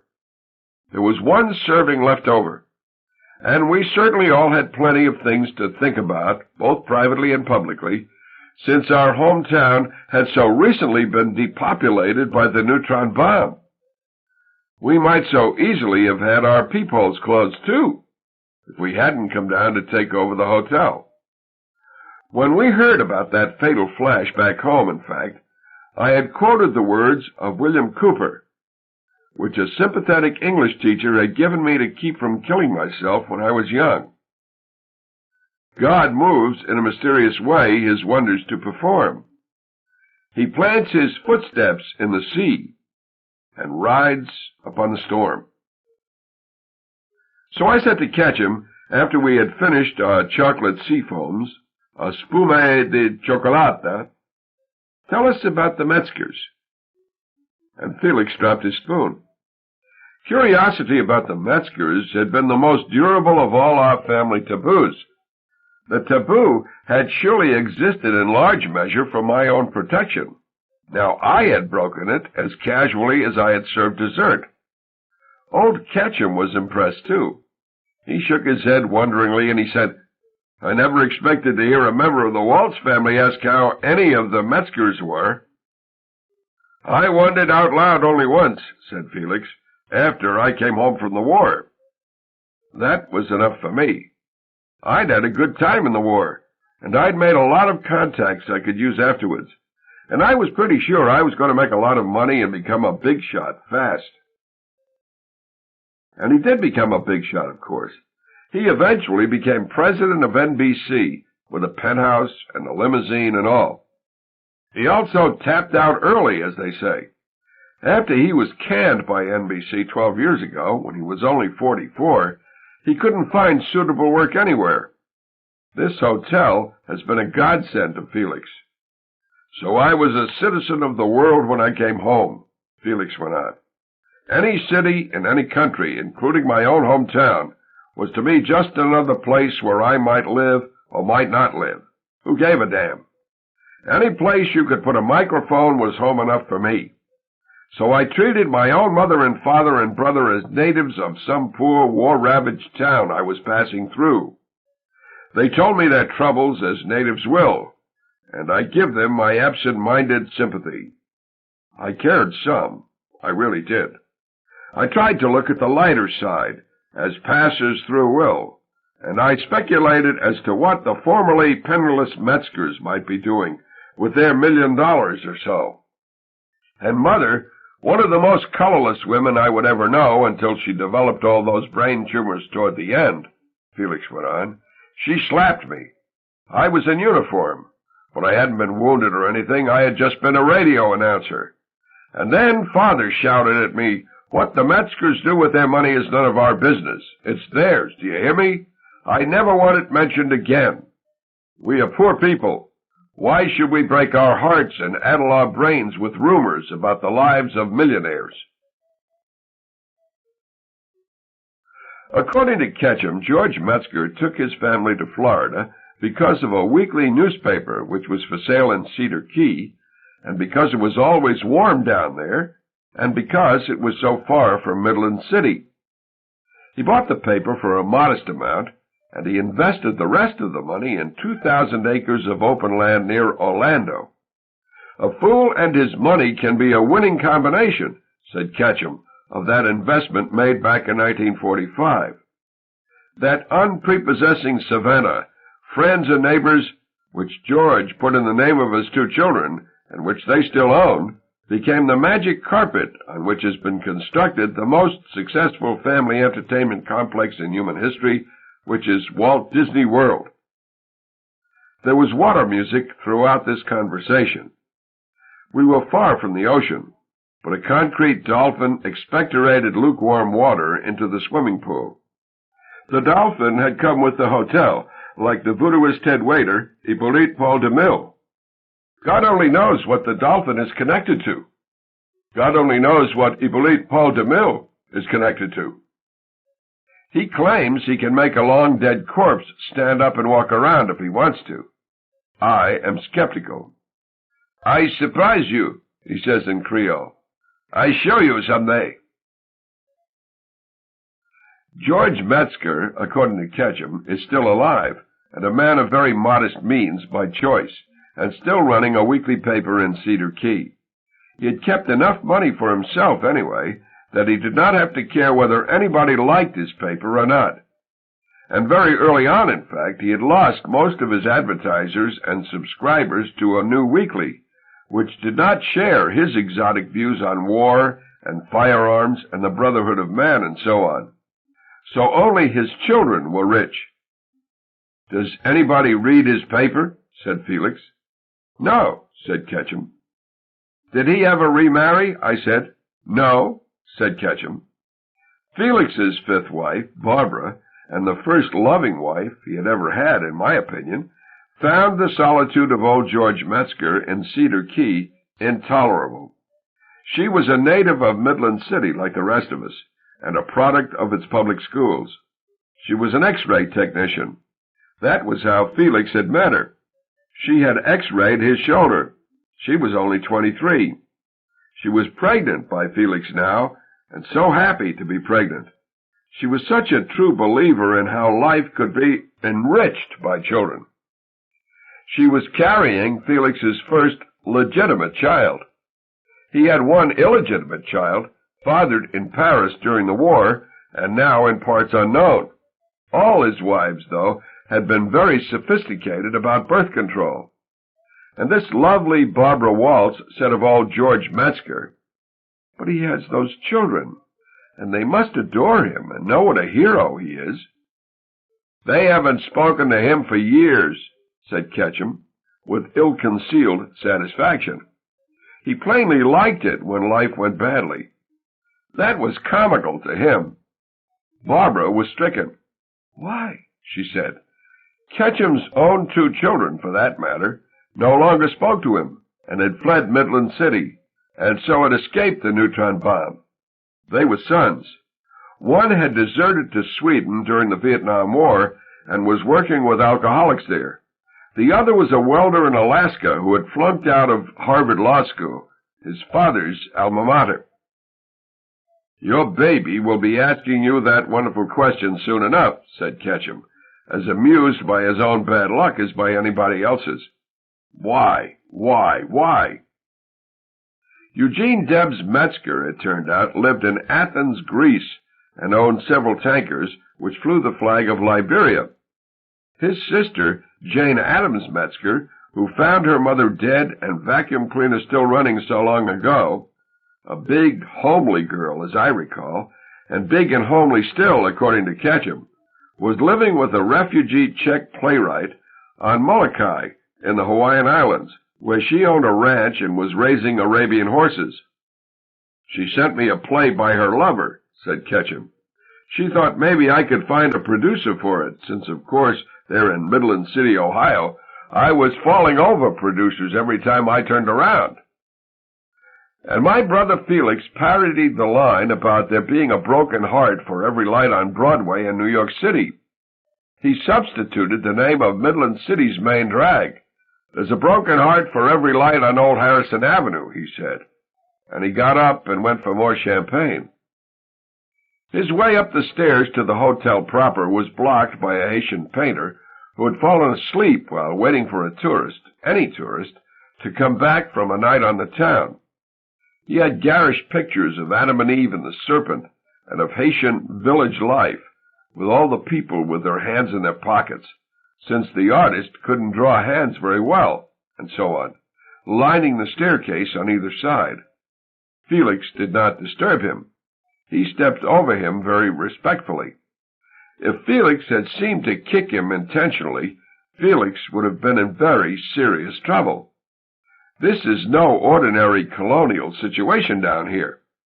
Haiti, as a nation, was born out of the only successful slave revolt in all of human history. Imagine that. In no other instance have slaves overwhelmed their masters, begun to govern themselves, and to deal on their own with other nations, and repelled foreigners who felt that natural law required them to be slaves again. So as we had been warned when we bought the hotel here, any white or lightly colored person who struck or even menaced a Haitian in a manner suggesting a master and slave relationship would find himself in prison. This was understandable. While Felix was away, I asked Ketchum if the Czech refugees' play was any good. He said that he was in no position to judge, and that neither was Jane Metzger, since it was written in Czech. It is a comedy, I'm told, he said. It could be very funny. Funnier than my play, certainly, I said. And here is an eerie business. 23 years ago, back in 1959, I entered a playwriting contest sponsored by the Caldwell Foundation, and I won. And my prize was a professional production of my play at the Theatre de Lys in Greenwich Village. It was called Kathmandu. It was about John Fortune, Father's dairy farmer friend and then enemy, who is buried in Kathmandu. I stayed with my brother and his third wife, Genevieve. They lived in the village, and I slept on their couch.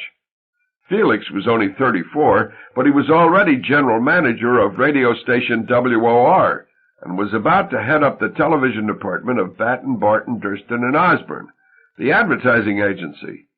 He was already having his clothes made in London, and Kathmandu opened and closed in a single night.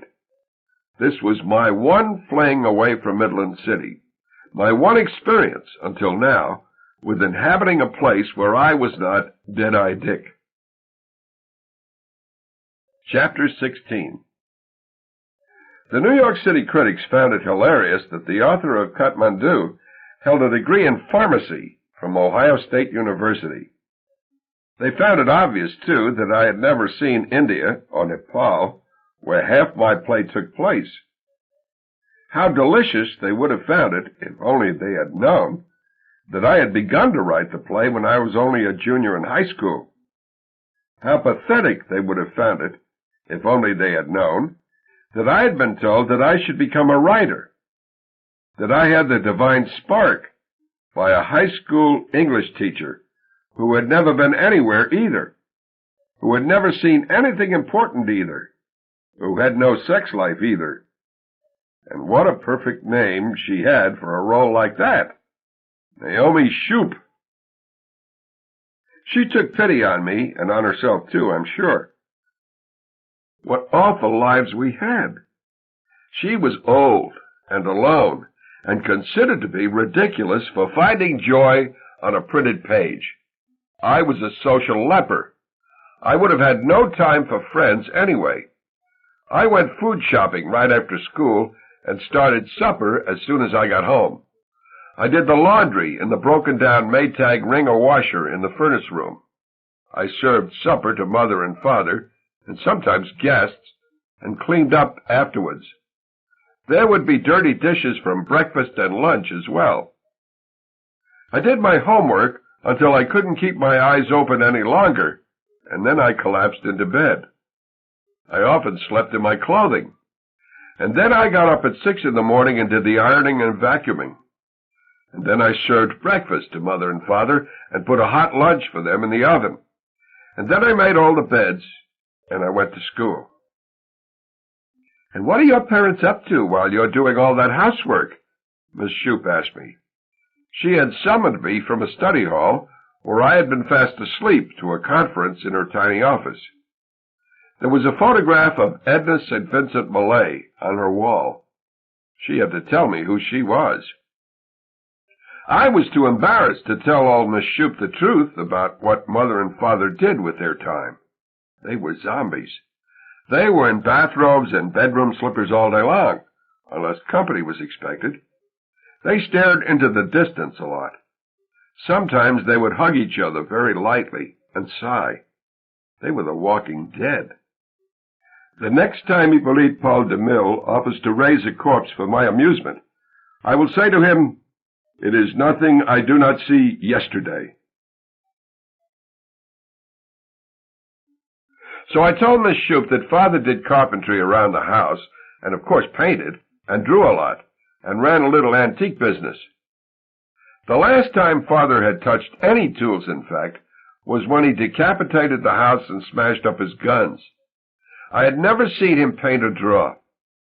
His antique business consisted of trying to sell off what little was left of all the loot he had brought back from Europe in his glory days. That was one way we went on eating and heating. Another source of cash was a small legacy Mother received from a relative in Germany. She inherited it after the lawsuit was settled. Otherwise, the Metzgers would have got that, too. But most of our money came from Felix, who was extraordinarily generous without our ever asking him for anything. And I told Miss Shoup that Mother gardened and helped me a lot with the housework, and helped Father with his antique business, and wrote letters to friends and read a lot, and so on. What Miss Shoup wanted to see me about, though, was an essay on this assigned subject, the Midland City person I most admire. My hero was John Fortune, who died in Kathmandu when I was only 6 years old. She turned my ears crimson by saying that it was the finest piece of writing by a student that she had seen in 40 years of teaching. She began to weep. "You really must become a writer," she said. "And you must get out of this deadly town, too, as soon as you can. You must find what I should have had the courage to look for," she said. "What we should all have the courage to look for." "What is that?" I said. Her answer was this: "Your own Kathmandu." She had been watching me recently, she confessed. "You seem to be talking to yourself." "Who else is there to talk to?" I said. "It's not talking, anyway." "Oh?" she said. "What is it?" "Nothing," I said. I had never told anybody what it was, nor did I tell her. "It's just a nervous habit," I said. She would have liked it if I had told her all my secrets, but I never gave her that satisfaction. It seemed safest and wisest to be cold as ice to her and to everyone. But the answer to her question was this: I was singing to myself. It was scat singing, an invention of the black people. They had found it a good way to shoo the blues away, and so had I. "Whoopie-doopie-wop-wop," I would sing to myself, and "scotty-wee, scotty-wah," and so on. "Beady-up, beady-up." And the miles went by, and the years went by. "Foodly-ah, foodly-ah, zang-re-ba-dop, fa!" Linzer-torte, from the Bugle Observer. Mix half a cup of sugar with a cup of butter until fluffy. Beat in 2 egg yolks and half a teaspoon of grated lemon rind. Sift a cup of flour together with a 1/4 teaspoon of salt, a teaspoon of cinnamon, and a 1/4 teaspoon of cloves. Add this to the sugar and butter mixture. Add 1 cup of unblanched almonds and 1 cup of toasted filberts, both chopped fine. Roll out 2/3 of the dough until 1/4 of an inch thick. Line the bottom and sides of an 8-inch pan with dough. Slather in 1.5 cups of raspberry jam. Roll out the rest of the dough.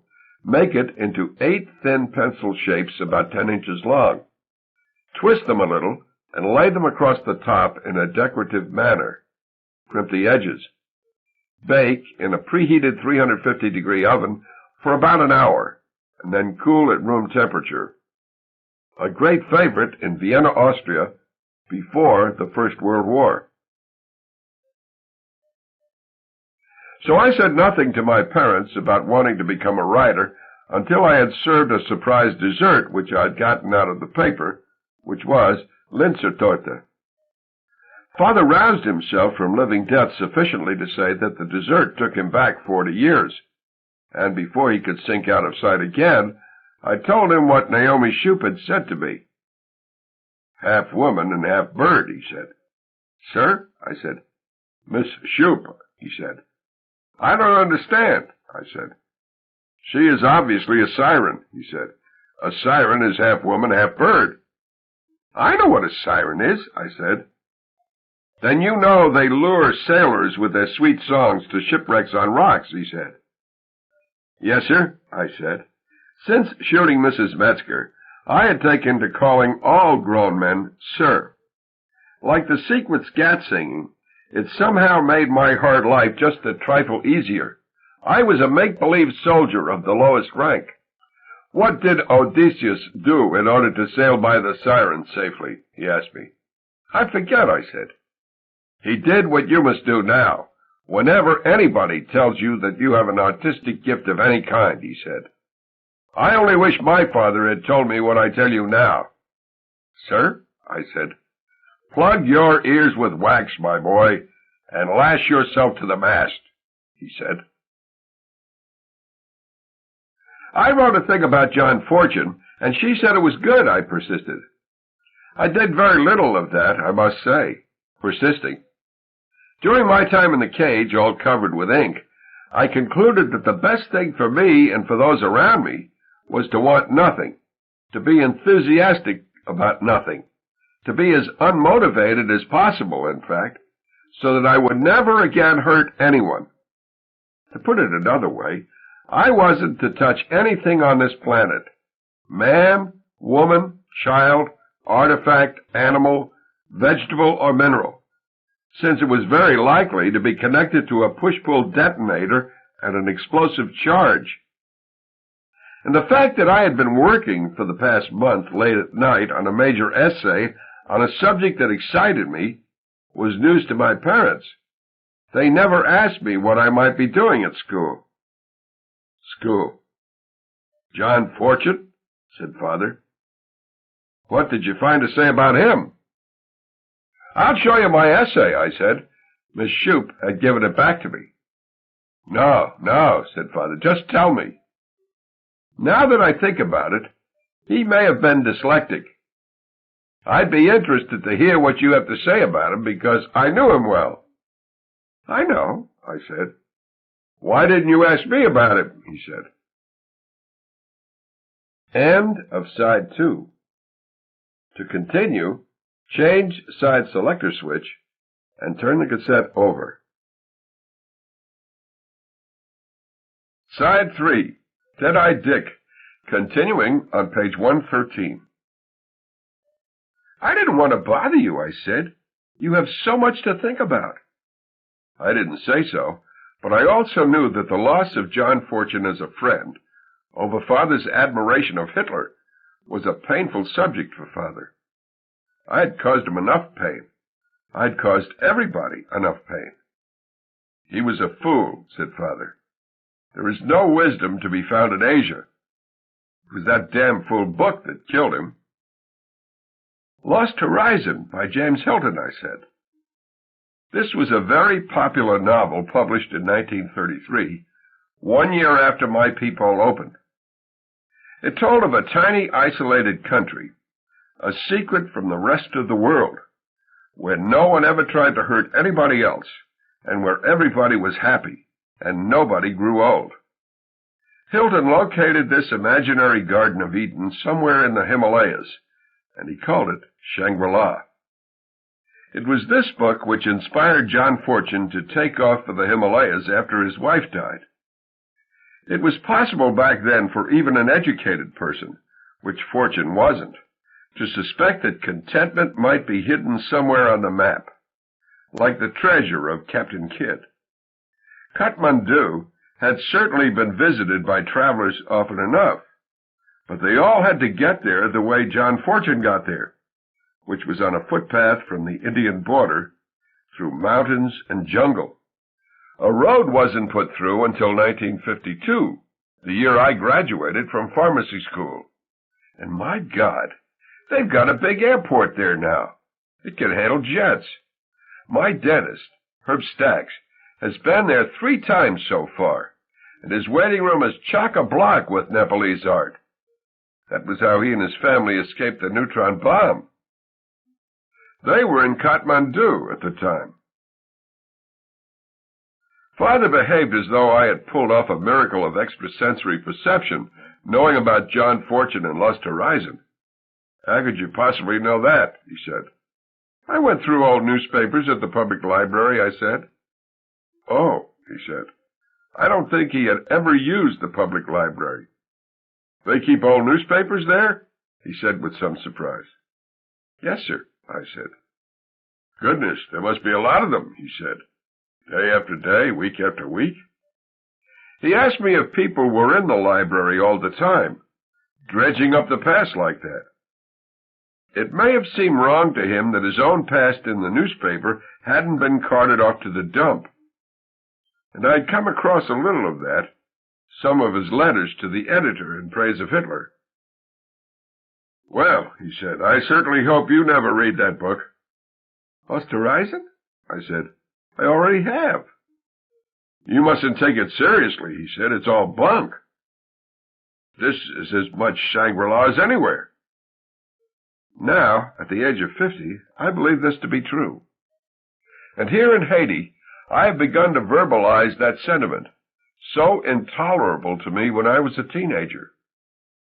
We are going to have to go back to Midland City soon, at the pleasure of our government, to collect whatever personal property we want, and to file our claims against our government. It now seems certain.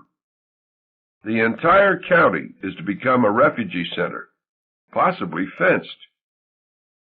A dark thought. Perhaps the neutron bomb explosion wasn't so accidental after all. In any event, and in anticipation of our brief return to our hometown, I have in conversation given Midland City this code name, which the Ketchums and my brother and his wife accept without protest. Shangri-La. Chapter 17. The night I told Father I wanted to be a writer, the night of the Linsetortis, he ordered me to become a pharmacist instead, which I did. As Felix has pointed out, Father and Mother were understandably edgy about losing their last servant, among other things.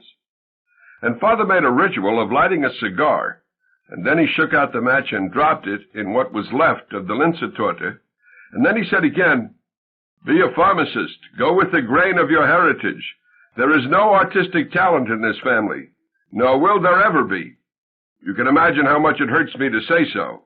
We are business people, and that's all we can ever hope to be. Felix is gifted, I said. And so is every circus freak, said Father. Yes, he has the deepest voice in the world, but have you ever listened to what he actually says when he's using his own mind, when some genuinely gifted person hasn't written something for him to say? I made no reply, and he went on. You and I and your mother and your brother are descended from solid, stolid, thick-skulled, unimaginative, unmusical, ungraceful German stock, whose sole virtue is that it can never leave off working. You see in me a man who was flattered and lied to and coddled out of his proper destiny, which was a life in business, in rendering some sort of plodding but useful service to his community. Don't throw away your destiny the way I did. Be what you were born to be. Be a pharmacist. So I become a pharmacist. But I never gave up on being a writer, too, although I stopped talking about it. I cut poor old Naomi Shoup dead the next time she dared mention my divine spark to me. I told her that I had no wish to be distracted from my first love, which was pharmacy. Thus was I without a single friend in this world again. I was permitted a certain number of electives when I enrolled as a pharmacy major at Ohio State. And with nobody watching, so to speak, I took a course in playwriting in my sophomore year. I had by then heard of James Thurber, who had grown up right there in Columbus, and then gone on to New York City to write comically about the same sorts of people I had known in Midland City. And his biggest hit had been a play, The Male Animal. Scooby-Dooby-Doo-Wop, Deedly-ah, Deedly-ah, maybe I could be like him. So I turned my essay on John Fortune into a play. Who was doing the housework back home, meanwhile? I was still doing most of it. I wasn't your typical college boy any more than I had been your typical high school boy. I still lived at home, but made the 100-mile round trip to Columbus 3 or 4 times a week, depending on what my schedule was. I cut down on fancy cooking, I must say. I served an awful lot of canned stew in those days, and sometimes I didn't get around to serving it until midnight either. Mother and Father groused a little bit, but not all that much. Who was paying my tuition? My brother was. I agree now that Kathmandu was a ridiculous play. What made me keep working on it so long, even after I graduated and went to work as the night man at Schramm's drugstore, were the lines at the very end. They so much deserved to be spoken in a theater. They weren't even my lines. They were the last words of John Fortune himself, which I found in an old Bugle Observer. The thing was this. He simply disappeared somewhere in Asia in 1938. He had sent postcards back from San Francisco, and then Honolulu, and then Fiji, and then Manila, and Madras, and so on. But then the cards stopped. The very last one came from Agra, India, the site of the Taj Mahal. One letter I found in the paper published in 1939, long before anybody in Midland City found out what finally happened to Fortune, said this: "At least he saw the Taj Mahal." But then right at the end of World War II, the Bugle Observer got a letter from a British doctor who had been a prisoner of the Japanese for years and years. His name was David Brokenshire.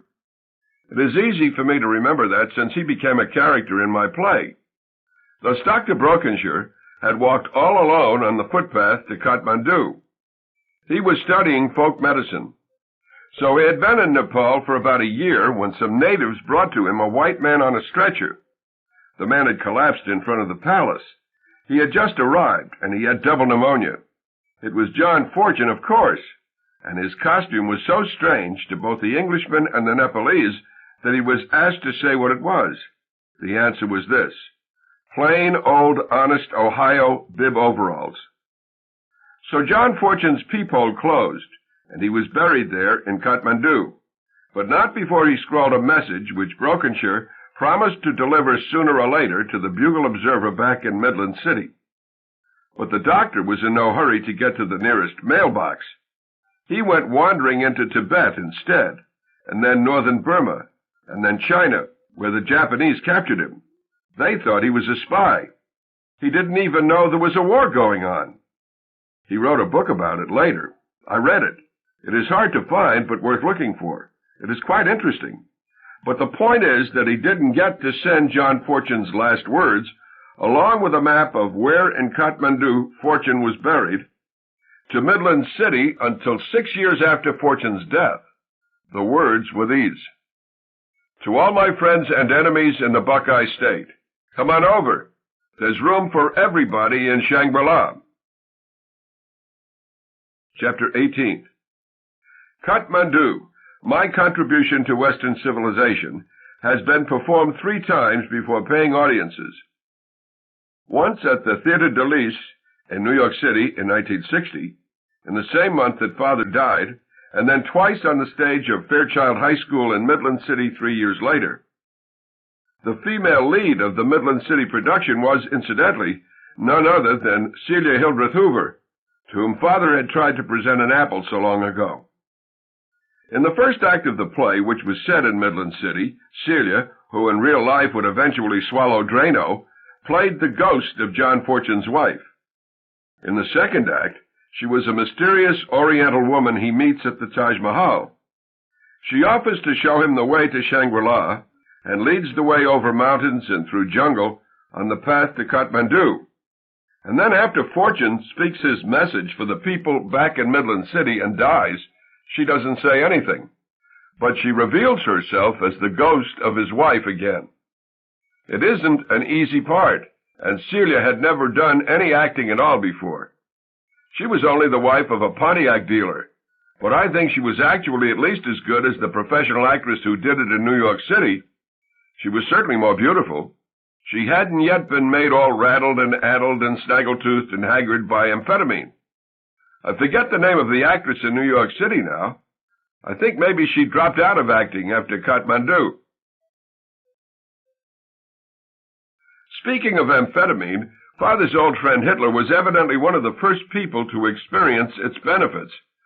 I read recently that his personal doctor kept him bright-eyed and bushy-tailed right up to the end, with bigger and bigger doses of vitamins and amphetamine. I went straight from pharmacy school to a job as all-night man at Schramm's drugstore, 6 days a week from midnight to dawn. I still lived with my parents, but now I was able to make a substantial contribution to their support and my own. It was a dangerous job, since Schramm's, the only business establishment of any sort that was open all night, was a sort of lighthouse for lunatics and outlaws. My predecessor, old Malcolm Hyatt, who went to high school with my father, was killed by a robber from out of town.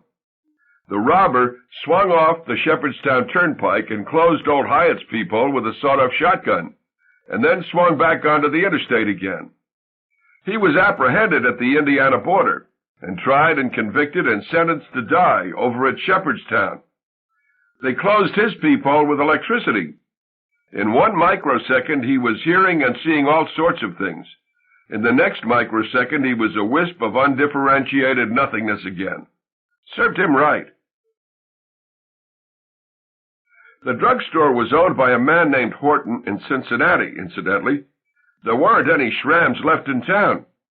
There used to be dozens of Schramm's in town. There used to be dozens of Waltzes in town, too. But when I went to work at Schramm's, there were only 4 of us. Mother, father, and me, and my brother's first wife, Donna. She was half of a set of what used to be identical twins. She and Felix were divorced, but she still called herself Donna Waltz. So she wasn't a real waltz, a blood waltz. And she would never have been a waltz of any sort if Felix hadn't accidentally put her through a windshield the day after he was discharged from the Army. He hardly knew her, since her family had moved to Midland City from Kokomo, Indiana, while he was at war. He couldn't even tell her from her twin, Dina. They were out joyriding in her father's car. Thank God it wasn't our car, anyway. We didn't have a car anymore. We didn't have shit anymore, and Father was still in prison, but Felix was driving. He was at the wheel, and the brakes locked. It was a pre-war Hudson. There weren't any post-war cars yet. So Donna went through the windshield, and she didn't look anything like her sister anymore. And Felix married her after she got out of the hospital.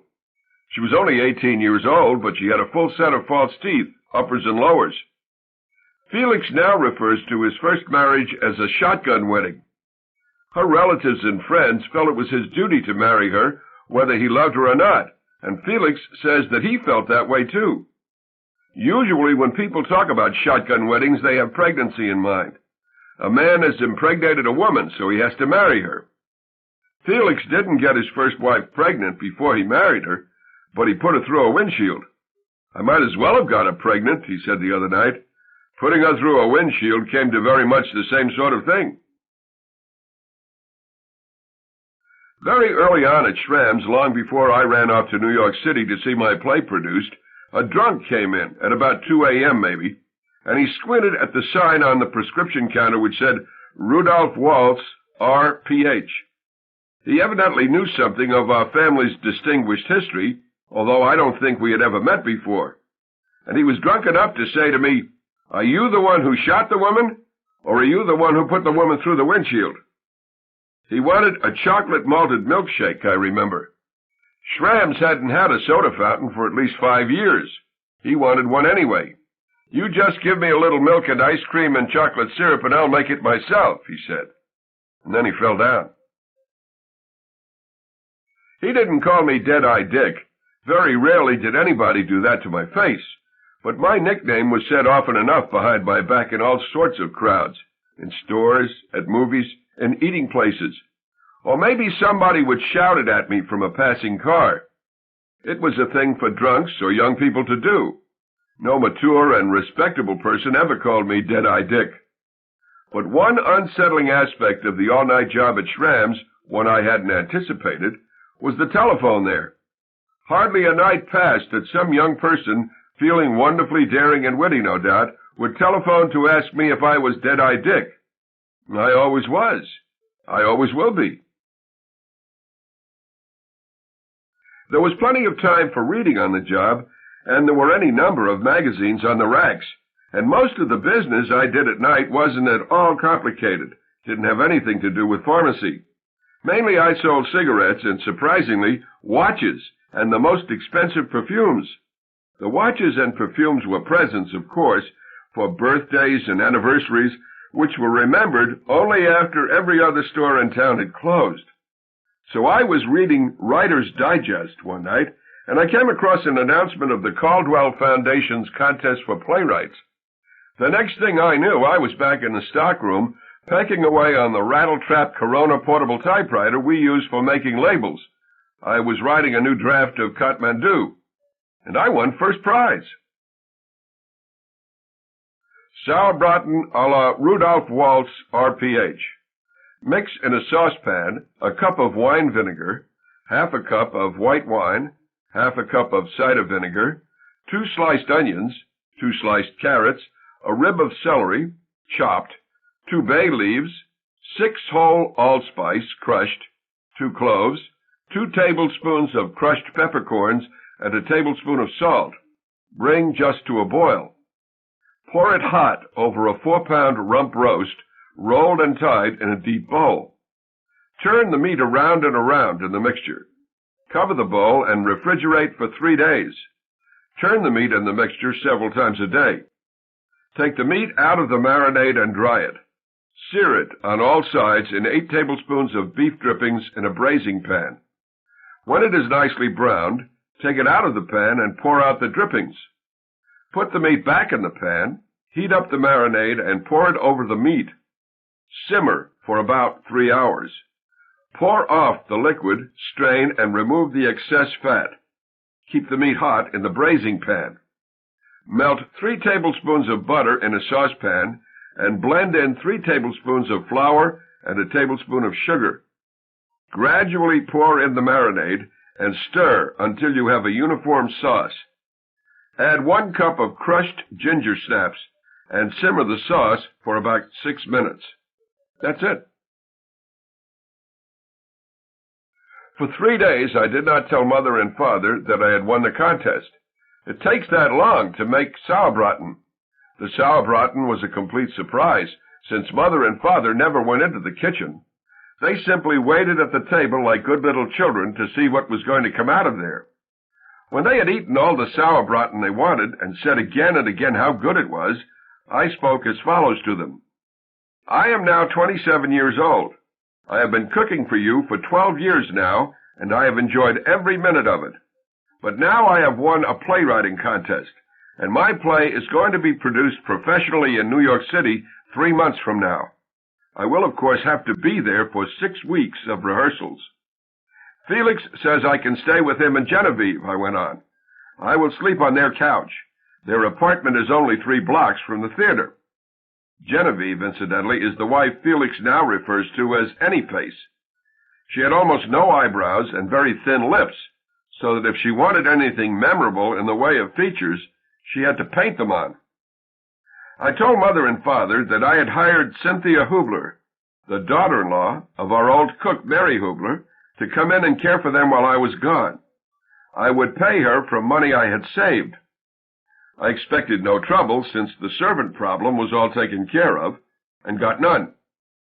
These people, after all, were like characters at the end of a novel or a play who have been wrong about all sorts of things throughout the action. And finally, something has settled their hash. Mother spoke first. Goodness, she said. Good luck. Yes, said Father. Good luck. Little did I dream that Father had only a few more months to live then. Chapter 19.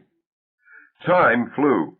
In a twinkling, I was on Christopher Street in Greenwich Village at high noon, gazing up at a theater marquee as snowflakes kissed my face.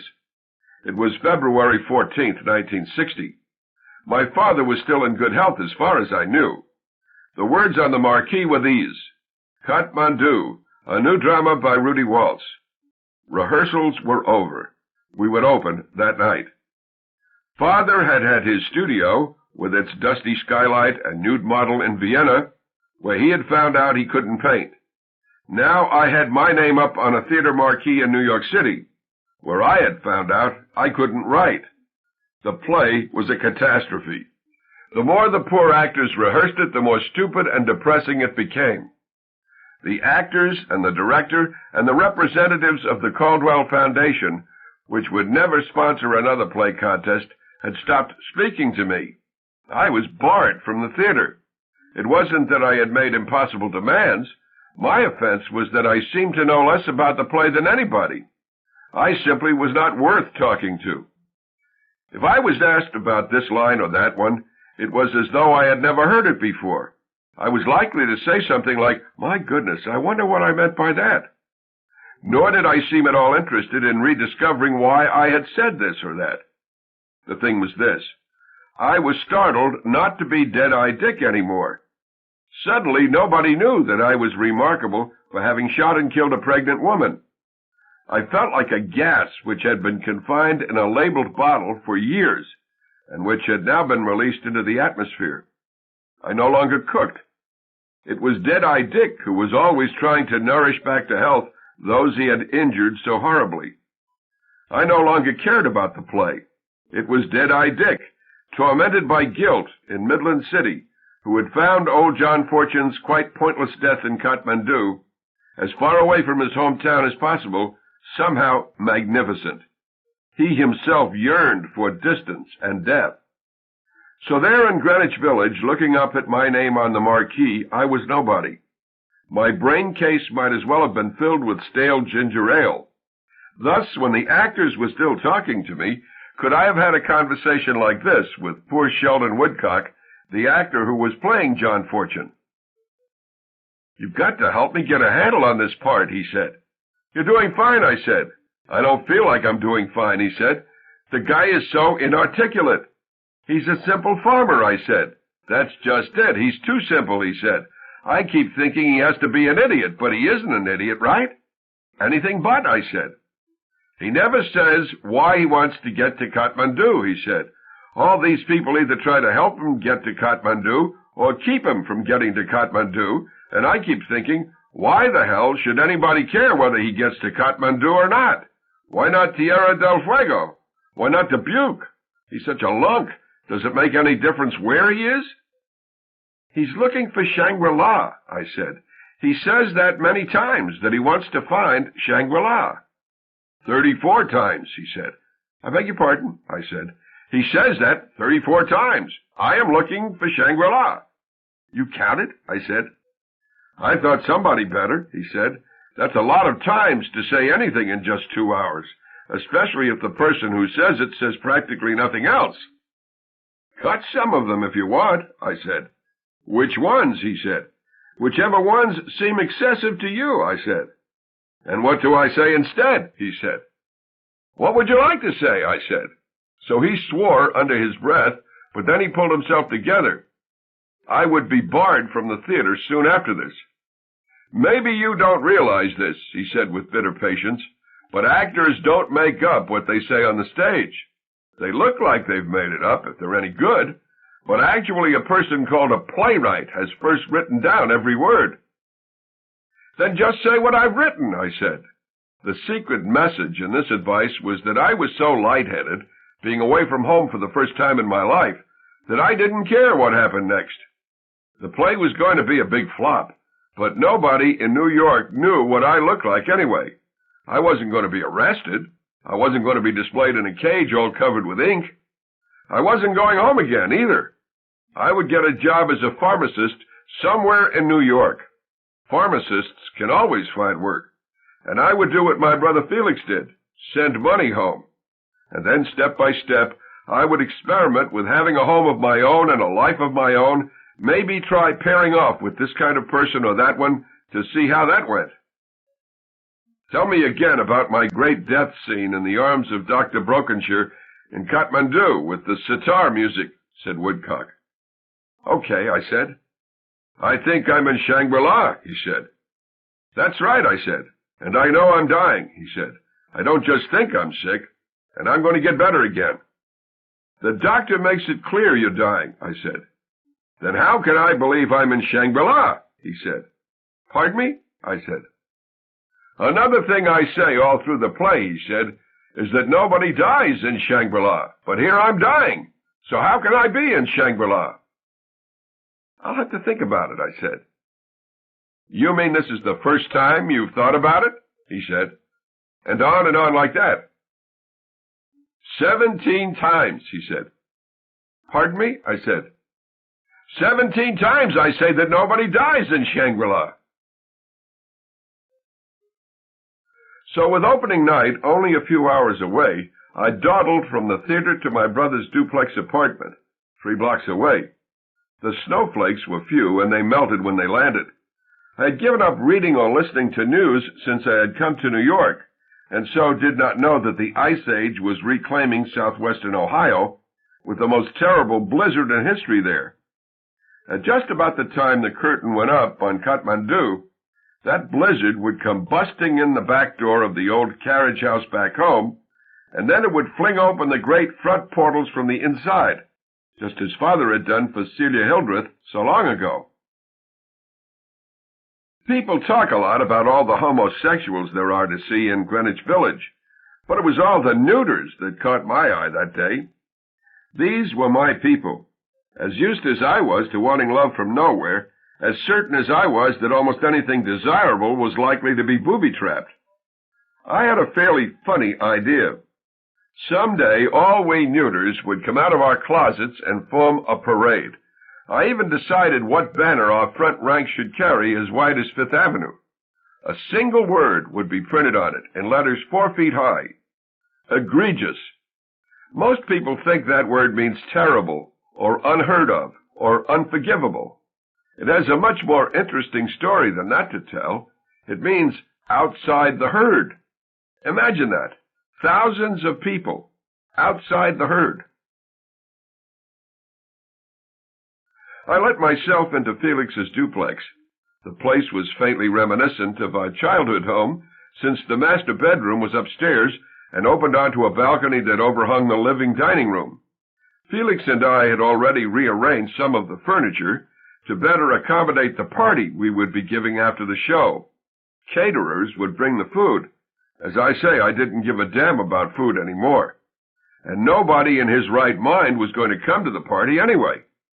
It wasn't my party anyway, any more than it was my stupid play. I had regressed to being the boy I used to be before I shot Mrs. Metzger. I was barely 12 years old. I supposed that I would have the place to myself all afternoon. Felix and his wife Genevieve, Anyface, were at radio station WOR, I thought.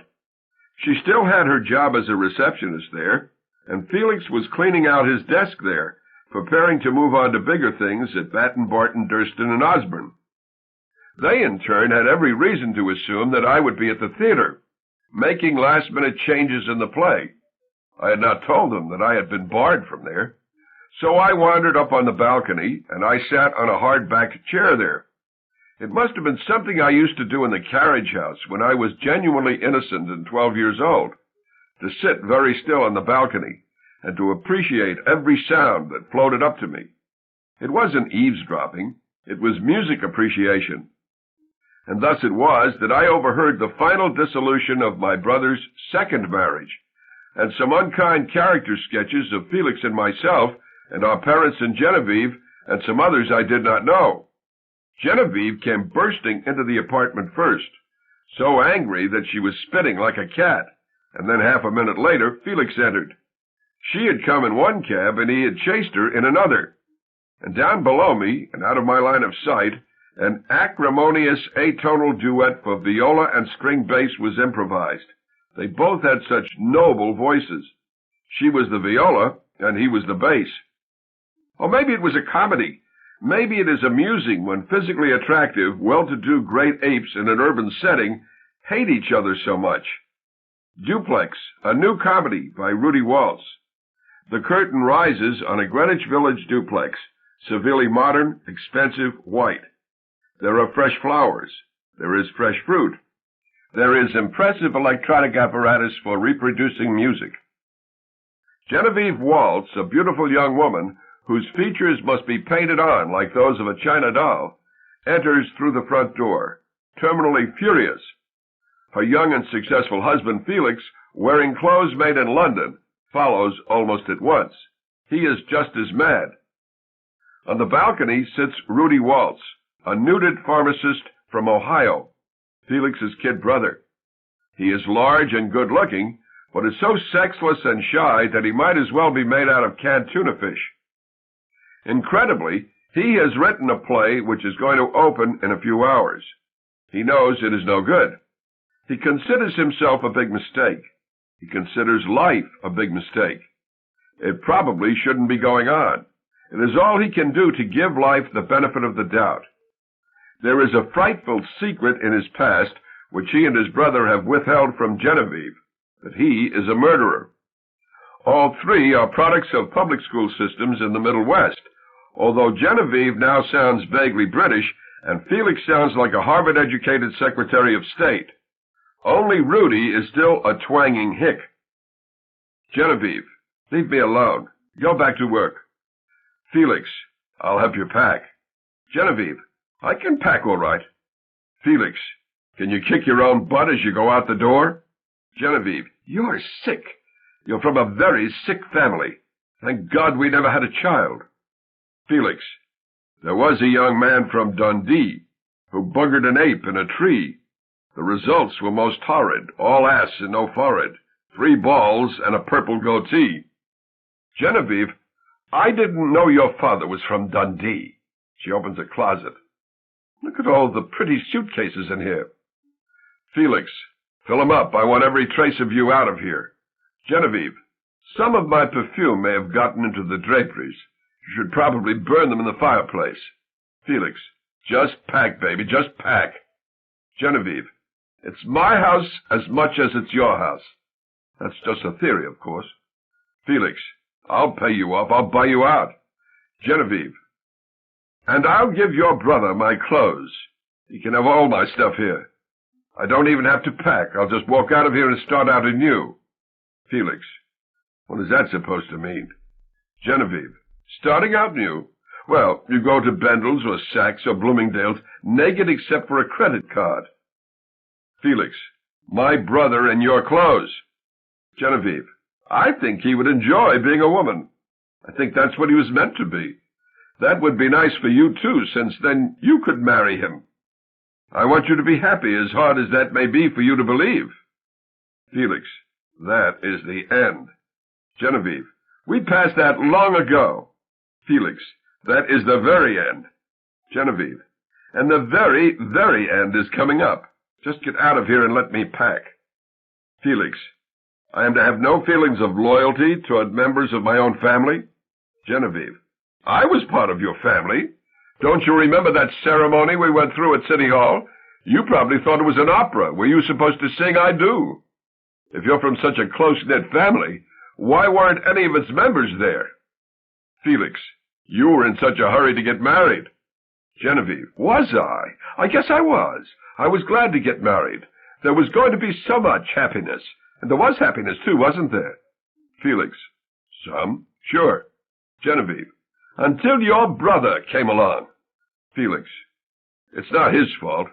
Genevieve, it's your fault. Felix, tell me how. Genevieve, the very, very end is coming up now. Are you sure you want to hear it? Felix, how is it my fault? Genevieve, you are so ashamed of him. You must be ashamed of your parents, too, otherwise why have I never met them? Felix, they're too sick to leave home. Genevieve, and we, with an income of over $100,000 a year, have been too poor to visit them. Are they dead? Felix, no. Genevieve, are they in a crazy house? Felix, no. Genevieve, I'm very good at visiting people in crazy houses. My own mother was in a crazy house when I was in high school, and I visited her. She was wonderful. I was wonderful. I told you my mother was in the crazy house for a while. Felix, yes. Genevieve, I thought you should know, in case we wanted a baby. It isn't anything to be ashamed of anyway, or is it? Felix, nothing to be ashamed of. Genevieve, so tell me the worst about your parents. Felix, nothing. Genevieve, then I'll tell you what's wrong with them. They're not good enough for you. You deserve something far more classy. What a snob you are. Felix, it's more complicated. Genevieve, I doubt it. I can't remember anything about you that was the least bit complicated. Making a good impression at all costs. That accounted for everything. Felix. There's a little more to me than that, thank you. Genevieve. No.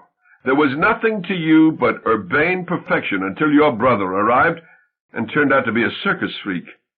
Felix. Don't you call him that. Genevieve. I'm telling you what you think of him. And what was my duty as a wife? To protect your perfection as much as possible. To pretend that there was absolutely nothing wrong with him. At least I never cringed. You did all the cringing. Felix. Cringing? Genevieve. With your head in your hands whenever he's around. You could die of shame. You think he hasn't noticed that? You think he hasn't noticed that we're all set up for entertaining, but we somehow never have people in? Felix. I've been protecting him. Genevieve. Protecting you, you mean? This lovely fight we've had. It wasn't about anything I said to him. I've been very nice to him. It was what I said to you that you couldn't stand. Felix. With 1 million people listening. Genevieve. 5 other people in the reception room, and not one heard what I said because I whispered it to you. But people as far as Chicago must have heard what you yelled back at me. I was actually happily married this morning for a few seconds before you yelled at me. I was feeling very pretty and cherished as I sat at the reception desk. We had made love this morning, as you may remember. You had better burn the bottom sheet along with the draperies. There were 5 strangers in the reception room, imagining, I think, what sort of life and lover I must have to be so impish and gay so early in the morning. Into the reception room comes a young broadcasting executive, flawlessly groomed, urbane, and sexy. What marvelous New York bullshit. He is the lover. He stops and kisses her, and then she whispers in his ear. It was almost as though New York City were true. A couple of spunky kids from the Middle West, making it big in Gotham. Felix. You shouldn't have whispered what you did. Genevieve. I'll say it again. Tell your brother to take a bath. Felix. What a time to say a thing like that. Genevieve. His play is opening tonight, and he stinks to high heaven. He hasn't taken a bath since he's been here. Felix. You call a remark like that romantic? Genevieve. I call it family life. I call it intimacy. That's all over now.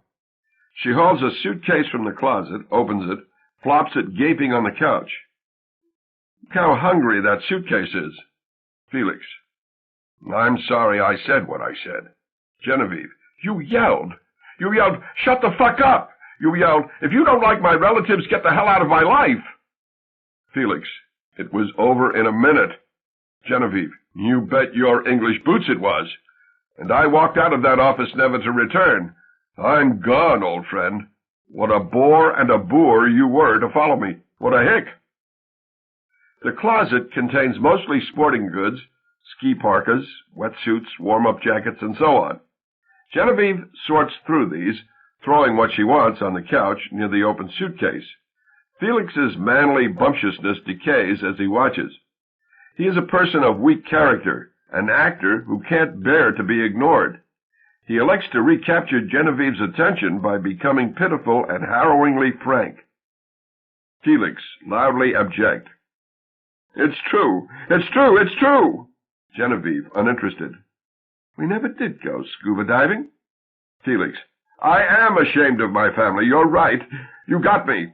Rudy doesn't do anything through all this, he just sits. Genevieve. Scuba was next. Felix.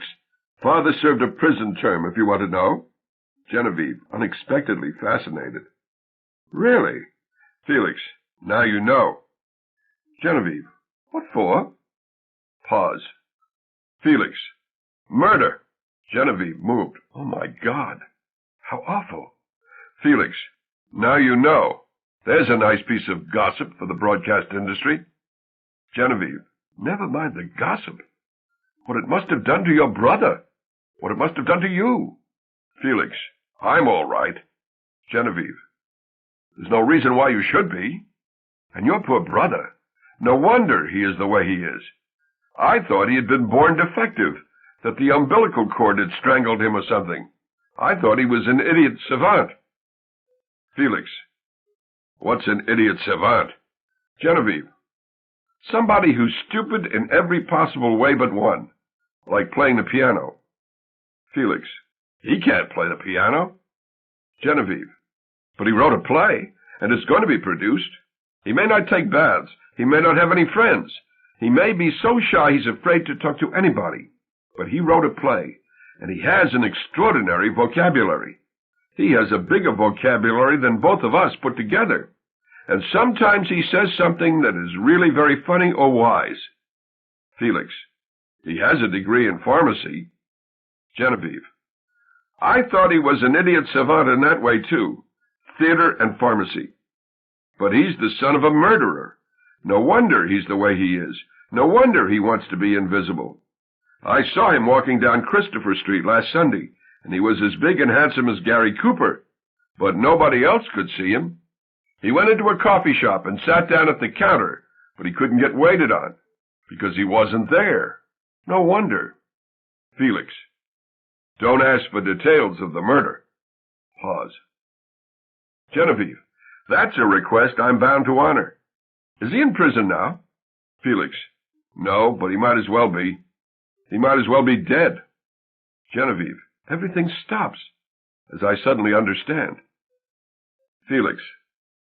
Please, stay, Jen. I don't want to be one of those jerks who gets married and divorced, married and divorced, married and divorced again. Something's very wrong with them. Genevieve. I can't ever go back to the radio station again. Not after that scene. It was so embarrassing. Felix. I don't want you to work anymore anyway. Genevieve. I enjoy work. I enjoy having money of my own.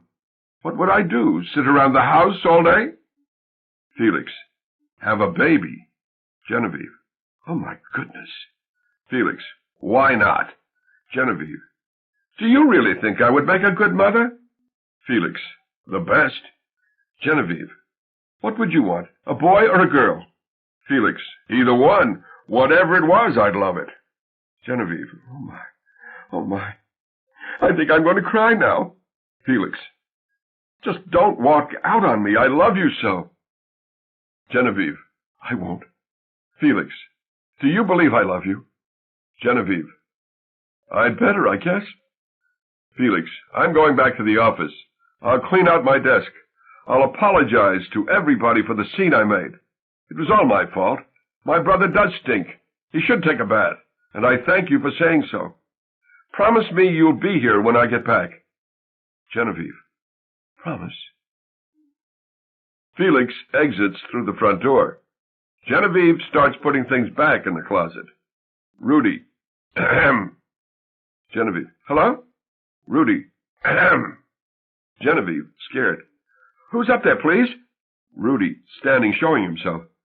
It's me. Genevieve. Oh, my. Rudy. I didn't want to scare you. Genevieve. You heard all that? Rudy. I didn't want to interrupt. Genevieve. We don't believe half of what we said. Rudy. It's all right. I was going to take a bath anyway. Genevieve. You don't even have to. Rudy. The house back home is so cold in the winter. You get out of the habit of taking baths. We all get used to the way we smell. Genevieve. I'm so sorry you heard. Rudy. It's okay. I don't have any more feelings than a rubber ball. You said how nobody sees me.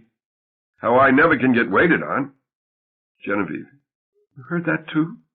Rudy. That's because I'm a neuter. I'm no sex. I'm out of the sex game entirely. Nobody knows how many neuters there are because they're invisible to most people. I'll tell you something, though. There are millions in this town. They should have a parade sometime with big signs saying, tried sex once, thought it was stupid. No sex for 10 years. Feel wonderful. For once in your life, think about something besides sex. Genevieve. You really can be funny sometimes. Rudy. Idiot savant. No good at life, but very funny sometimes with the commentary. Genevieve. I'm sorry about your father. Rudy. He never murdered anybody. Genevieve. He didn't. Rudy. He wouldn't hurt a fly, but he was still a very bad father to have. Felix and I stopped bringing friends home because he was so embarrassing. He wasn't anything, and he never did anything, but he still thought he was so important. He was very spoiled as a child, I guess. We used to get him to help us with our homework, and then we'd get to school and find out that everything he said was wrong. You know what happens if you give a raccoon a lump of sugar? Genevieve. No? Rudy. Raccoons always wash their food before they eat it. Genevieve. I've heard that. Back in Wisconsin we had raccoons. Rudy. A raccoon will take a lump of sugar down to the water and wash it, and wash it, and wash it.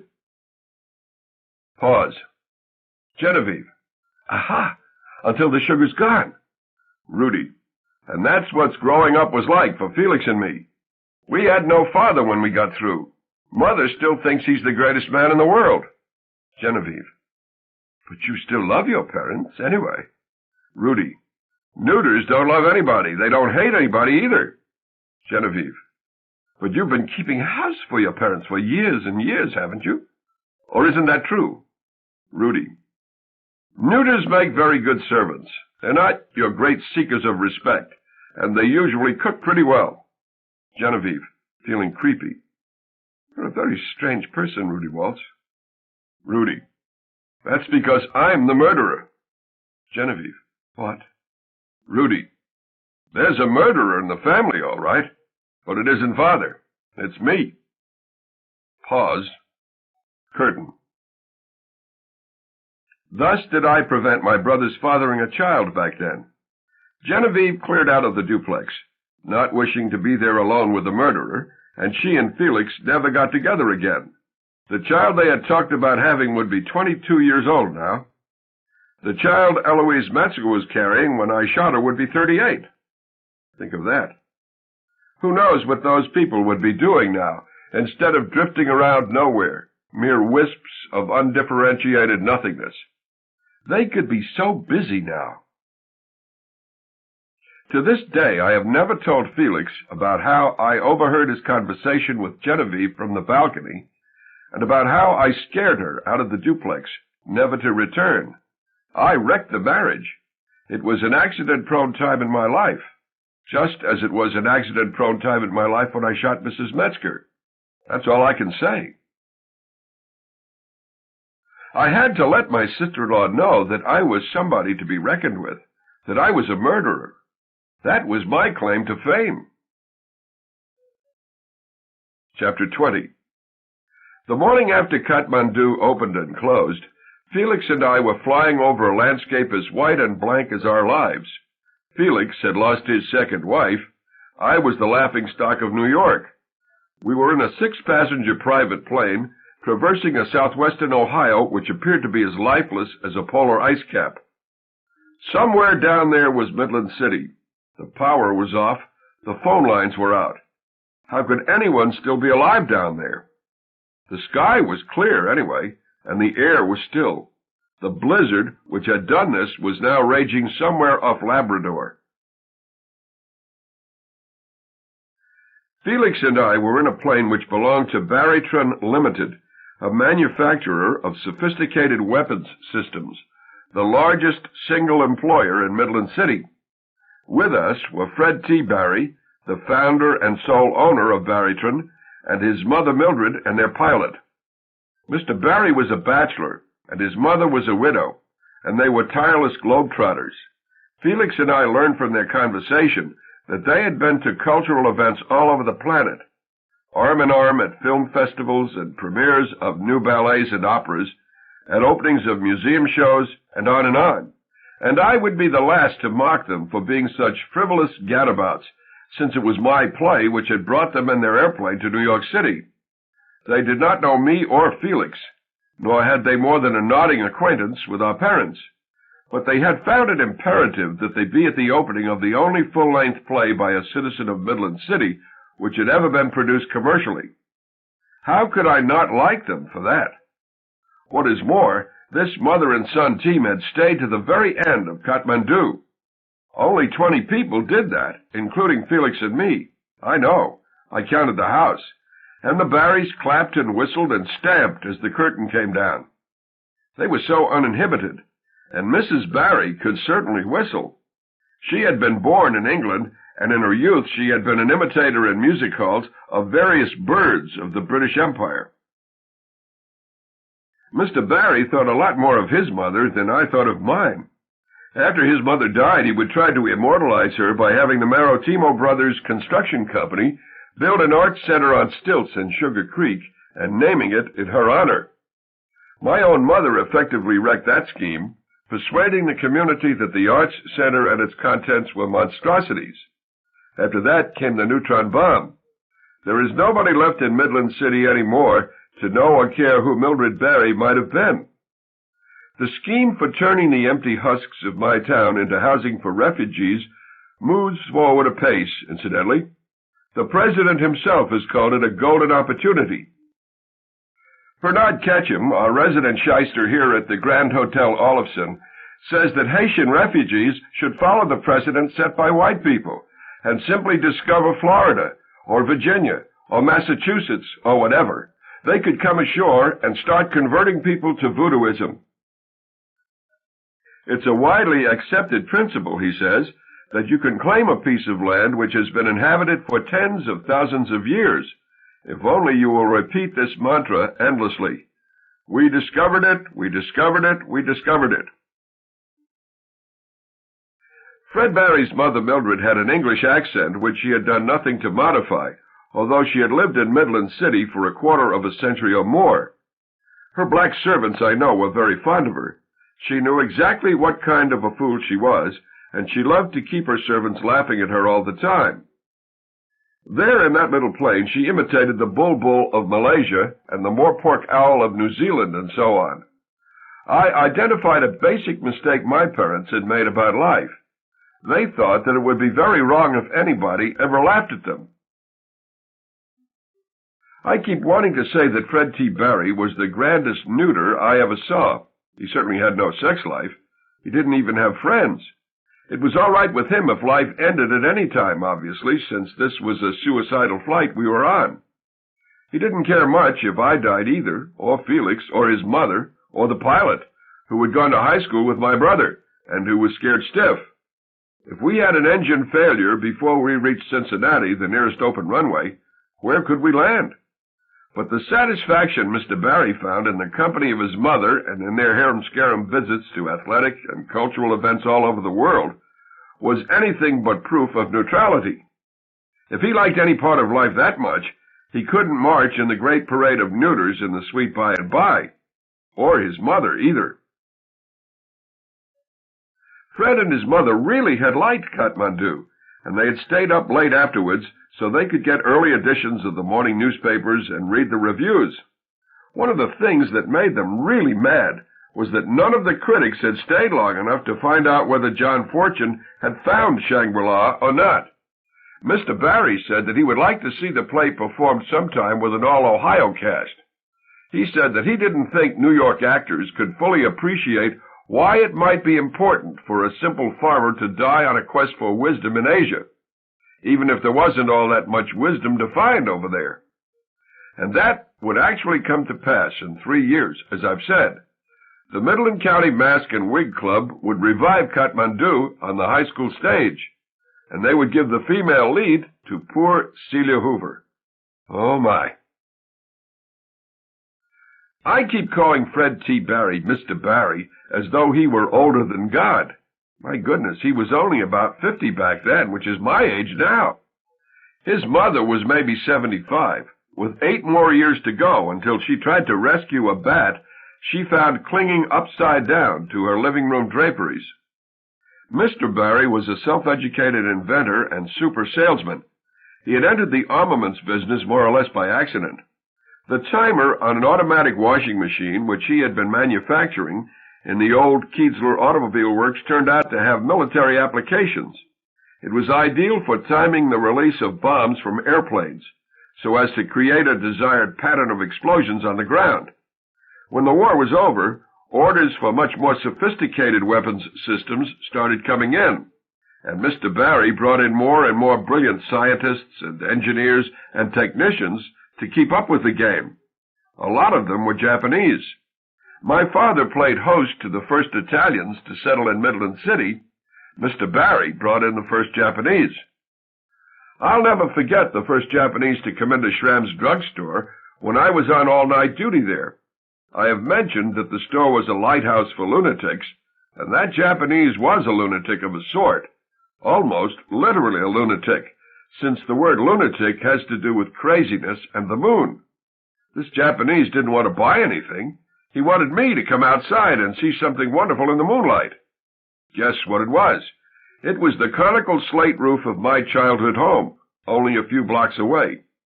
The peak of the cone, where the cupola used to be, was capped with very light gray tar roofing, with bits of sand stuck to it. In the light of a full moon, it was glittering white, like snow. The Japanese smiled and pointed up at the roof. He had no idea that the building meant anything to me. Here was the thought he wanted to share with me, the only other person awake at the time. Fujiyama, he said, the sacred volcano of Japan. Mr. Barry, like a lot of self-educated people, was full of obscure facts which he had found for himself, and which nobody else seemed to know. He asked me, for instance, if I knew Sir Galahad had been a Jew. I said politely that I hadn't. It was his airplane. I expected to be annoyed by an anti-Semitic joke of some kind. I was mistaken. Not even the Jews know Sir Galahad was a Jew, he went on. Jesus, yes. Galahad, no. Every Jew I meet, I ask him, how come you people don't boast more about Sir Galahad? And I even tell them where they can check it out if they want to. Start with the Holy Grail, I say. According to Fred T. Barry, a Jew named Joseph of Arimathea took Christ's goblet when the Last Supper was over. He believed Christ to be divine. Joseph brought the goblet to the crucifixion, and some of Christ's blood fell into it. Joseph was arrested for his Christian sympathies. He was thrown into prison without food or water, but he survived for several years. He had the goblet with him, and every day it filled up with food and drink. So the Romans let him go. They couldn't have known about the goblet, or they surely would have taken it from him. And Joseph went to England to spread the word about Christ. The goblet fed him on the way. And this wandering Jew founded the first Christian church in England, at Glastonbury. He stuck his staff into the ground there, and it became a tree which bloomed every Christmas Eve. Imagine that. Joseph had children who inherited the goblet, which came to be known as the Holy Grail. But sometime during the next 500 years, the Holy Grail was lost. King Arthur and his knights would become obsessed with finding it again, the most sacred relic in England. Night after night failed. Supernatural messages indicated that their hearts weren't pure enough for them to find the Grail. But then Sir Galahad presented himself at Camelot, and it was evident to everyone that his heart was perfectly pure, and he did find the Grail. He was not only spiritually entitled to it, he was legally entitled to it as well, since he was the last living descendant of that wandering Jew, Joseph of Arimathea. Mr. Barry told me what the stock part of a laughingstock was. It was a tree stump used as a target by archers. I had told him that I guessed I was the laughingstock of New York. Fred's mother said to me, speaking of herself, "Shake hands with the laughingstock of Midland City, and the laughingstock of Venice, Italy, and the laughingstock of Madrid, Spain, and the laughingstock of Vancouver, British Columbia, and the laughingstock of Cairo, Egypt, and of just about every important city you can name." Felix got to talking to the pilot, Tiger Adams, about Celia Hildreth, who had become Celia Hoover. Tiger, who had been a year ahead of Felix in high school, had taken her out once, which was par for the course. He guessed that she was lucky to have married an automobile dealer who didn't care what was under her hood. A cream puff, he said. At that time, this was a common description for an automobile which was flashy and loaded with accessories, and never mind whether it ran or not. He had one interesting piece of information, which I had also heard, that the place to see Celia was at the YMCA at night, where she was enrolled in several self-improvement programs, calligraphy and modern dance and business law and things like that. This had been going on for a couple of years or more. Felix, hunching forward, asked Adams how Dwayne Hoover took it, having his wife go off night after night. And Adams replied that Dwayne had probably given up interesting her in sex. It was a futile undertaking. Dwayne was consoling himself, no doubt, in somebody else's arms. And that's probably a chore for him, Adams went on, like having his teeth cleaned, he laughed. It's something everybody should do at least twice a year, he said. Some sexy town, said Felix. Some towns had better pay attention to business, said Adams. It would be a terrible thing for the country if they were all like Hollywood and New York. And after we sat down on the one runway that was open at Cincinnati, it was evident to me that the runway had been cleared at great expense, and just for us. That was how important Fred T. Barry was. It turned out that he was on an emergency mission, although he and his mother had said nothing about that to us. The Air Force was deeply concerned about sensitive work that Baritron was doing for them. They had a helicopter waiting to take him straight to Midland City, so that he could evaluate and remedy any damage the blizzard might have done to the plant. In order that we might come along with him, Mr. Barry said that Felix and I were two of his top executives. So up we went again, this time in a clattering contraption invented by Leonardo da Vinci. Leonardo had obviously modeled it on some mythological creature, half eagle, half cow. That was Fred T. Barry's image, half eagle, half cow. He made me a present of another image, too, as the shadow of our heavier-than-air machine skittered over the unbroken snowfield where Route 53, the highway from Cincinnati to Midland City, used to be. I was in a permanent cringe in my seat, going over in my mind all the terrible things about the blizzard which I had heard and read in New York. Thousands were obviously dying or dead below us. It would take a long time to find all the bodies, and there would be so much rebuilding to do. Midland City and Shepherdstown, when the snow melted, would look like French towns on the front in the First World War. But Fred T. Barry, as cheerful as ever, said to me, "It's nothing but a big pillow fight." "Sir," I said. "Human beings always treat blizzards as though they were the end of the world," he said. "They're like birds when the sun goes down. Birds think the sun is never going to come up again. Sometime just listen to the birds when the sun goes down." "Sir," I said. "This will all melt in a few days or a few weeks," he said, "and it will turn out that everybody is all right and nothing much got hurt. You'll hear on the news that so-and-so many people were killed by the blizzard, but they would have died anyway. Somebody dies of cancer he's had for 11 years, and the radio says the blizzard got him." So I relaxed some. I sat up straighter. "Blizzard is nothing but a great big pillow fight," he said. His mother laughed. Mother and son were so unvain and unafraid. They had such nice times. But Fred T. Barry must have been temporarily regretful that he'd said that when we got a good look from the air at the carriage house. We had circled over the city, so we approached the conical roof from the north. Wind had piled snow halfway up the big north window. The drift hid the back door, the kitchen door, entirely. Seeing it from a distance, I imagined that the drift would actually make the place cozier, would shield it from the wind. But we were horrified when we saw the south side. The great doors, which had last been thrown open for Celia Hildreth in 1943, were agape again. The back door had blown open, we would find out later, and the gale, it admitted, had flung open the great doors from the inside. The enormous open doorway appeared to have tried to vomit the snow which had piled up inside. How deep was the snow inside? 6 feet or more. Chapter 21. Fred T. Barry and his mother were left off by the helicopter on a rooftop at Baritron.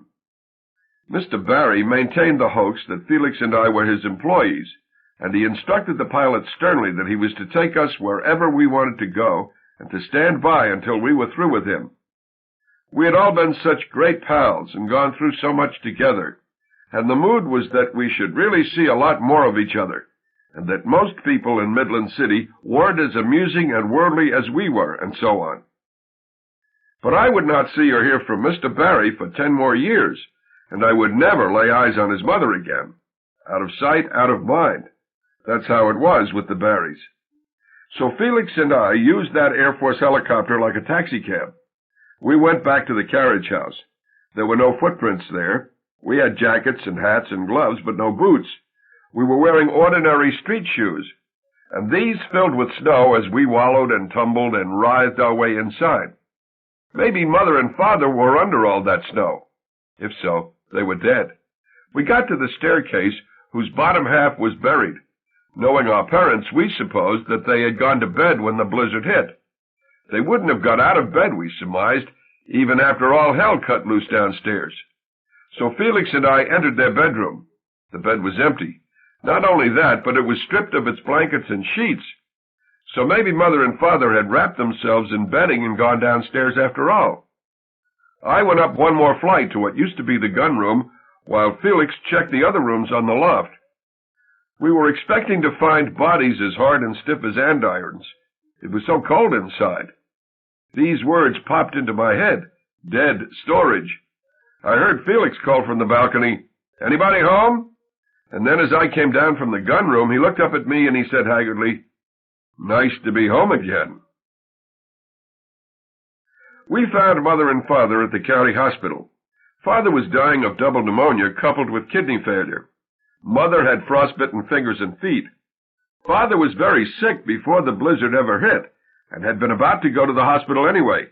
Before the streets became completely impassable, Mother had walked out into the storm in a bathrobe and bedroom slippers and a nightgown, with the Hungarian lifeguard tunic over her shoulders and the sable busby on her head. She was out there long enough to suffer frostbite, but she managed to flag down a snowplow. And the snowplow took her and Father, all bundled up in bedclothes, to the hospital, which had its own diesel-powered electric plant. When Felix and I came into the lobby of the hospital, not knowing if our parents were there or not, we were appalled by the mess. Hundreds of healthy people had sought shelter there, although nobody was supposed to go there unless seriously ill. The sanitary facilities were swamped, and the refugees had begun to infest the entire hospital in search of food and water and places to lie down. These were my people. They had become pioneers again. They were starting a new settlement. They were 10 deep at the information counter, which Felix and I were trying to approach too. You would have thought it was a bar on the Klondike. So I told Felix that I would keep trying to get up to the counter while he went looking for familiar faces which might have news of our parents.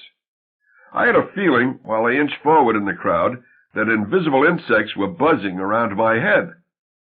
The hospital lobby was surely hot and humid enough for real insects, but the ones that nagged and niggled around me were a condition of my spirit. There had been no such swarms in New York City, but here they were again in my own hometown. They were little bits of information I had about this person or that person, or which this or that person had about me. I was a Midland city celebrity, of course, so every so often I heard, or thought I heard, these words, "Deadeye Dick." I gave no sign that I heard them. What would have been the point of my looking this or that person in the eye, accusing him or her of having called me Deadeye Dick? I deserved the name. When I got to within a rank of the information counter, I learned that the other people were there principally to gain some measure of respect. No truly urgent questions were being put to the 3 frazzled women behind the counter. Typical questions. "What's the latest news, miss?" "If we want blankets, where do we go?" "Do you know that they're out of toilet paper in the ladies' room?" "How sick do you have to be to get a room?" "Could I have some dimes for when the telephones start working again?" "Is that clock right?" "Can we use just one burner in the kitchen for about 15 minutes?" "Dr. Mitchell is my doctor. I'm not sick, but would you please tell him I'm here anyway?" "Is there a list of everybody who's here? Do you want my name?" "Is there some office where they'll cash a personal check for me?" "Can I help some way?" "My mother's got this pain in her left leg that won't go away. What should I do?" "What is the Power and Light Company doing?" "Should I tell somebody that I've got a leg full of shrapnel from the First World War?" I came to admire the 3 women behind the counter. They were patient and polite for the most part. One of them blew up ever so briefly at the man with the leg full of shrapnel. Her initial reply had somehow left him unsatisfied, and he told her that she had no business in the medical profession if she wouldn't listen to what people were trying to tell her about themselves. I had a vague idea who he was, and I had my doubts about his ever having been in any war. I was pretty sure he was one of the Gatch brothers, who used to work for the Maritimo Brothers Construction Company, until they were caught stealing tools and building materials. If he was who I was pretty sure he was, he had a daughter who was 2 years ahead of me in school, Mary or Martha, or Marie maybe, who was a shoplifter. She was always trying to turn people into friends by making them presents of things she stole. And the woman behind the counter told him bitterly that she was just an ordinary housewife who had volunteered to help at the hospital, and that she hadn't been to sleep for 24 hours. It was late afternoon by then. I realized that I knew who she was, too. Not approximately, but exactly. 24 hours of sleeplessness had made her, in my eyes anyway, an idealized representative of compassionate, long-suffering women of all ages everywhere. She denied that she was a nurse, but she was a nurse anyway, without vanity or guile. I have a tendency anyway to swoon secretly in the presence of nurturing women, since my own mother was such a cold and aggressively helpless old bat. Who was this profoundly beautiful and unselfish woman behind the counter? What a surprise! This was Celia Hoover, née Hildreth, the wife of the Pontiac dealer, once believed to be the dumbest girl in high school. I wanted Felix to get a look at her, but I could not spot him anywhere. The last time he had seen her, she had been cutting through a vacant lot in the nighttime, way back in 1943. She was a robot in back of the counter. Her memory was blasted by weariness. I asked her if Mr. and Mrs. Otto Waltz were in the hospital, and she looked in a card file. She told me mechanically that Otto Waltz was in intensive care, in critical condition, and could not have visitors, and that Emma Wetzel Waltz was not in serious condition, and had been given a bed in a makeshift ward, which had been set up in the basement. So there was a member of our distinguished family down in a basement again. I had never been in the basement of the hospital before, but I had known this much about it even when I was a little boy. That was where they had the city morgue. That had been the first stop for Eloise Metzger after I shot her between the eyes. I found Felix standing in a corner of the lobby, agog at the crowd. He hadn't done anything to try and find Mother and Father. He was useless. "Help me, Rudy," he said. "I'm 17 years old again." It was true. "Somebody just called me the Velvet Fog," he marveled. This was the sobriquet of a famous singer of popular music named Mel Torme. Felix had also been nicknamed that in high school. "Whoever called me that," he said it sneeringly, as though I should be ashamed of myself. It was a real fat guy with cold blue eyes, a grown man in a business suit. Nobody's spoken to me like that since the Army took me away from here. It was easy for me to guess who he was talking about. It had to be Jerry Mitchell, who had been Felix's worst enemy in high school. "Jerry Mitchell," I said. "That was Jerry?" said Felix. "He's so heavy. He's lost so much hair." "Not only that," I said, "but he's a doctor now." "I pity his patients," said Felix. "He used to torture cats and dogs and say he was performing scientific experiments." And there was prophecy in that. Dr. Mitchell was building a big practice on the principle that nobody in modern times should ever be the least uncomfortable or dissatisfied, since there were now pills for everything. And he would buy himself a great big house out in Fairchild Heights, right next door to Dwayne and Celia Hoover, and he would encourage Celia and his own wife, and God only knows who all else, to destroy their minds and spirits with amphetamine. About that insect swarm around my head. All those bits of information I had on this person and that one. Dr. Jerome Mitchell was married to the former Barbara Squires, the younger sister of Anthony Squires. Anthony Squires was the policeman who had given me the nickname Deadeye Dick. Father's deathbed scene went like this. Mother and Felix and I were there right by his bed. Gino and Marco Maritimo, faithful to the end, had driven to the hospital atop their own bulldozer. It would later turn out that these two endearing old poops had done hundreds of thousands of dollars worth of damage on the way, tearing up hidden automobiles and fences and fire hydrants and mailboxes and so on. They had to stay out in the corridor, since they weren't blood relatives. Father was under an oxygen tent. He was all shot up with antibiotics, but his body couldn't fight off the pneumonia. Too much else was wrong. The hospital had shaved off his thick, youthful hair and mustache so that an accidental spark couldn't make them burn like gunpowder in the presence of all that oxygen. He seemed to be asleep, but having nightmares, fighting with his eyes closed when Felix and I came in. Mother had already been there for hours. Her frostbitten hands and feet were enclosed in plastic bags filled with a yellow salve so that she couldn't touch any of us.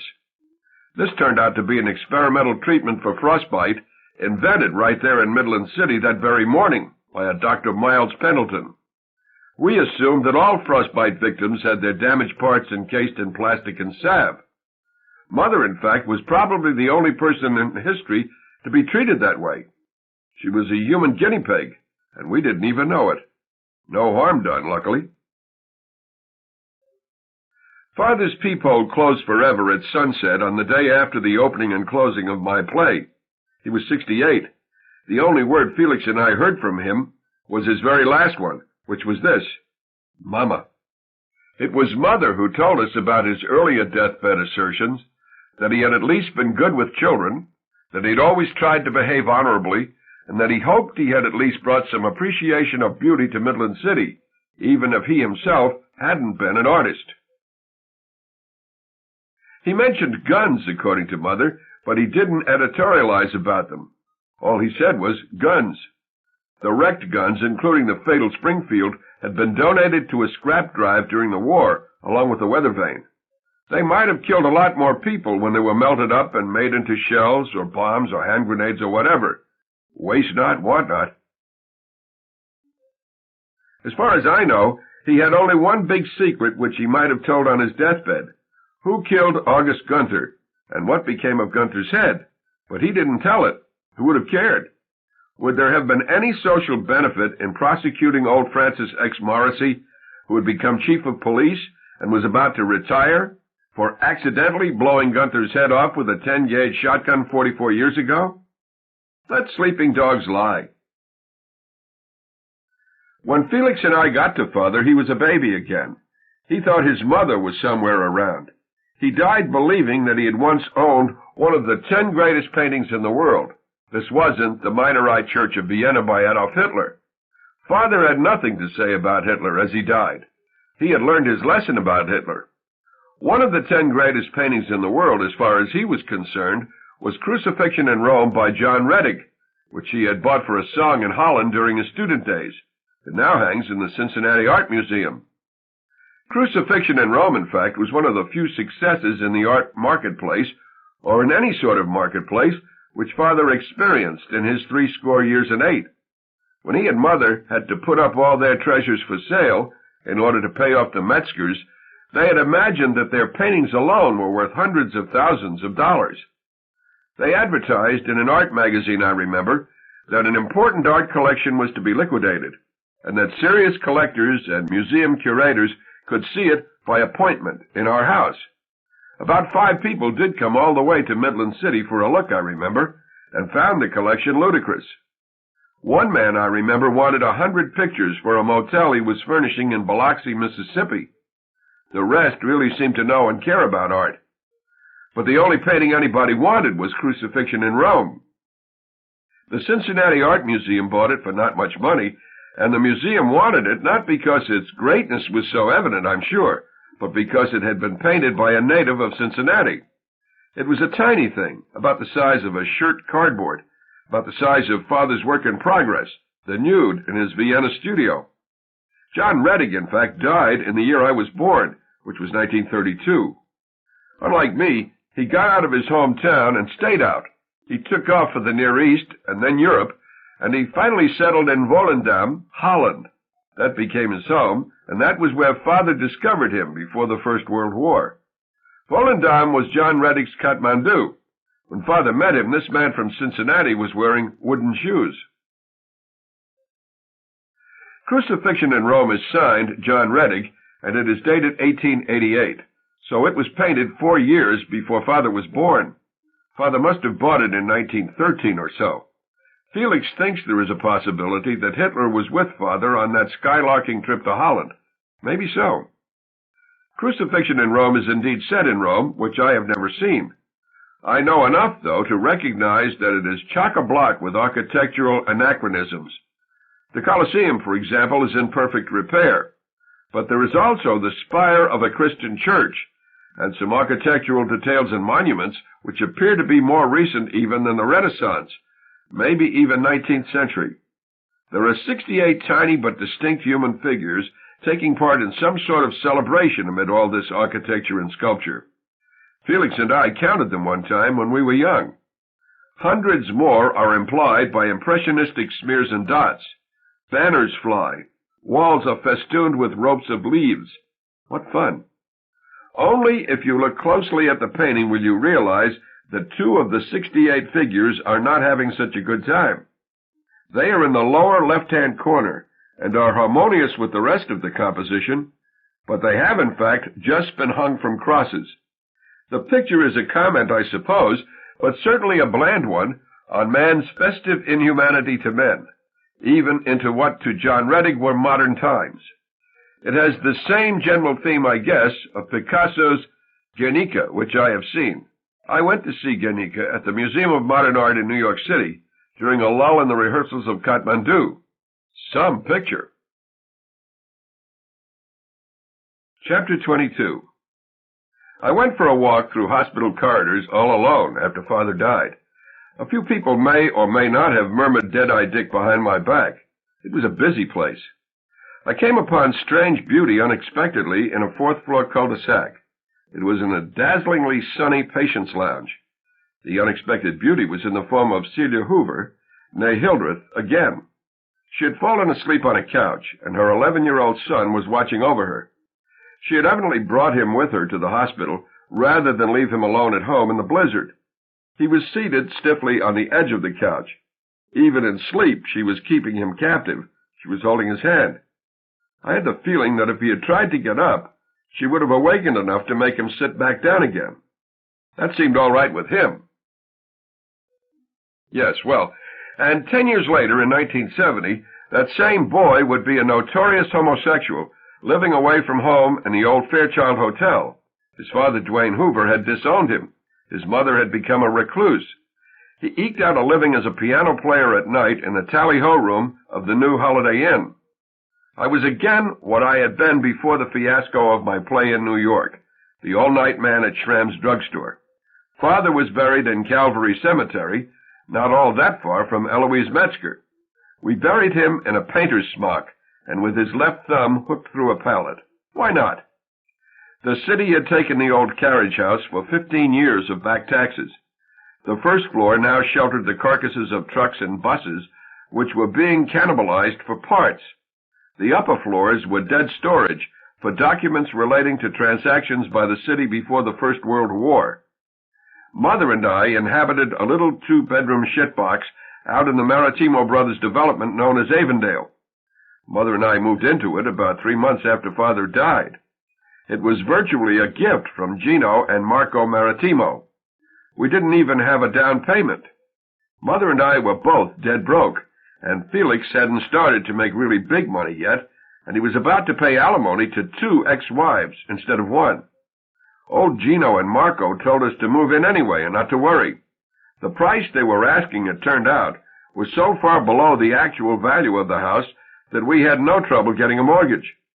It had been a model house, too, which meant it was already landscaped, and there were Venetian blinds already on all the windows, and a flagstone walk running up to the front door, and a post lantern out front, and all sorts of expensive options which most Avondale buyers passed up, like a full basement and genuine tile in the bathroom, and a cedar closet in Mother's bedroom, and a dishwasher and a garbage disposal unit, and a wall oven and a built-in breakfast nook in the kitchen, and a fireplace with an ornate mantelpiece in the living room, and an outdoor barbecue, and an 8-foot cedar fence around the backyard, and on and on.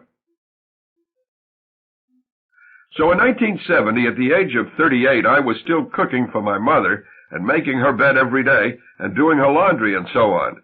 My brother, 44 then, was president of the National Broadcasting Company and living in a penthouse overlooking Central Park, and one of the 10 best-dressed men in the country, supposedly, and breaking up with his fourth wife. According to a gossip column Mother and I read, he and his fourth wife had divided the penthouse in half with a line of chairs. Neither one was supposed to go in the other one's territory. Felix was also due to be fired any day, according to the same column, because the ratings of NBC primetime television shows were falling so far behind those of the other networks. Felix denied this. Yes, and Fred T. Barry had lost his mother, and the Maritimo Brothers Construction Company was building the Mildred Barry Memorial Center for the Arts on stilts in the middle of Sugar Creek. I hadn't seen Mr. Barry for 10 years. But Tiger Adams, his pilot, came into Schramm's drugstore one morning at about 2 a.m. I asked him how Mr. Barry was, and he said that he had almost no interest in anything anymore except for the Arts Center. He says he wants to give southwestern Ohio its own Taj Mahal, he told me. He's sick with loneliness, of course. If it weren't for the Arts Center, I think maybe he would have killed himself. So I looked up the Taj Mahal at the downtown public library the next afternoon. The library was about to be torn down since the neighborhood had deteriorated so much. End of side 3. To continue, turn the cassette over. Side 4, Deadeye Dick, continuing on page 174. Nice people didn't like to go there any more in the winter, since there were always so many bums inside just keeping warm. I had, of course, heard of the Taj Mahal before. Who hasn't? And it had figured in my play. Old John Fortune saw the Taj Mahal before he died. That was the last place he sent a postcard from. But I had never known why and when and how it had been built exactly. It turned out that it was completed in 1643, 301 years before I shot Eloise Metzger. It took 20,000 workmen 22 years to build it. It was a memorial to something Fred T. Barry never had, and which I have never had, which is a wife. Her name was Ajuman Banu Begum. She died in childbirth. Her husband, who ordered the Taj Mahal to be built at any cost, was the Mughal Emperor, Shah Jahan. Tiger Adams gave me news of somebody else I hadn't seen for quite a while. He said that 2 nights before, he had been coming in for a night landing at Will Fairchild Memorial Airport, and he had had to pull up at the last second because there was somebody out on the runway. Whoever it was fell down in a heap right in the middle of the runway and then just stayed there. There were only 2 people inside the airport at that hour, one in the tower, and the other waxing floors down below. So the floor waxer, who was one of the Gatch brothers, drove out on the runway in his own car. He had to half-drag the mystery person into his car. It turned out to be Celia Hoover. She was barefoot and wearing her husband's trench coat over a nightgown, and about 5 miles from home.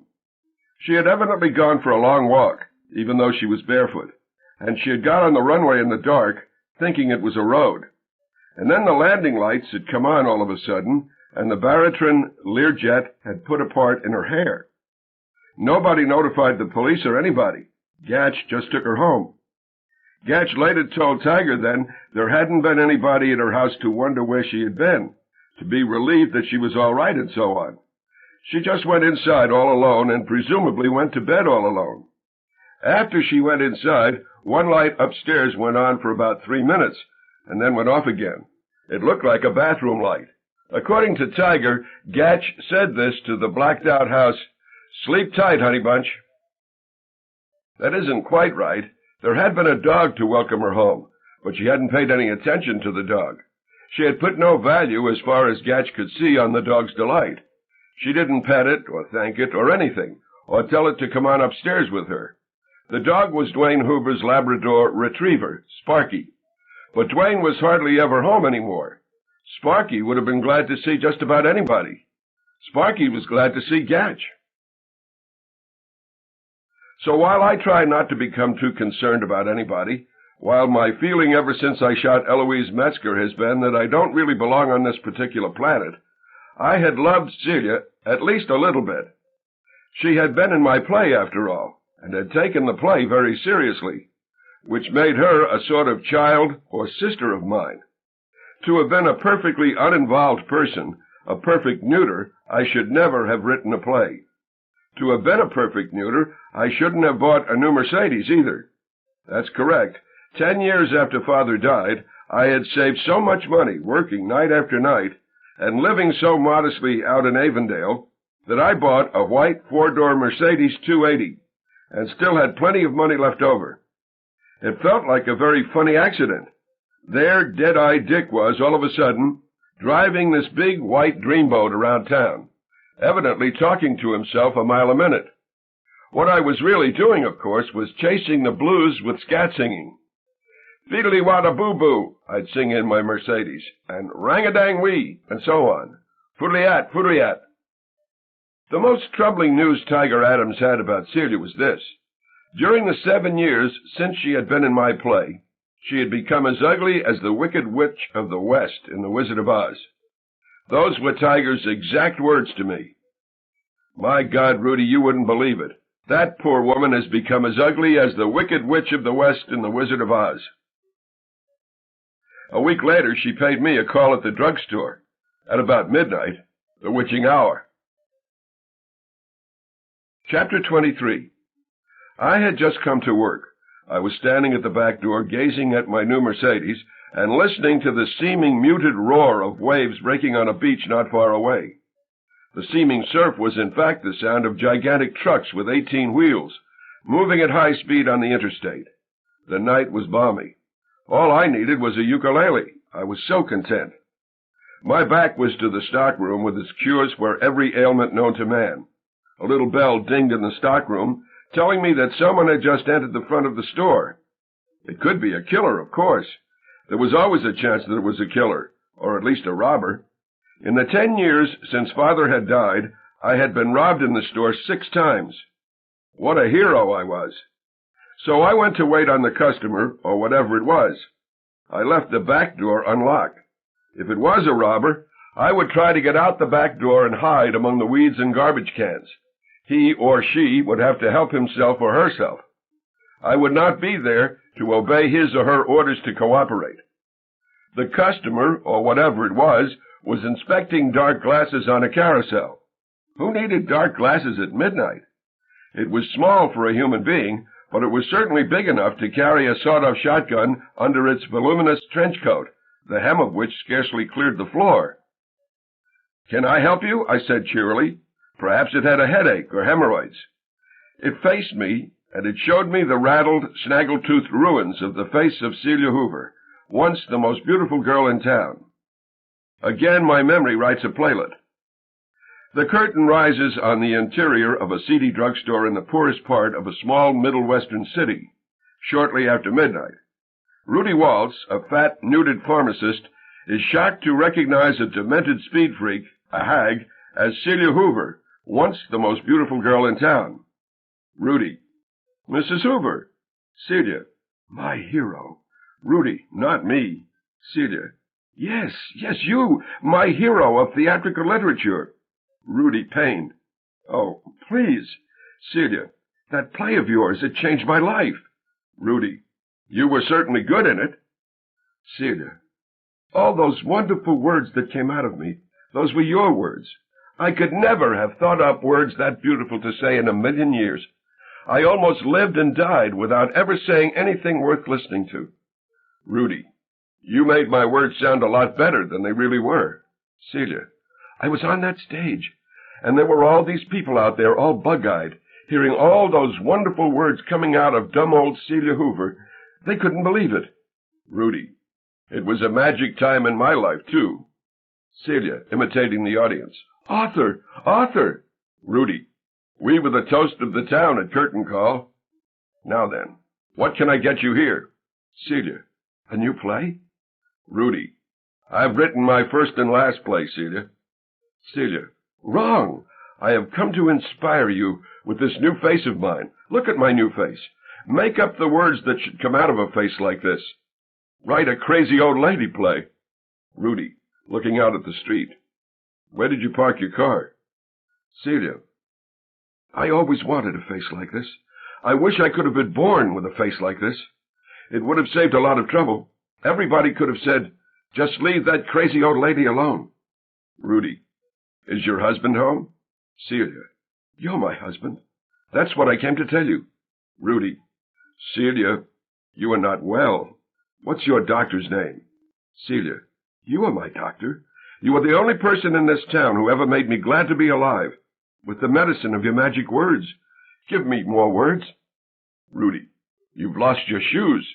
Celia. I threw my shoes away. In your honor, I threw all my shoes away. They're all in the garbage can. Rudy. How did you get here? Celia. I walked here, and I'll walk home again. Rudy. There's broken glass everywhere in this neighborhood. Celia. I would gladly walk over glowing coals for you. I love you. I need you so. Rudy considers this declaration, comes to a cynical conclusion, which makes him tired. Rudy, emptily. Pills. Celia. What a team we'd make, the crazy old lady and Deadeye Dick. Rudy. You want pills from me, without a prescription. Celia. I love you. Rudy. Sure. But it's pills, not love, that make people walk over broken glass at midnight. What'll it be, Celia? Amphetamine? Celia. As a matter of fact. Rudy. As a matter of fact.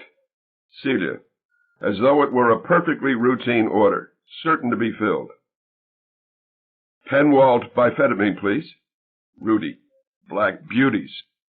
Celia. I've never heard them called that. Rudy. You know how black and glistening they are. Celia. You heard what I called them. Rudy. You can't get them here. Celia, indignantly. They've been prescribed for me for years.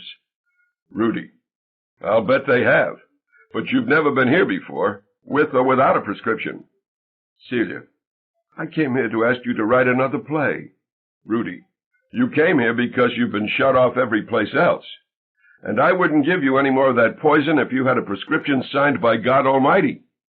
Now you're going to tell me you don't love me after all. Celia. I can't believe you're so mean. Rudy. And who was it who was so nice to you for so long? Dr. Mitchell, I'll bet. Hand in hand with the Fairchild Heights Pharmacy. Too late, they got scared to death of what they'd done to you. Celia. What makes you so afraid of love? Telephone behind prescription counter rings. Rudy goes to answer. Rudy. Excuse me. Into telephone. Schramm's. He listens to a brief question blankly. So they say. He hangs up. Somebody wanted to know if I was Deadeye Dick. Now then, Mrs. Hoover, my understanding of the effects of long-term use of amphetamine leads me to expect that you will very soon become abusive. I can take that if I have to, but I'd rather get you home some way. Celia. You think you know so much. Rudy. Is there some place I can reach your husband? Is he home? Celia. Detroit. Rudy. Your son's just a few blocks away. Celia. I hate his guts and he hates mine. Rudy. We seem to be living the crazy old lady play. I'll call Dr. Mitchell. Celia. He's not my doctor anymore. Dwayne beat him up last week for giving me all those pills so long. Rudy. Good for Dwayne. Celia. Isn't that nice? And as soon as Dwayne gets back from Detroit, he's going to put me in the crazy house. Rudy. You do need help. You need a lot of help. Celia. Then put your arms around me. Rudy freezes. And no Penwald biphetamine either. No anything here. She gravely sweeps a display of cosmetics from a counter to the floor. Rudy. Please, don't do any more of that. Celia. Oh. I'll pay for all damages. Any damages I decide to do. Money is not a problem. She brings forth a handful of gold coins from her trench coat pocket. See? Rudy. Gold pieces? Celia. Sure, I don't fool around. My husband's a coin collector, you know. Rudy. There's got to be several $1,000s there. Celia. Yours. All yours, honey bunch. She scatters the coins at his feet. Now give me a hug. Or give me some Penwald biphetamine. Rudy goes to the telephone, dials. Rudy, singing softly to himself, waiting for an answer on the phone. Skiddy-wah, skiddy-woo, etc.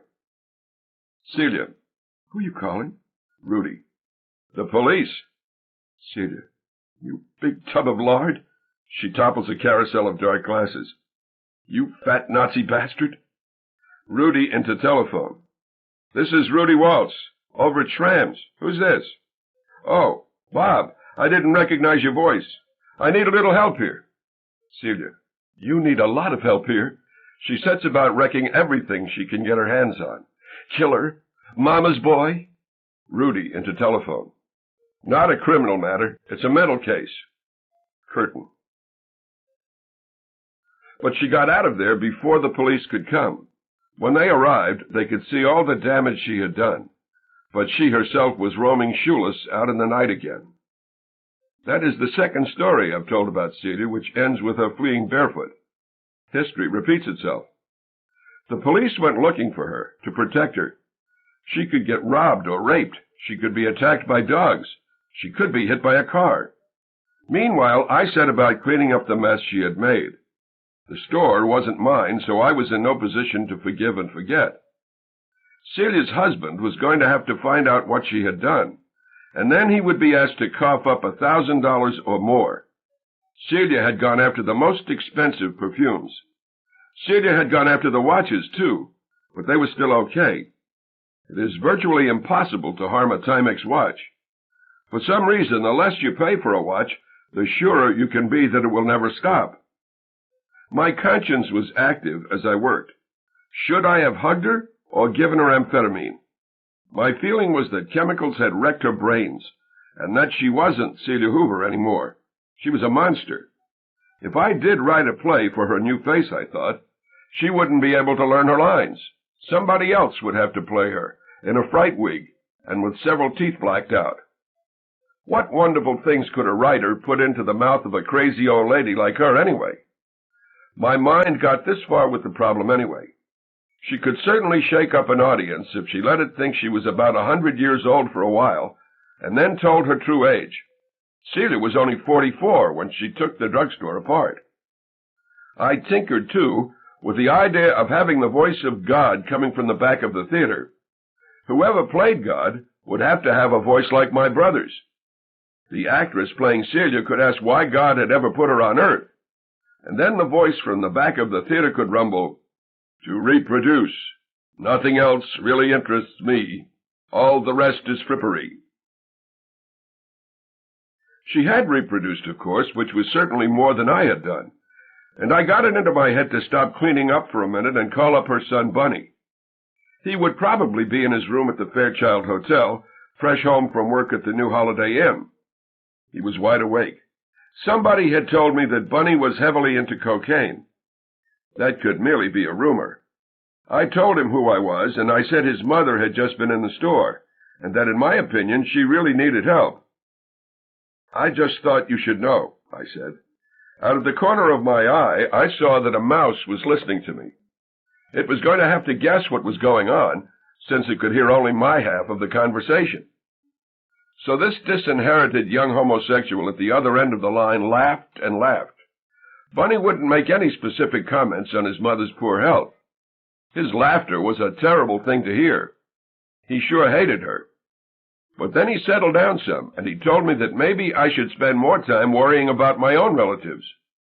"What do you mean by that?" I said. The little ears of the mouse were fine-tuning themselves to my voice, not wishing to miss a syllable. "Your brother's just been canned by NBC, he said. I said that was just gossip. He said it wasn't gossip anymore. He had just heard it over the radio. "It's official," he said. "They finally caught up with him." "What is that supposed to mean?" I asked him. "He's just another big fake from Midland City," he said. "Everybody here is fake." "That's a nice thing to say about your own hometown," I said. "Your father was a fake. He couldn't paint good pictures. I'm a fake. I can't really play the piano. You're a fake. You can't write decent plays. It's perfectly all right as long as we all stay home. That's where your brother made his mistake. He went away from home. They catch fakes out in the real world, you know. They catch 'em all the time." He laughed some more, and I hung up on him. But then the phone rang right away, and it was my brother, calling from his penthouse in Manhattan. It was absolutely true, he said. It was official. He had been canned. It's the best thing that ever happened to me, he said. If that's the case, I'm glad for you, I said. I was standing there with broken eyeglasses and gold pieces crunching under my feet. The police had come and gone so quickly that I hadn't had a chance to tell them about the gold. Gold, gold, gold. For the first time in my life, said Felix, I have the opportunity to find out who I really am. From now on, women can see me as a real human being instead of a high-ranking corporate executive who can make them big shots too. I told him that I could see how that might be a relief. His wife at that time was named Charlotte, so I asked him how Charlotte was taking things. She is what I am talking about, he said. She didn't marry Felix Waltz. She married the president of the National Broadcasting Company. I had never met Charlotte. She had sounded nice enough the few times I had talked to her on the phone, maybe just a touch insincere. She was trying to treat me like family, I guess. She thought she had to be warm, no matter what I really was. I don't know whether she ever found out I was a murderer. But now Felix was saying that she was insane. That's putting it a little strong, I expect, I said. It turned out that Charlotte was so mad at him that she had cut all the buttons off his clothes. Every coat, every suit, every shirt, every pair of pajamas. Then she had thrown all the buttons down the incinerator. People can sure get mad at each other. They're liable to do anything. What's Mom's reaction? He said. She hasn't heard yet, I said. I guess it'll be in the paper in the morning. Tell her I've never been happier, he said. Okay, I said. She's going to take it pretty hard, I guess, he said. Not as hard as she might have a few months ago, I said. She's got some exciting problems of her own for a change. She's sick, he said. No, I said. Of course she was sick, but I had no way of knowing that. She's been appointed to the board of directors of the New Arts Center. You told me, he said. That was certainly very nice of Fred T. Barry to appoint her. Well, now she's fighting him tooth and nail about modern art, I said. She's raising hell about the first 2 works of art he's bought, even though he paid for them with his own money. That doesn't sound like Mother, said Felix. One of them's a statue by Henry Moore, I said. The English sculptor? Said Felix. Right, and the other one is a painting by somebody named Robbo Karabekian, I said. The statue is already in the sculpture garden, and Mother says it's nothing but a figure 8 on its side. The picture is supposed to go up just inside the front door, so it's the first thing you see when you come in. It's green. It's about the size of a barn door. It has 1 vertical orange stripe, and it's called The Temptation of St. Anthony. Mother wrote a letter to the paper saying the picture was an insult to the memory of Father, and to the memory of every serious artist who ever lived. The telephone went dead. I will never know why. It was nothing I did on my end. It could have been caused by something the mouse on my end did. The mouse had gone away. It could have been fooling with the telephone wires in the wall. Or maybe in the basement of my brother's building in New York City, somebody was putting a tap on his line. Maybe a private detective working for his wife wanted to get the goods on him, to be used in a divorce action later on. Anything is possible. Then the telephone came alive again. Felix was talking about coming home to Midland City to rediscover his roots. He said the exact opposite of what Bunny Hoover had said to me.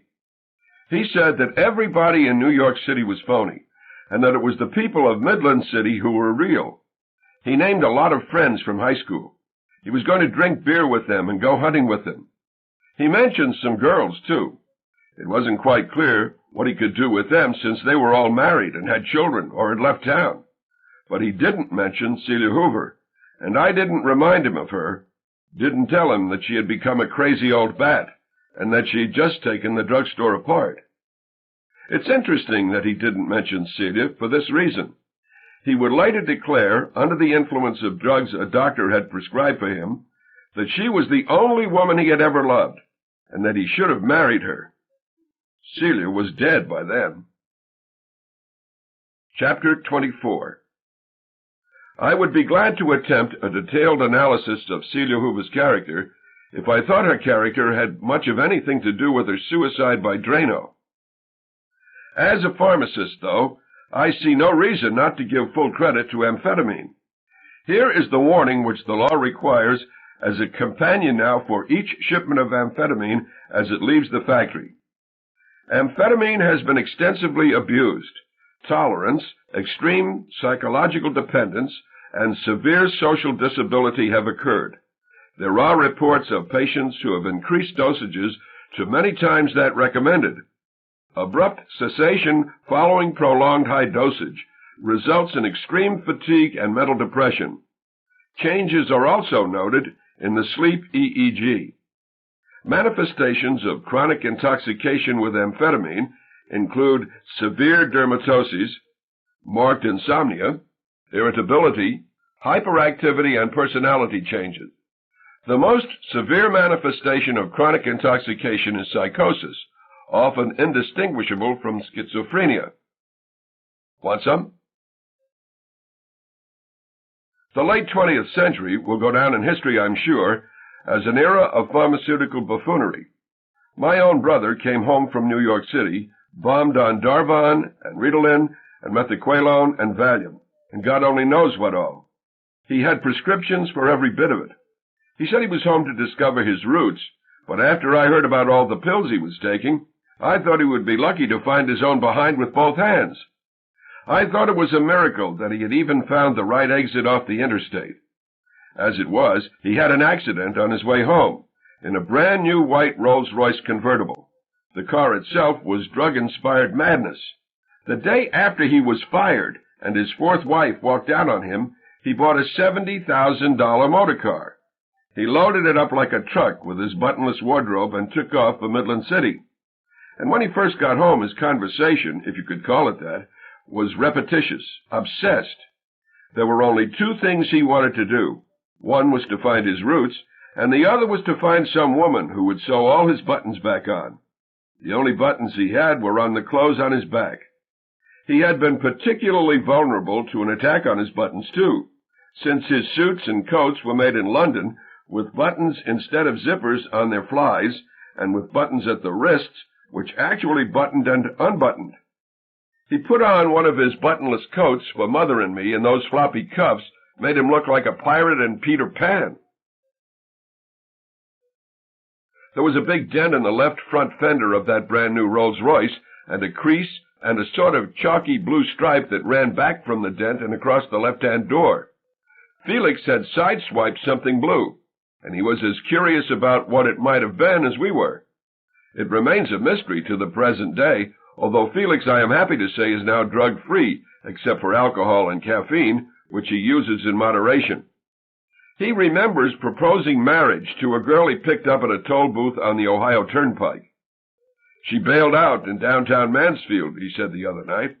He had swung off the turnpike and into Mansfield to buy her a color television set or a stereo or anything she wanted, as proof of how much he liked her. That could have been where I got the dent, he said. He was able to identify the drug which had made him so brainlessly ardent, too. Methaqualone, he said. I think now about all the little shitbox houses I have driven by in my life, and that all Americans have driven by in their lives. Shitbox houses with very expensive cars in the driveway, and maybe even a yacht on a trailer, too. And suddenly there was Mother's and my little shitbox with a new Mercedes under the carport and a new Rolls-Royce convertible on the front lawn. That was where Felix first parked his car when he got home, on the lawn. We were lucky he didn't take down the post lantern and half the shrubbery, too. So in he came saying, "The prodigal son is home, kill the fatted calf," and so on.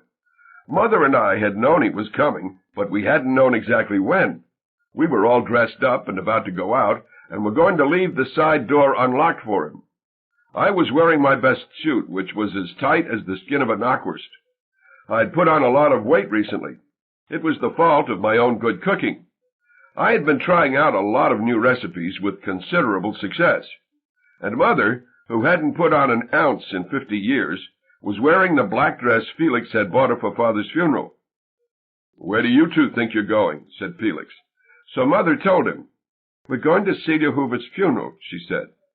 That was the first Felix had heard that his date for the senior prom was no longer among the living. The last he had seen of her, she had been running away from him barefoot and into a vacant lot at night. If he was going to catch her now, he would have to go wherever it was that the dead people went. That would make a good scene in a movie. Felix in heaven, wearing a tuxedo for the senior prom, carrying Celia's golden slippers, and calling out over and over again, "Celia! Celia! Where are you? I have your dancing shoes!" So nothing would do but that Felix come to the funeral with us. Methaqualone had persuaded him that he and Celia had been high school sweethearts, and that he should have married her. "She was what I was looking for all the time, and I never even realized it," he said. I think now that Mother and I should have driven him to the county hospital for detoxification. But we got into his car with him and told him where the funeral was. The top was down, which was no way to go to a funeral, and Felix himself was a mess. His necktie was askew, and his shirt was filthy, and he had a 2-day growth of beard. He had found time to buy a Rolls-Royce, but it hadn't occurred to him that he might have bought some new shirts with buttons, too. He wasn't going to have another shirt with buttons until he could find some woman who would sew all his buttons on. Off we went to the First Methodist Church with Felix at the wheel and Mother in the back seat. As luck would have it, Felix almost closed the peephole of his first wife, Donna, as she was getting out of her Thunderbird in front of her twin sister's house on Arsenal Avenue. It would have been her fault if she had died, since she didn't look to see what was coming before she disembarked on the driver's side. But it would have made for an ugly case in court, since Felix had already put her through a windshield once, and he was still paying her a lot of alimony, and the business about all the pills he was taking would have come out, and so on. Worst of all, as far as the jury was concerned, I'm sure, would have been the fact that he was a bloated plutocrat in a Rolls-Royce. Felix didn't even recognize her, and I don't think she recognized him either. When I told him who it was he had almost hit, he spoke of her most unkindly. He recalled that her scalp was crisscrossed with scars because of her trip through the windshield. When he used to run his fingers through her hair, he would encounter those scars, and he would get this crazy idea that he was a quarterback. "I would look downfield for an end who was open for a forward pass," he said. It was at the church, though, that Felix and his good friend Methaqualone became embarrassing. We got there late, so we had to sit toward the back, where those least concerned with the deceased should have been sitting anyway. If we were going to make any disturbance, people would have to swivel around in their pews to see who we were. The service started quietly enough. I heard only one person crying, and she was way up front, and I think it was Lottie Davis, the Hoovers' black maid. She and Dwayne were the only people there to do a whole lot of crying, since practically nobody else had seen Celia for 7 years, since she had starred in Kathmandu. Her son wasn't there. Her doctor wasn't there. Both her parents were dead, and all her brothers and sisters had drifted off to God knows where. One brother I know was killed in the Korean War, and somebody swore, I remember, that he had seen her sister Shirley as an extra in the remake of the movie King Kong. Maybe so. There were maybe 200 mourners there. Most of them were employees and friends and customers and suppliers of Dwayne's. The word was all over town of how in need of support he was, of how vocally ashamed he was to have been such a bad husband that his wife had committed suicide. He had been quoted to me as having made a public announcement in the tally-ho room of the new Holiday Inn the day after Celia killed herself. "I take half the blame, but the other half goes to that son of a bitching Dr. Jerry Mitchell. Watch out for the pills your doctor tells your wife to take." That's all I've got to say. It must have been a startling scene. From 5 until 6:30 or so every weekday night, the tally-ho room, the cocktail lounge, was a plenary session of the oligarchy of Midland City. A few powerful people, most notably Fred T. Barry, were involved in planetary games, so that the deliberations at the tally-ho room were beneath their notice. But anyone doing big business or hoping to do big business strictly within the county was foolish not to show his face there at least once a week, if only to drink a glass of ginger ale. The tally-ho room did a very big trade in ginger ale. Dwayne owned a piece of the new Holiday Inn, incidentally. His automobile dealership was right next door, on the same continuous sheet of blacktop.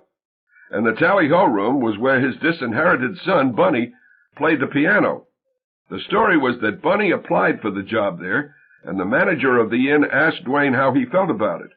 And Dwayne said he had never heard of Bunny, so he did not care if the inn hired him or not, as long as he could play the piano. And then Dwayne added, supposedly, that he himself hated piano music, since it interfered with conversation. All he asked was that there be no piano playing until 8 o'clock at night. That way, although he did not say so, Dwayne Hoover would never have to lay eyes on his disgraceful son. I daydreamed at Celia's funeral. There was no reason to expect that anything truly exciting or consoling would be said. Not even the minister, the Reverend Charles Harrell, believed in heaven or hell. Not even the minister thought that every life had a meaning, and that every death could startle us into learning something important, and so on. The corpse was a mediocrity who had broken down after a while. The mourners were mediocrities who would break down after a while. The city itself was breaking down. Its center was already dead. Everybody shopped at the outlying malls. Heavy industry had gone bust. People were moving away. The planet itself was breaking down. It was going to blow itself up sooner or later anyway, if it didn't poison itself first. In a manner of speaking, it was already eating Drano. There in the back of the church, I daydreamed a theory of what life was all about. I told myself that Mother and Felix and the Reverend Harrell and Dwayne Hoover and so on were cells in what was supposed to be one great big animal. There was no reason to take us seriously as individuals. Celia, in her casket there, all shot through with Drano and amphetamine, might have been a dead cell sloughed off by a pancreas the size of the Milky Way. How comical that I, a single cell, should take my life so seriously. I found myself smiling at a funeral. I stopped smiling. I glanced around to see if anyone had noticed. One person had. He was at the other end of our pew, and he did not look away when I caught him gazing at me. He went right on gazing, and it was I who faced forward again. I had not recognized him. He was wearing large sunglasses with mirrored lenses. He could have been anyone. But then I became the center of attention for the full congregation, for Reverend Harrell had mentioned my name. He was talking about Rudy Waltz. I was Rudy Waltz. To whoever might be watching our insignificant lives under an electron microscope, we cells have names, and if we know little else, we know our names. Reverend Harrell told the congregation of the 6 weeks when he and the late Celia Hoover, née Hildreth, and the playwright Rudy Waltz had known blissful unselfishness which could serve as a good example for the rest of the world. He was talking about the local production of Kathmandu. He had played the part of John Fortune, the Ohio Pilgrim to Nowhere, and Celia had played the ghost of his wife. He was a gifted actor. He resembled a lion. For all I know, Celia may have fallen in love with him. For all I know, Celia may have fallen in love with me. In any case, the Reverend and I were clearly unavailable. As only a gifted actor could, the Reverend made the Mask and Wig Club's production of Kathmandu, and especially Celia's performance, sound as though it had enriched lives all over town. My own calculation is that people were as moved by the play as they might have been by a good game of basketball. The auditorium was a nice enough place to be that night. Reverend Harrell said it was sad that Celia had not lived to see the completion of the Mildred Barry Memorial Center for the Arts in Sugar Creek, but that her performance in Kathmandu was proof that the arts were important in Midland City before the center was built. He declared that the most important arts centers a city could have were human beings, not buildings. He called attention to me again. There in the back sits an arts center named Rudy Waltz, he said. It was then that Felix and his friend Methaqualone began wailing. Felix was as loud as a fire engine, and he could not stop. Chapter 25.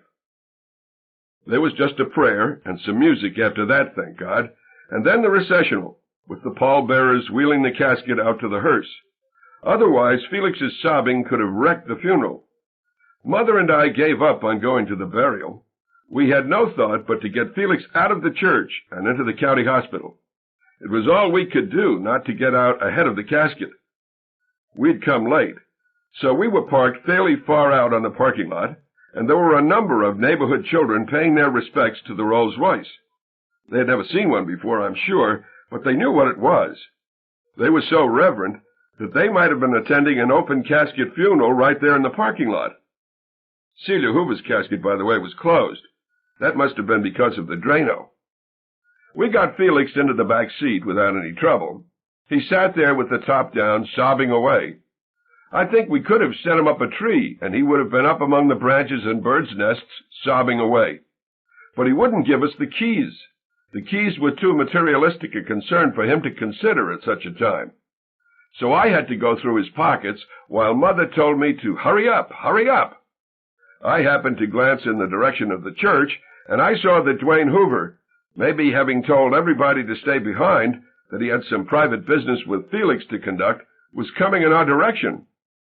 He might have been expected to remain close to the hearse and to duck curious and possibly accusing eyes by getting into the undertaker's Cadillac limousine behind it.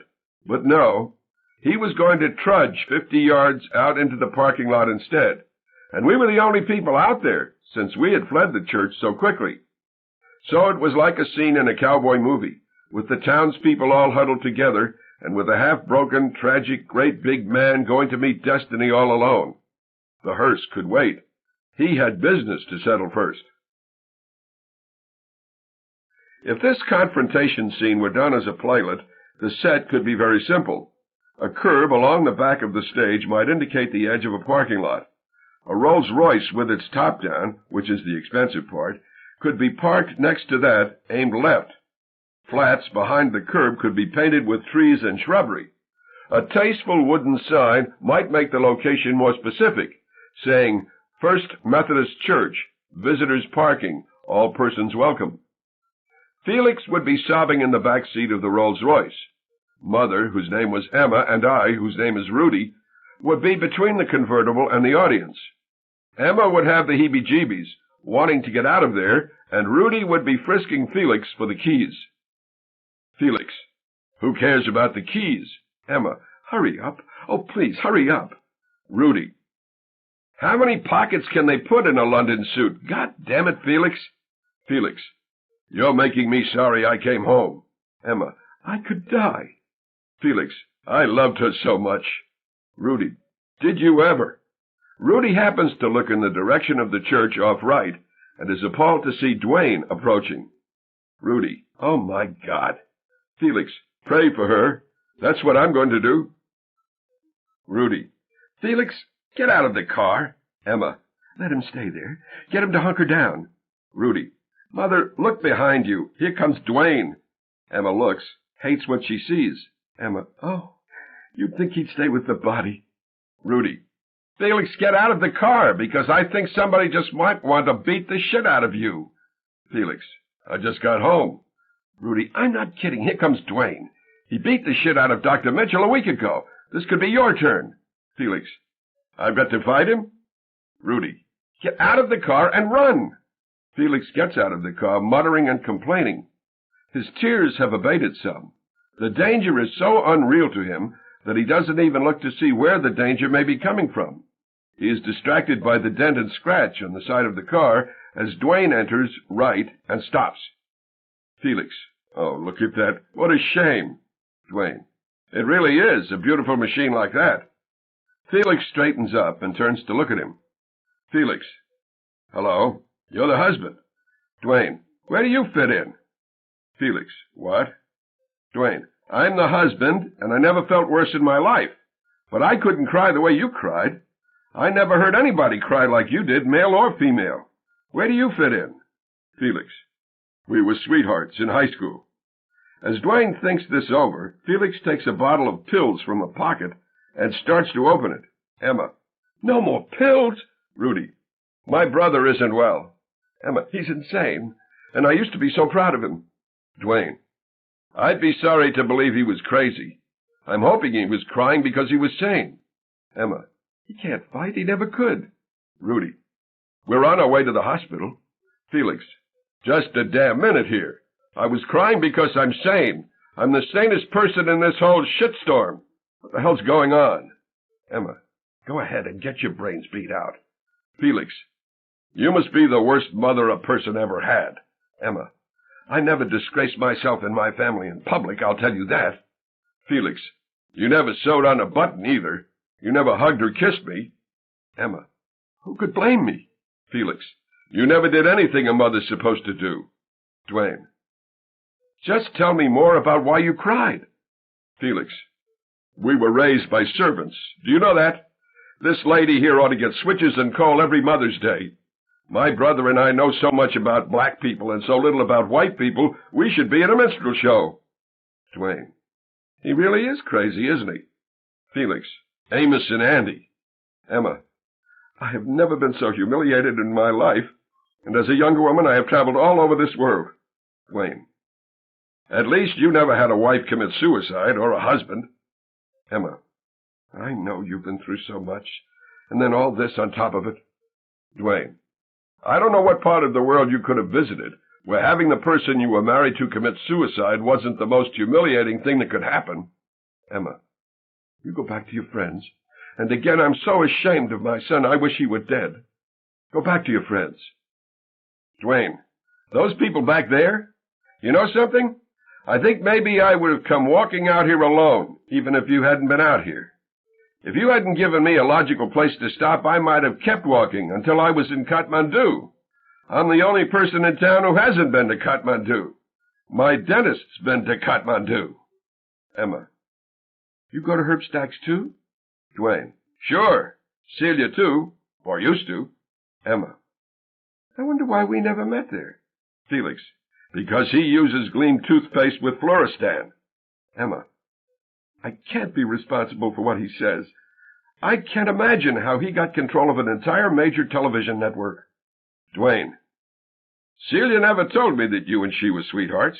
That was her big complaint right up to the end, you know, that nobody had ever loved her. So why should she even go to the dentist anymore? Emma, radio, too. He was also in charge of radio. Felix, you're interrupting an important conversation, as usual. Mr. Hoover? Yes, Celia and I were not only sweethearts in high school, but I realized there in church that she was the only woman I had ever loved, and maybe the only woman I will ever love. I hope I have not offended you. Duane, I'm glad. I may not look glad, but I am glad. They're going to honk the horn of the hearse any minute to tell me to hurry up, that the cemetery's about to close. She was like this Rolls-Royce here, you know? Felix, the most beautiful woman I ever knew. No offense, no offense. Duane, no offense. Anybody who wants to can say she was the most beautiful woman he ever saw. You should have married her, not me. Felix, I wasn't worthy of her. Look at the dent I put in the Rolls-Royce.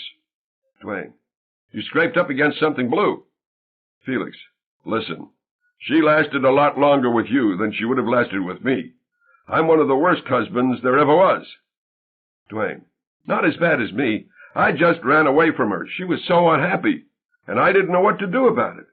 And there wasn't anybody else to take her off my hands. I'm good for selling cars. I can really sell cars. I can fix cars. I can really fix cars. But I sure couldn't fix that woman. Never even knew where to get the tools.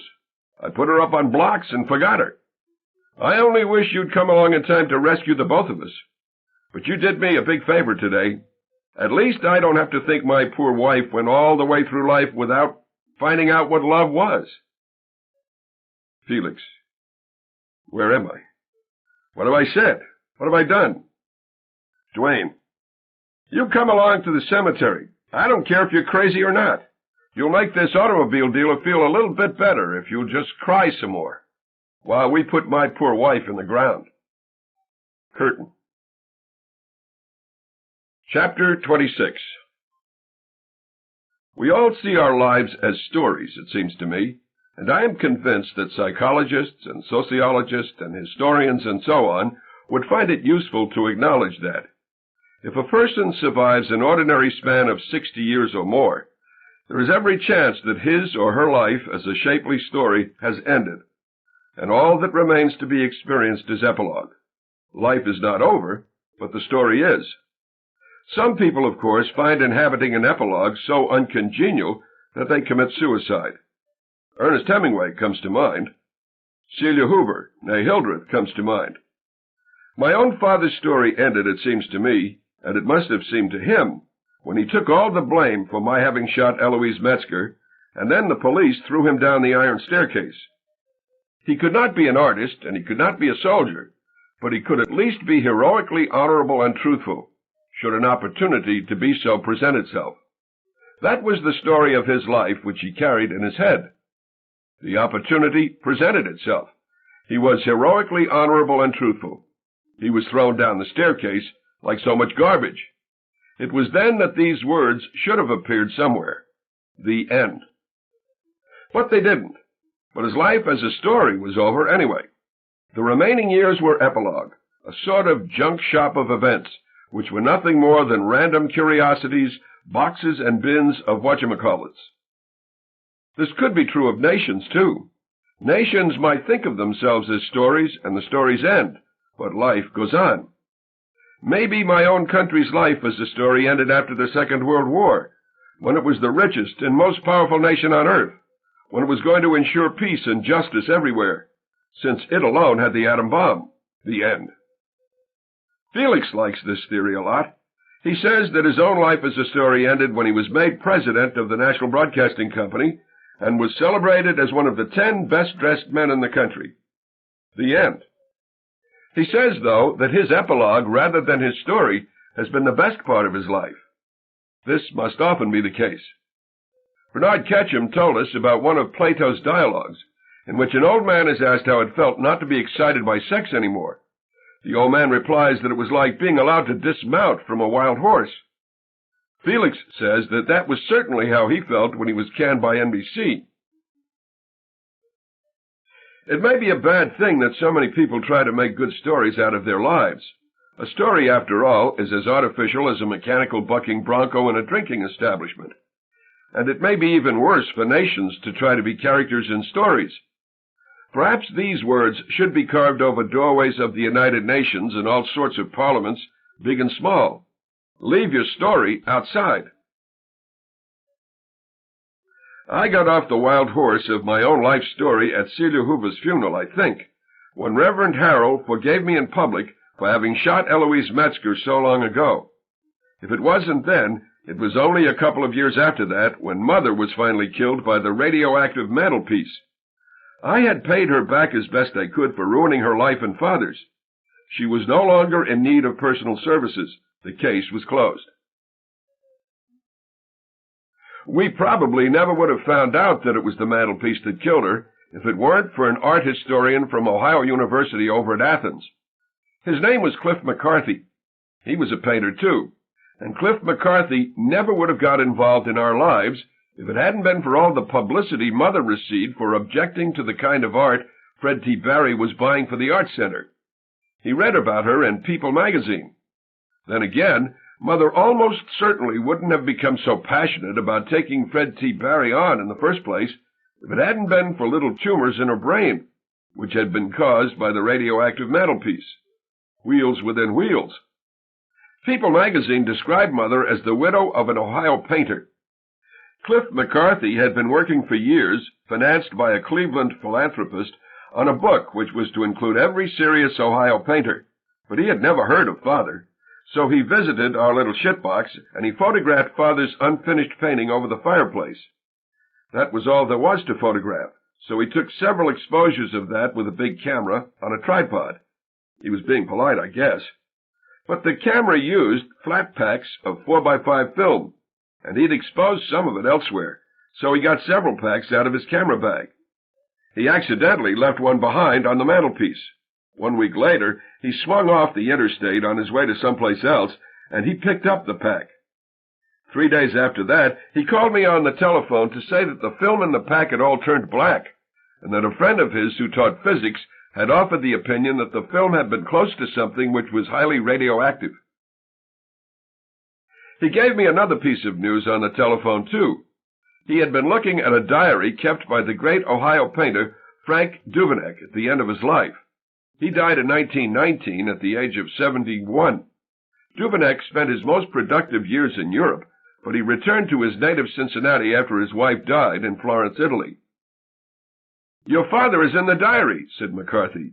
"Duveneck heard about this wonderful studio a young painter was building in Midland City, and on March 16, 1915, he went and had a look at it." "What did he say?" I asked. "He said it was certainly a beautiful studio, such as any artist in the world would have given his eye teeth to have." "I mean, what did he say about Father?" I said. "He liked him, I think," said McCarthy. "Look," I said, "I'm aware that my father was a fraud, and Father knew it too. Duveneck was probably the only really important painter who ever saw Father's masquerade." "No matter how cutting it is, please tell me what Duveneck said." "Well, I'll read it to you," said McCarthy, and he did. "Otto Waltz should be shot. He should be shot for seeming to prove the last thing that needs to be proved in this part of the world, that an artist is a person of no consequence." I asked around about who was in charge of civil defense. I hoped that whoever it was would have a Geiger counter or some other method of measuring radioactivity. It turned out that the director of civil defense for the county was Lowell Ulm, who owned the car wash on the Shepherdstown Turnpike by the airport. He was who you were supposed to call in case of World War III. He did have a Geiger counter, so he came over after work. He had to go home for the Geiger counter first.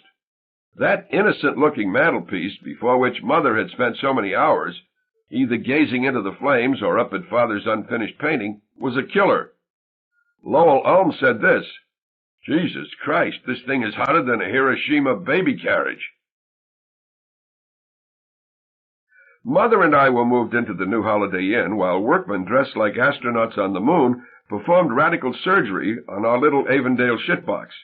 The irony was, of course, that if Mother had been a typical mother, out in the kitchen or down in the basement or out shopping most of the time, and if I had been a typical son, waiting to be fed and lounging around the living room, I would have been the one to get the fatal dose of radiation. At least Gino and Marco Maritimo were both dead by then, presumably feeling nothing. They would have been heartsick to learn that the house which they had practically given to us was so dangerous. Marco had his peephole closed by natural causes about a month before Celia Hoover's funeral, and then Gino was killed in a freak accident at the Arts Center a few months after that.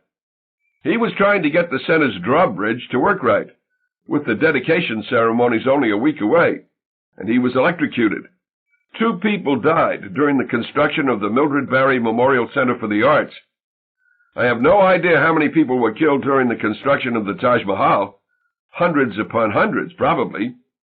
Beauty seldom comes cheap. But Gino and Marco's sons certainly took the mantelpiece seriously.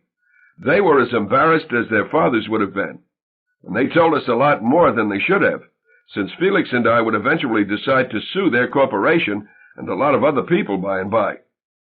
The mantelpiece, they told us, came from a scrap heap in weeds back of an ornamental concrete company outside of Cincinnati. Old Gino had found it there and couldn't see anything wrong with it, and had bought it cheap for the model house, which became our house, at Avondale.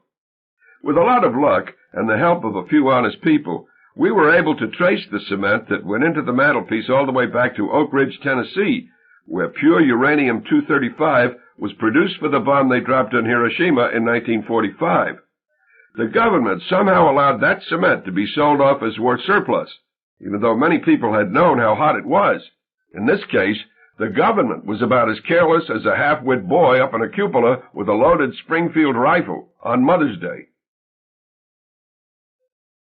When Mother and I moved back into our little shitbox, we didn't have a fireplace anymore. We had been away for only 24 hours, but a sheetrock wall had replaced the fireplace, and the whole living room had been repainted. The Maritimo Brothers Construction Company had done all that at their own expense. It wasn't even possible to tell that we had once had a fireplace. Felix wasn't around to see the transformation. He had taken a job under an assumed name, although his employers knew who he really was, or who he really had been, as an announcer on a radio station in South Bend, Indiana. This wasn't a humiliation. It was what he wanted to do, what he said he had been born to do. He was drug-free. We were so proud of him. Mother said a significant thing when she saw we didn't have a fireplace anymore. Oh, dear. I don't know if I want to go on living without a fireplace. What part of her life, you might ask, was story, and what part was epilogue? I think her case was similar to Father's, and that by the time my brother and I came along, there was nothing left but epilogue. The circumstances of her early life virtually decreed that she live only a pipsqueak story, which was over only a few moments after it had begun. She had nothing to atone for example, since she was never tempted to do anything bad in the first place, and she wasn't going to go seeking any kind of holy grail, since that was clearly a man's job, and she already had a cup that overflowed and overflowed with good things to eat and drink anyway. I suppose that's really what so many American women are complaining about these days. They find their lives short on story and overburdened with epilogue. Mother's story ended when she married the handsomest rich man in town. Chapter 27. Mother said that thing about not knowing if she wanted to go on living, if she couldn't have a fireplace, and then the telephone rang. Mother answered. I used to be the one to answer the telephone, but now she always beat me to it. Almost every call was thrillingly for her, since she had become the local St. Joan of Arc in a holy war against non-representational art. A year had passed since the dedication of the Mildred Barry Memorial Center for the Arts, with speeches and performances by noted creative persons from all over the country. Now it was virtually as empty and unvisited as the old Sears Roebuck downtown, or the railroad station, where the Monon and New York Central railroads used to intersect, but which didn't even have tracks anymore. Mother had been bounced off the board of directors of the center for her disruptive behavior at meetings and for her unfriendly comments on the center in the press and before church groups and garden clubs and so on. She was much in demand as a sparkling, prickly public speaker. Fred T. Barry, for his part, had become as silent as the center itself. I saw his Lincoln limousine a couple of times, but the back windows were opaque, so I have no idea whether he was in there or not. I would see his company jet parked out at the airport sometimes, but never him. I expected to hear news of Mr. Barry from time to time, as in the past, from employees of his who happened into the drugstore. But then it became evident that Mr. Barry's employees were boycotting Schramm's drugstore, both night and day, because my mother's younger son was an employee there. So it was a surprise that Mother now found herself talking on the telephone to none other than Fred T. Barry. He hoped with all possible courtliness that Mother would be home during the next hour and willing to receive him. He had never been in our little shitbox before. I doubt, in fact, that he had ever before been in Avondale. Mother told him to come ahead. Those were her exact words, delivered in the flat tones of someone who had never lost a fight. Come ahead, if you want to. Mother and I had not yet begun to speculate seriously about what the radioactive mantelpiece might have done to our health, nor had we been encouraged to do so. Nor would we ever be encouraged to do so. Ulm, the director of civil defense and car wash tycoon, had been getting advice on our case over the telephone from somebody at the Nuclear Regulatory Commission in Washington, D.C., to the effect that the most important thing was that nobody panic. In order to prevent panic, the workmen who had torn out our fireplace wearing protective clothing provided by Ulm had been sworn to secrecy in the name of patriotism, of national security. The cover story, provided by Washington, D.C., and spread throughout Avondale while Mother and I were staying at the new Holiday Inn, was that our house had been riddled by termites, and that the protective clothing was necessary, since the workmen had killed the insects with cyanide. Insects. So we did not panic. Good citizens don't. We waited calmly for Fred T. Barry. I was at the picture window, peering out at the street between slats of the Venetian blinds. Mother was reclining in the Barker lounger my brother Felix had given her 3 Christmases ago. She was vibrating almost imperceptibly, and a reassuring drone came from underneath her. She had the massage motor turned on low. Mother said that she didn't feel any different now that she knew she had been exposed to radioactivity. Do you feel any different? She asked. No, I said. This sort of conversation is going to become increasingly common, I think, as radioactive materials get spread around the world. If we were in such great danger, she said, you'd think we would have noticed something. There would have been dead bugs on the mantelpiece, don't you think? Or the plants would have gotten funny spots or something. Meanwhile, little tumors were blooming in her head. I'm so sorry they told the neighbors we had termites, she said.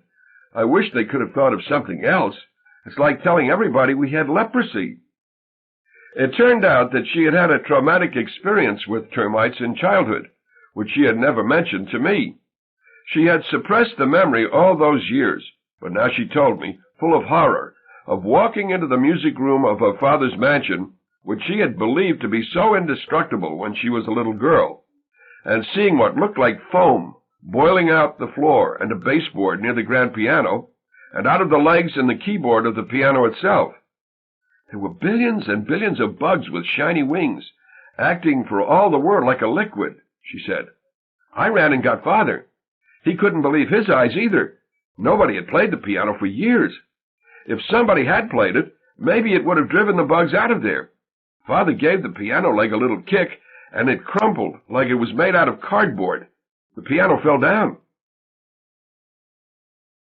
This was clearly one of the most memorable events of her whole life, and I had never heard of it before. If she had died in childhood, she would have remembered life as the place she went, in case she wanted to see bugs eat a grand piano. So Fred T. Barry arrived in his limousine. He was so old now, and Mother was so old now, and they had had this long fight about whether modern art was any good or not. I let him in, and Mother received him while lying on the Barcalounger. I have come to surrender, Mrs. Waltz, he said. You should be very proud of yourself. I have lost all interest in the Art Center. It can be turned into a chicken coop for all I care. I am leaving Midland City forever. I am sure you had the best intentions, Mr. Barry, she said. I never doubted that. But the next time you try to give somebody a wonderful present, make sure they want it first. Don't try to stuff it down their throats. He sold his company to the Ramjack Corporation for $1 gazillion. A firm that acquires American farmland for Arabs bought his farm. As far as I know, no Arab has ever come to take a look at it. He himself moved to Hilton Head, South Carolina, and I have heard nothing about him since. He was so bitter that he left no endowment behind to maintain the Art Center, and the city was so broke that it could only let the place go to rack and ruin. And then one day, there was this flash. Mother died a year after Fred T. Barry surrendered to her. When she was in the hospital for the last time, she thought she was in a spaceship. She thought I was Father, and that we were headed for Mars, where we were going to have a second honeymoon. She was as alive as anybody and utterly mistaken about everything. She wouldn't let go of my hand. That picture, she said, and she would smile and give my hand a squeeze. I was supposed to know which of all the pictures in the world she meant. I thought for a while that it was Father's unfinished masterpiece from his misspent youth in Vienna. But in a moment of clarity, she made it clear that it was a scrapbook photograph of her in a rowboat on a small river somewhere, maybe in Europe. Then again, it could have been Sugar Creek. The boat is tied to shore. There aren't any oars in place. She isn't going anywhere. She wears a summer dress and a garden hat.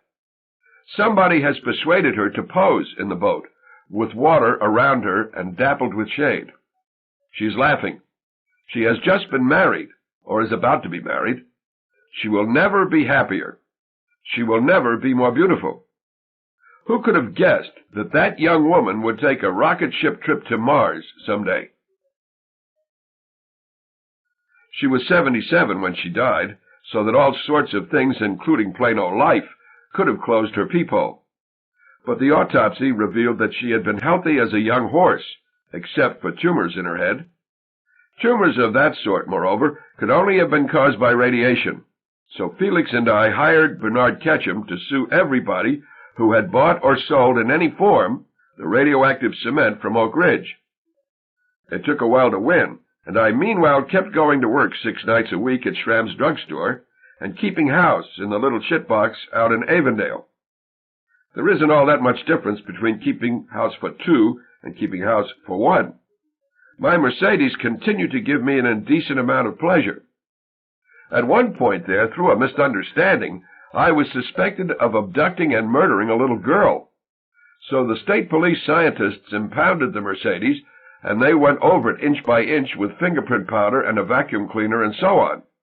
When they gave it back to me, along with a clean bill of health, they said they had never seen anything like it. The car was 7 years old then, and had over 100,000 miles on it, but every hair in it and every fingerprint on it belonged to just one person, the owner. "You aren't what we would call real sociable," one trooper said. "How come you got a car with 4 doors? Polka dot brownies. Melt half a cup of butter and a pound of light brown sugar in a 2-quart saucepan. Stir over a low fire until just bubbly. Cool to room temperature. Beat in 2 eggs and a teaspoon of vanilla. Stir in a cup of sifted flour, a half teaspoon of salt, a cup of chopped filberts, and a cup of semi-sweet chocolate in small chunks. Spread into a well-greased 9 by 11 baking pan. Bake at 235 degrees for about 35 minutes. Cool to room temperature and cut into squares with a well-greased knife. I think I was about as happy as anybody else in Midland City, and maybe in the country, as I waited for all the lawsuits to come to a head. But there you have a problem in relativity again. I continued to be comforted by music of my own making, the scat singing, the brainless inward fusillades of skeety-wahs and bodiodos, and so on. I had a Blaupunkt FM/AM stereophonic radio in my Mercedes, but I hardly ever turned it on. As for scat singing, I came across what I consider a most amusing graffito, written in ballpoint pen on tile in the men's room at Will Fairchild Memorial Airport one morning. It was dawn, and I was seized by an attack of diarrhea on my way home from work, just as I was passing the airport. It was caused, I'm sure, by my having eaten so many polka dot brownies before going to work the night before. So I swung into the airport and jumped out of my 4-door Mercedes. I didn't expect to get into the building. I just wanted to get out of sight. But there was another car in the parking lot at that unlikely hour. So I tried a side door, and it was unlocked. In I flew and up to the men's room, noting in flight that somebody was running a floor waxing machine. I relieved myself and became as calm and respectable as any other citizen again, or even more so. For a few moments there I was happier than happy, healthier than healthy, and I saw these words scrawled on the tiles over a wash basin. To be is to do, Socrates. To do is to be, Jean-Paul Sartre. Dooby-dooby-doo, Frank Sinatra. Epilogue. I have now seen with my own eyes what a neutron bomb can do to a small city. I am back at the Hotel Olafson after 3 days in my old hometown. Midland City was exactly as I remembered it, except that there were no people living there. The security is excellent. The perimeter of the flash area is marked by a high fence, topped with barbed wire, with a watchtower every 300 yards or so. There is a minefield in front of that, and then a low barbed wire entanglement beyond that, which wouldn't stop a truly determined person, but which is meant as a friendly warning about the mines. It is possible for a civilian to visit inside the fence only in daylight. After nightfall, the flash area becomes a free-fire zone. Soldiers are under orders to shoot anything that moves, and their weapons are equipped with infrared sights. They can see in the dark. And in the daytime, the only permissible form of transportation for a civilian inside is a bright purple school bus driven by a soldier, and with other soldiers aboard as stern and watchful guides. Nobody gets to bring his own car inside, or to walk where he likes, even if he has lost his business and all his relatives and everything. It is all government property now. It belongs to all the people, instead of just some of them. We were a party of 4, Felix and myself and Bernard Ketchum, our lawyer, and Hippolyte Paul de Mille, the head waiter from the Olafson. Ketchum's wife and Felix's wife had declined to come along. They were afraid of radioactivity, and Felix's wife was especially afraid of it since she was with child. We were unable to persuade those superstitious souls that the whole beauty of a neutron bomb explosion was that there was no lingering radiation afterwards. Felix and I had run into the same sort of ignorance when it was time to bury Mother next to Father in Calvary Cemetery. People refused to believe that she herself wasn't radioactive. They were sure that she would make all the other bodies glow in the dark, and that she would seep into the water supply, and so on. For Mother to be personally radioactive, she would have had to bite a piece out of the mantelpiece and then fail to excrete it. If she had done that, it's true, she would have been a holy terror for 20,000 years or more. But she didn't. We brought old Hippolyte Paul de Mille along, who had never been outside Haiti before, on the pretext that he was the brother of a Haitian cook for Dr. Alan Maritimo, the veterinarian, and his wife. Alan was a maverick in the Maritimo family who had declined to go into the building business. His entire household was killed by the flash.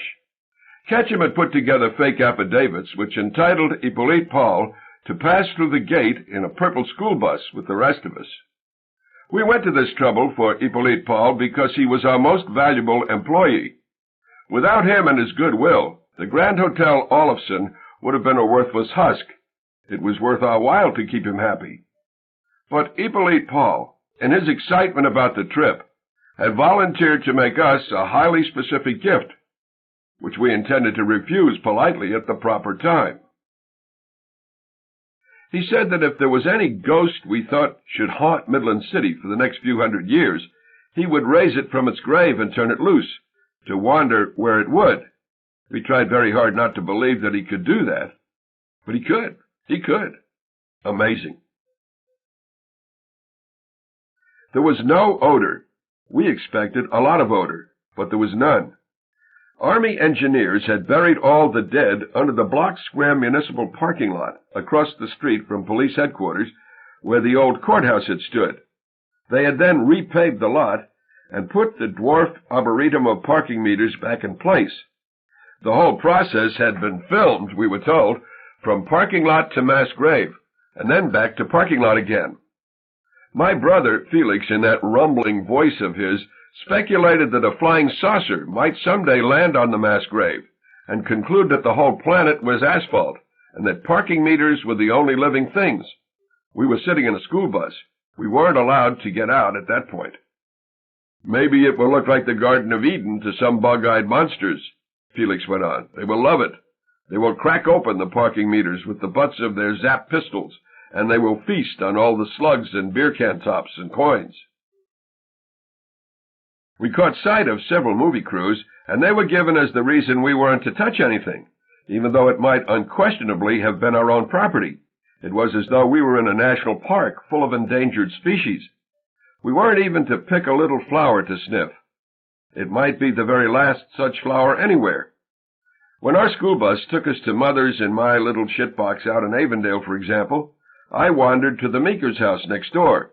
Young Jimmy Meeker's tricycle, with white sidewall tires, was sitting in the driveway, waiting patiently for its master.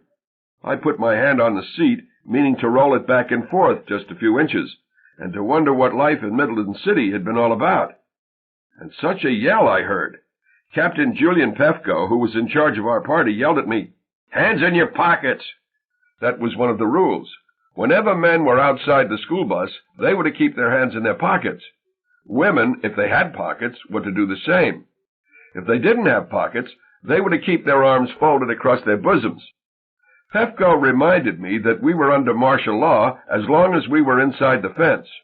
"One more dumb trick like that, mister," he told me, "and you're on your way to the stockade. How would you like 20 years on the rock pile?" he said. "I wouldn't, sir," I said. "I wouldn't like that at all." And there wasn't any more trouble after that. We certainly all behaved ourselves. You can learn all kinds of habits quickly under martial law.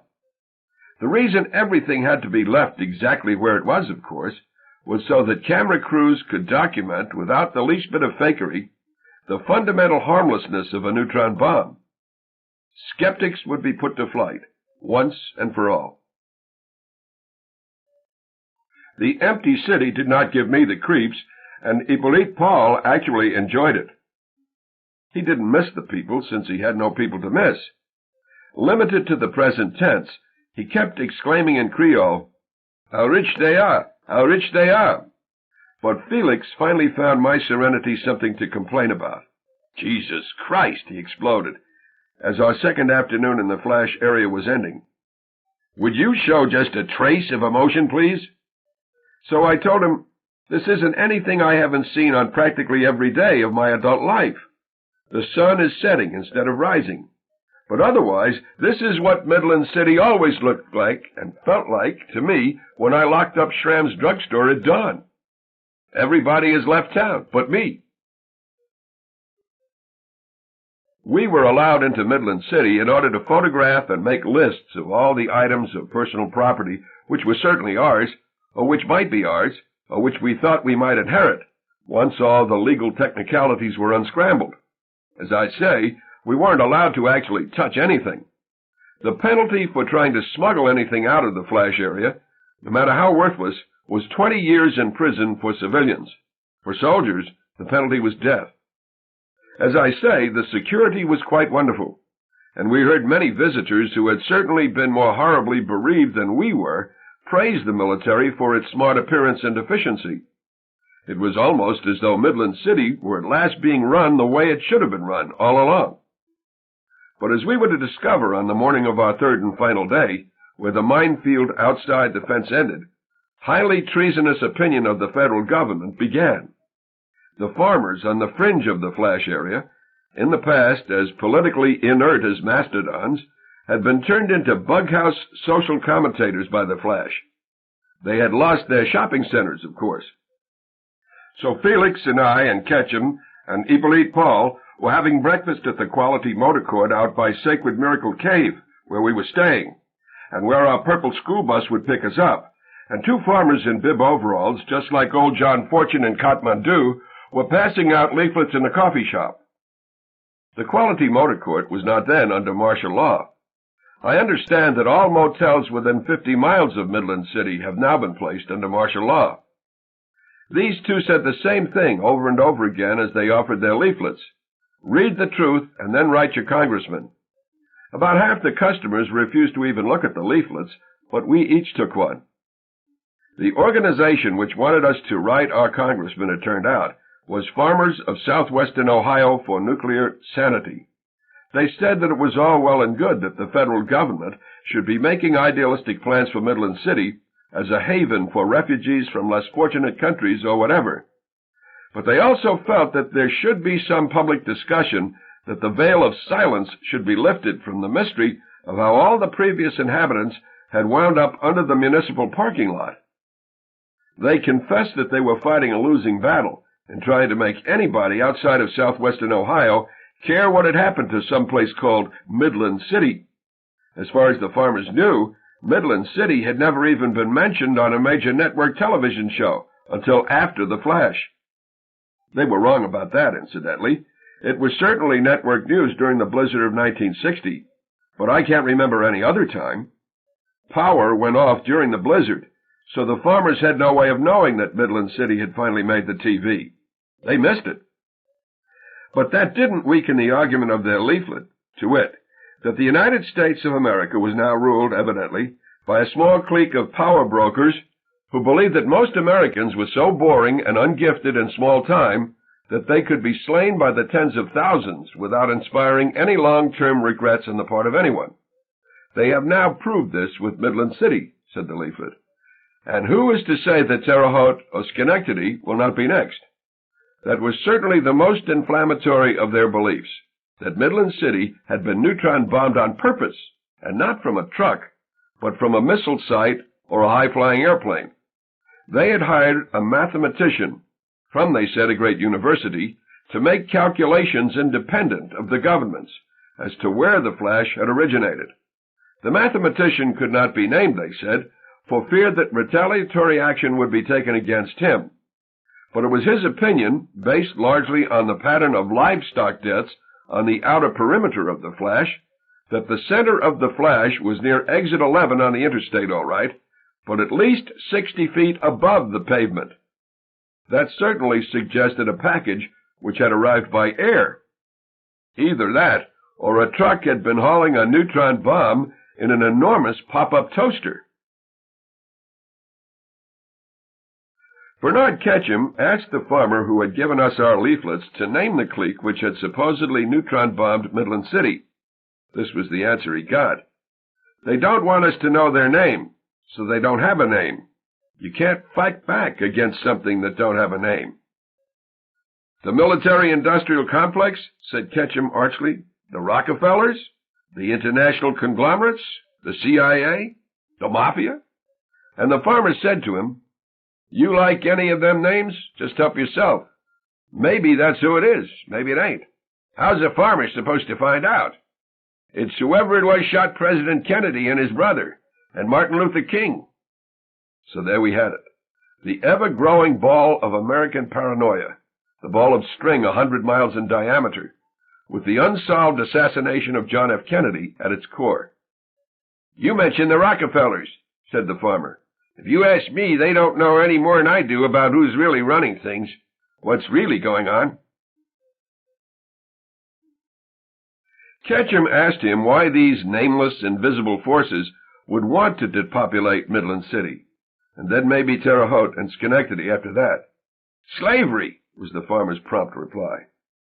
"I beg your pardon?" said Ketchum. "They aim to bring slavery back," said the farmer. He wouldn't tell us his name for fear of reprisals, but I had a hunch he was an Osterman. There were several Ostermans with farms out around Sacred Miracle Cave. "They never gave up on it," he said. "The Civil War wasn't going to make any difference in the long run as far as they were concerned. Sooner or later, they knew in their hearts we'd get back to owning slaves." Ketchum said jocularly that he could understand the desirability of a slave economy, especially in view of all the trouble so many American industries were having with foreign competition. "But I fail to see the connection between slaves and empty cities," he said. "What we figure," said the farmer, "these slaves aren't going to be Americans. They're going to come by the boatload from Haiti and Jamaica and places like that, where there's such terrible poverty and overpopulation. They're going to need housing. What's cheaper, to use what we've already got or to build new?" He let us think that over for a moment, and then he added, "And guess what? You've seen that fence with the watchtowers. Do you honestly believe that fence is ever coming down?" Ketchum said he certainly wished he knew who these sinister forces were. "I'll make a wild guess," said the farmer, "and you're going to laugh at it because the people I'll name want to be laughed at until it's too late. They don't want anybody worrying about whether they're taking over the country from top to bottom until it's too late." This was his wild guess. "The Ku Klux Klan." My own guess is that the American government had to find out for certain whether the neutron bomb was as harmless as it was supposed to be. So it set one off in a small city, which nobody cared about, where people weren't doing all that much with their lives anyhow, where businesses were going under or moving away. The government couldn't test a bomb on a foreign city, after all, without running the risk of starting World War III. There is even a chance that Fred T. Barry, with all his contacts high in the military, could have named Midland City as the ideal place to test a neutron bomb. At the end of our third day in Midland City, Felix became tearful and risked the displeasure of Captain Julian Pefko by asking him if we could please, on the way to the main gate, have our purple school bus make a slight detour past Calvary Cemetery, so we could visit our parents' grave. For all his rough and ready manners, Pefko, like so many professional soldiers, turned out to have an almond macaroon for a heart. He agreed. Almond macaroons. Preheat an oven to 300 degrees and work 1 cup of confectioner's sugar into a cup of almond paste with your fingertips. Add 3 egg whites, a dash of salt, and a half teaspoon of vanilla. Fit unglazed paper onto a cookie sheet. Sprinkle with granulated sugar. Force the almond paste mixture through a round pastry tube so that uniform gobs, nicely spaced, drop onto the glazed paper. Sprinkle with granulated sugar. Bake about 20 minutes. Tip: put the sheet of macaroons on a damp cloth, paper side down, This will make it easier to loosen the cookies from the paper. Cool. End of side 4. Change side selector switch. This book is continued on the next cassette. Side 5. Deadeye Dick. Continuing on page 236. Calvary Cemetery has never been any comfort to me, so I almost stayed in the purple school bus. But then after all the others had got out, I got out too, to stretch my legs. I strolled into the old part of the cemetery, which had been all filled up, by and large, before I was born. I stationed myself at the foot of the most imposing monument in the Bone Orchard, a 62-foot gray marble obelisk with a stone football on top.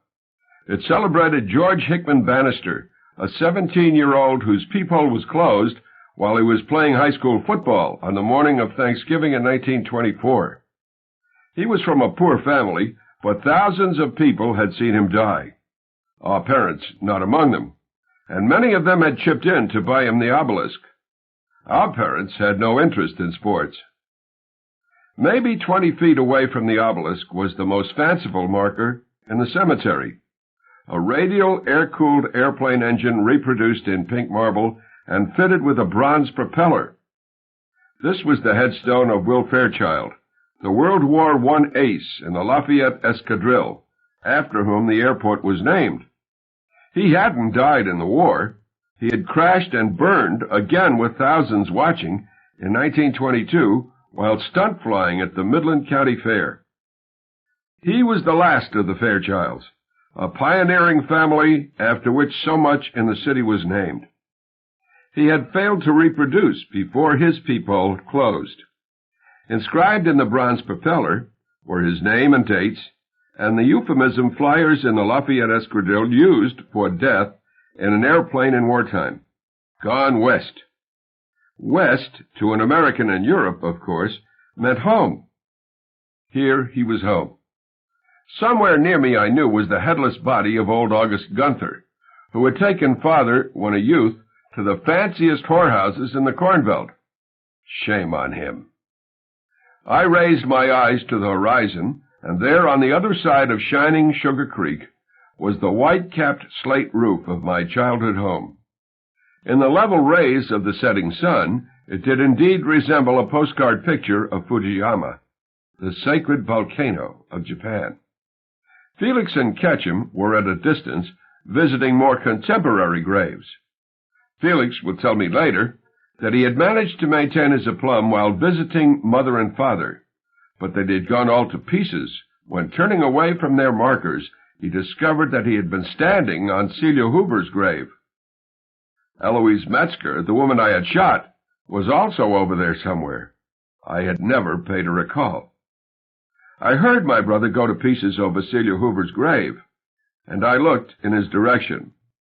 I saw that Hippolyte Paul DeMille was attempting to cheer him up. I was not alone, by the way. A soldier with a loaded M16 was with me, making certain that I kept my hands in my pockets. We weren't even to touch tombstones, and Felix and Hippolyte Paul and Bernard Ketchum also kept their hands in their pockets, no matter how much they might have wanted to gesticulate among the tombstones. And then Hippolyte Paul DeMille said something to Felix in Creole, which was so astonishing, so offensive, that Felix's grief dropped away like an iron mask. Hippolyte Paul had offered to raise the ghost of Celia Hoover from the grave, if Felix would really like to see her again. There was a clash between cultures, or I have never seen one. To Hippolyte Paul, raising a spirit from a grave was the most ordinary sort of favor for a gifted metaphysician to offer a friend. He wasn't proposing to exhume a zombie, a walking corpse with dirt and rags clinging to it and so on, a clearly malicious thing to do. He simply wanted to give Felix a misty but recognizable ghost to look at and to talk to, although the ghost would not be able to reply to him, if that might somehow comfort him. To Felix it seemed that our Haitian head waiter was offering to make him insane, for only a lunatic would gladly meet a ghost. So these two very different sorts of human beings, their hands thrust deep into their pockets, talked past each other in a mixture of English and Creole, while Ketchum and Captain Pefko and a couple of other soldiers looked on. Hippolyte Paul was at last so deeply hurt that he turned his back on Felix and walked away. He was coming in my direction, and I signaled with my head that he should keep coming, that I would explain the misunderstanding, that I understood his point of view as well as my brother's, and so on. If he stayed mad at Felix, there went the Grand Hotel Olofsen. "She doesn't feel anything. She doesn't know anything," he said to me in Creole. He meant that Celia's ghost wouldn't have caused any embarrassment or inconvenience or discomfort of any sort to Celia herself, who could feel nothing. The ghost would be nothing more than an illusion, based harmlessly on whatever Celia used to be. "I know, I understand," I said. I explained that Felix had been upset about a lot of things lately, and that Hippolyte Paul would be mistaken to take anything Felix said too much to heart.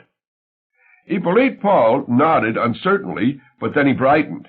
He said that there was surely somebody in the cemetery that I would like to see again. The soldier guarding us understood none of this, of course. "You are nice," I said in Creole. "You are too generous, but I am happy as I am."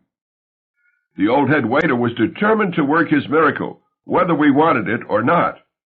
He argued that we owed it both to the past and to the future to raise some sort of representative ghost, which would haunt the city, no matter who lived there, for generations to come.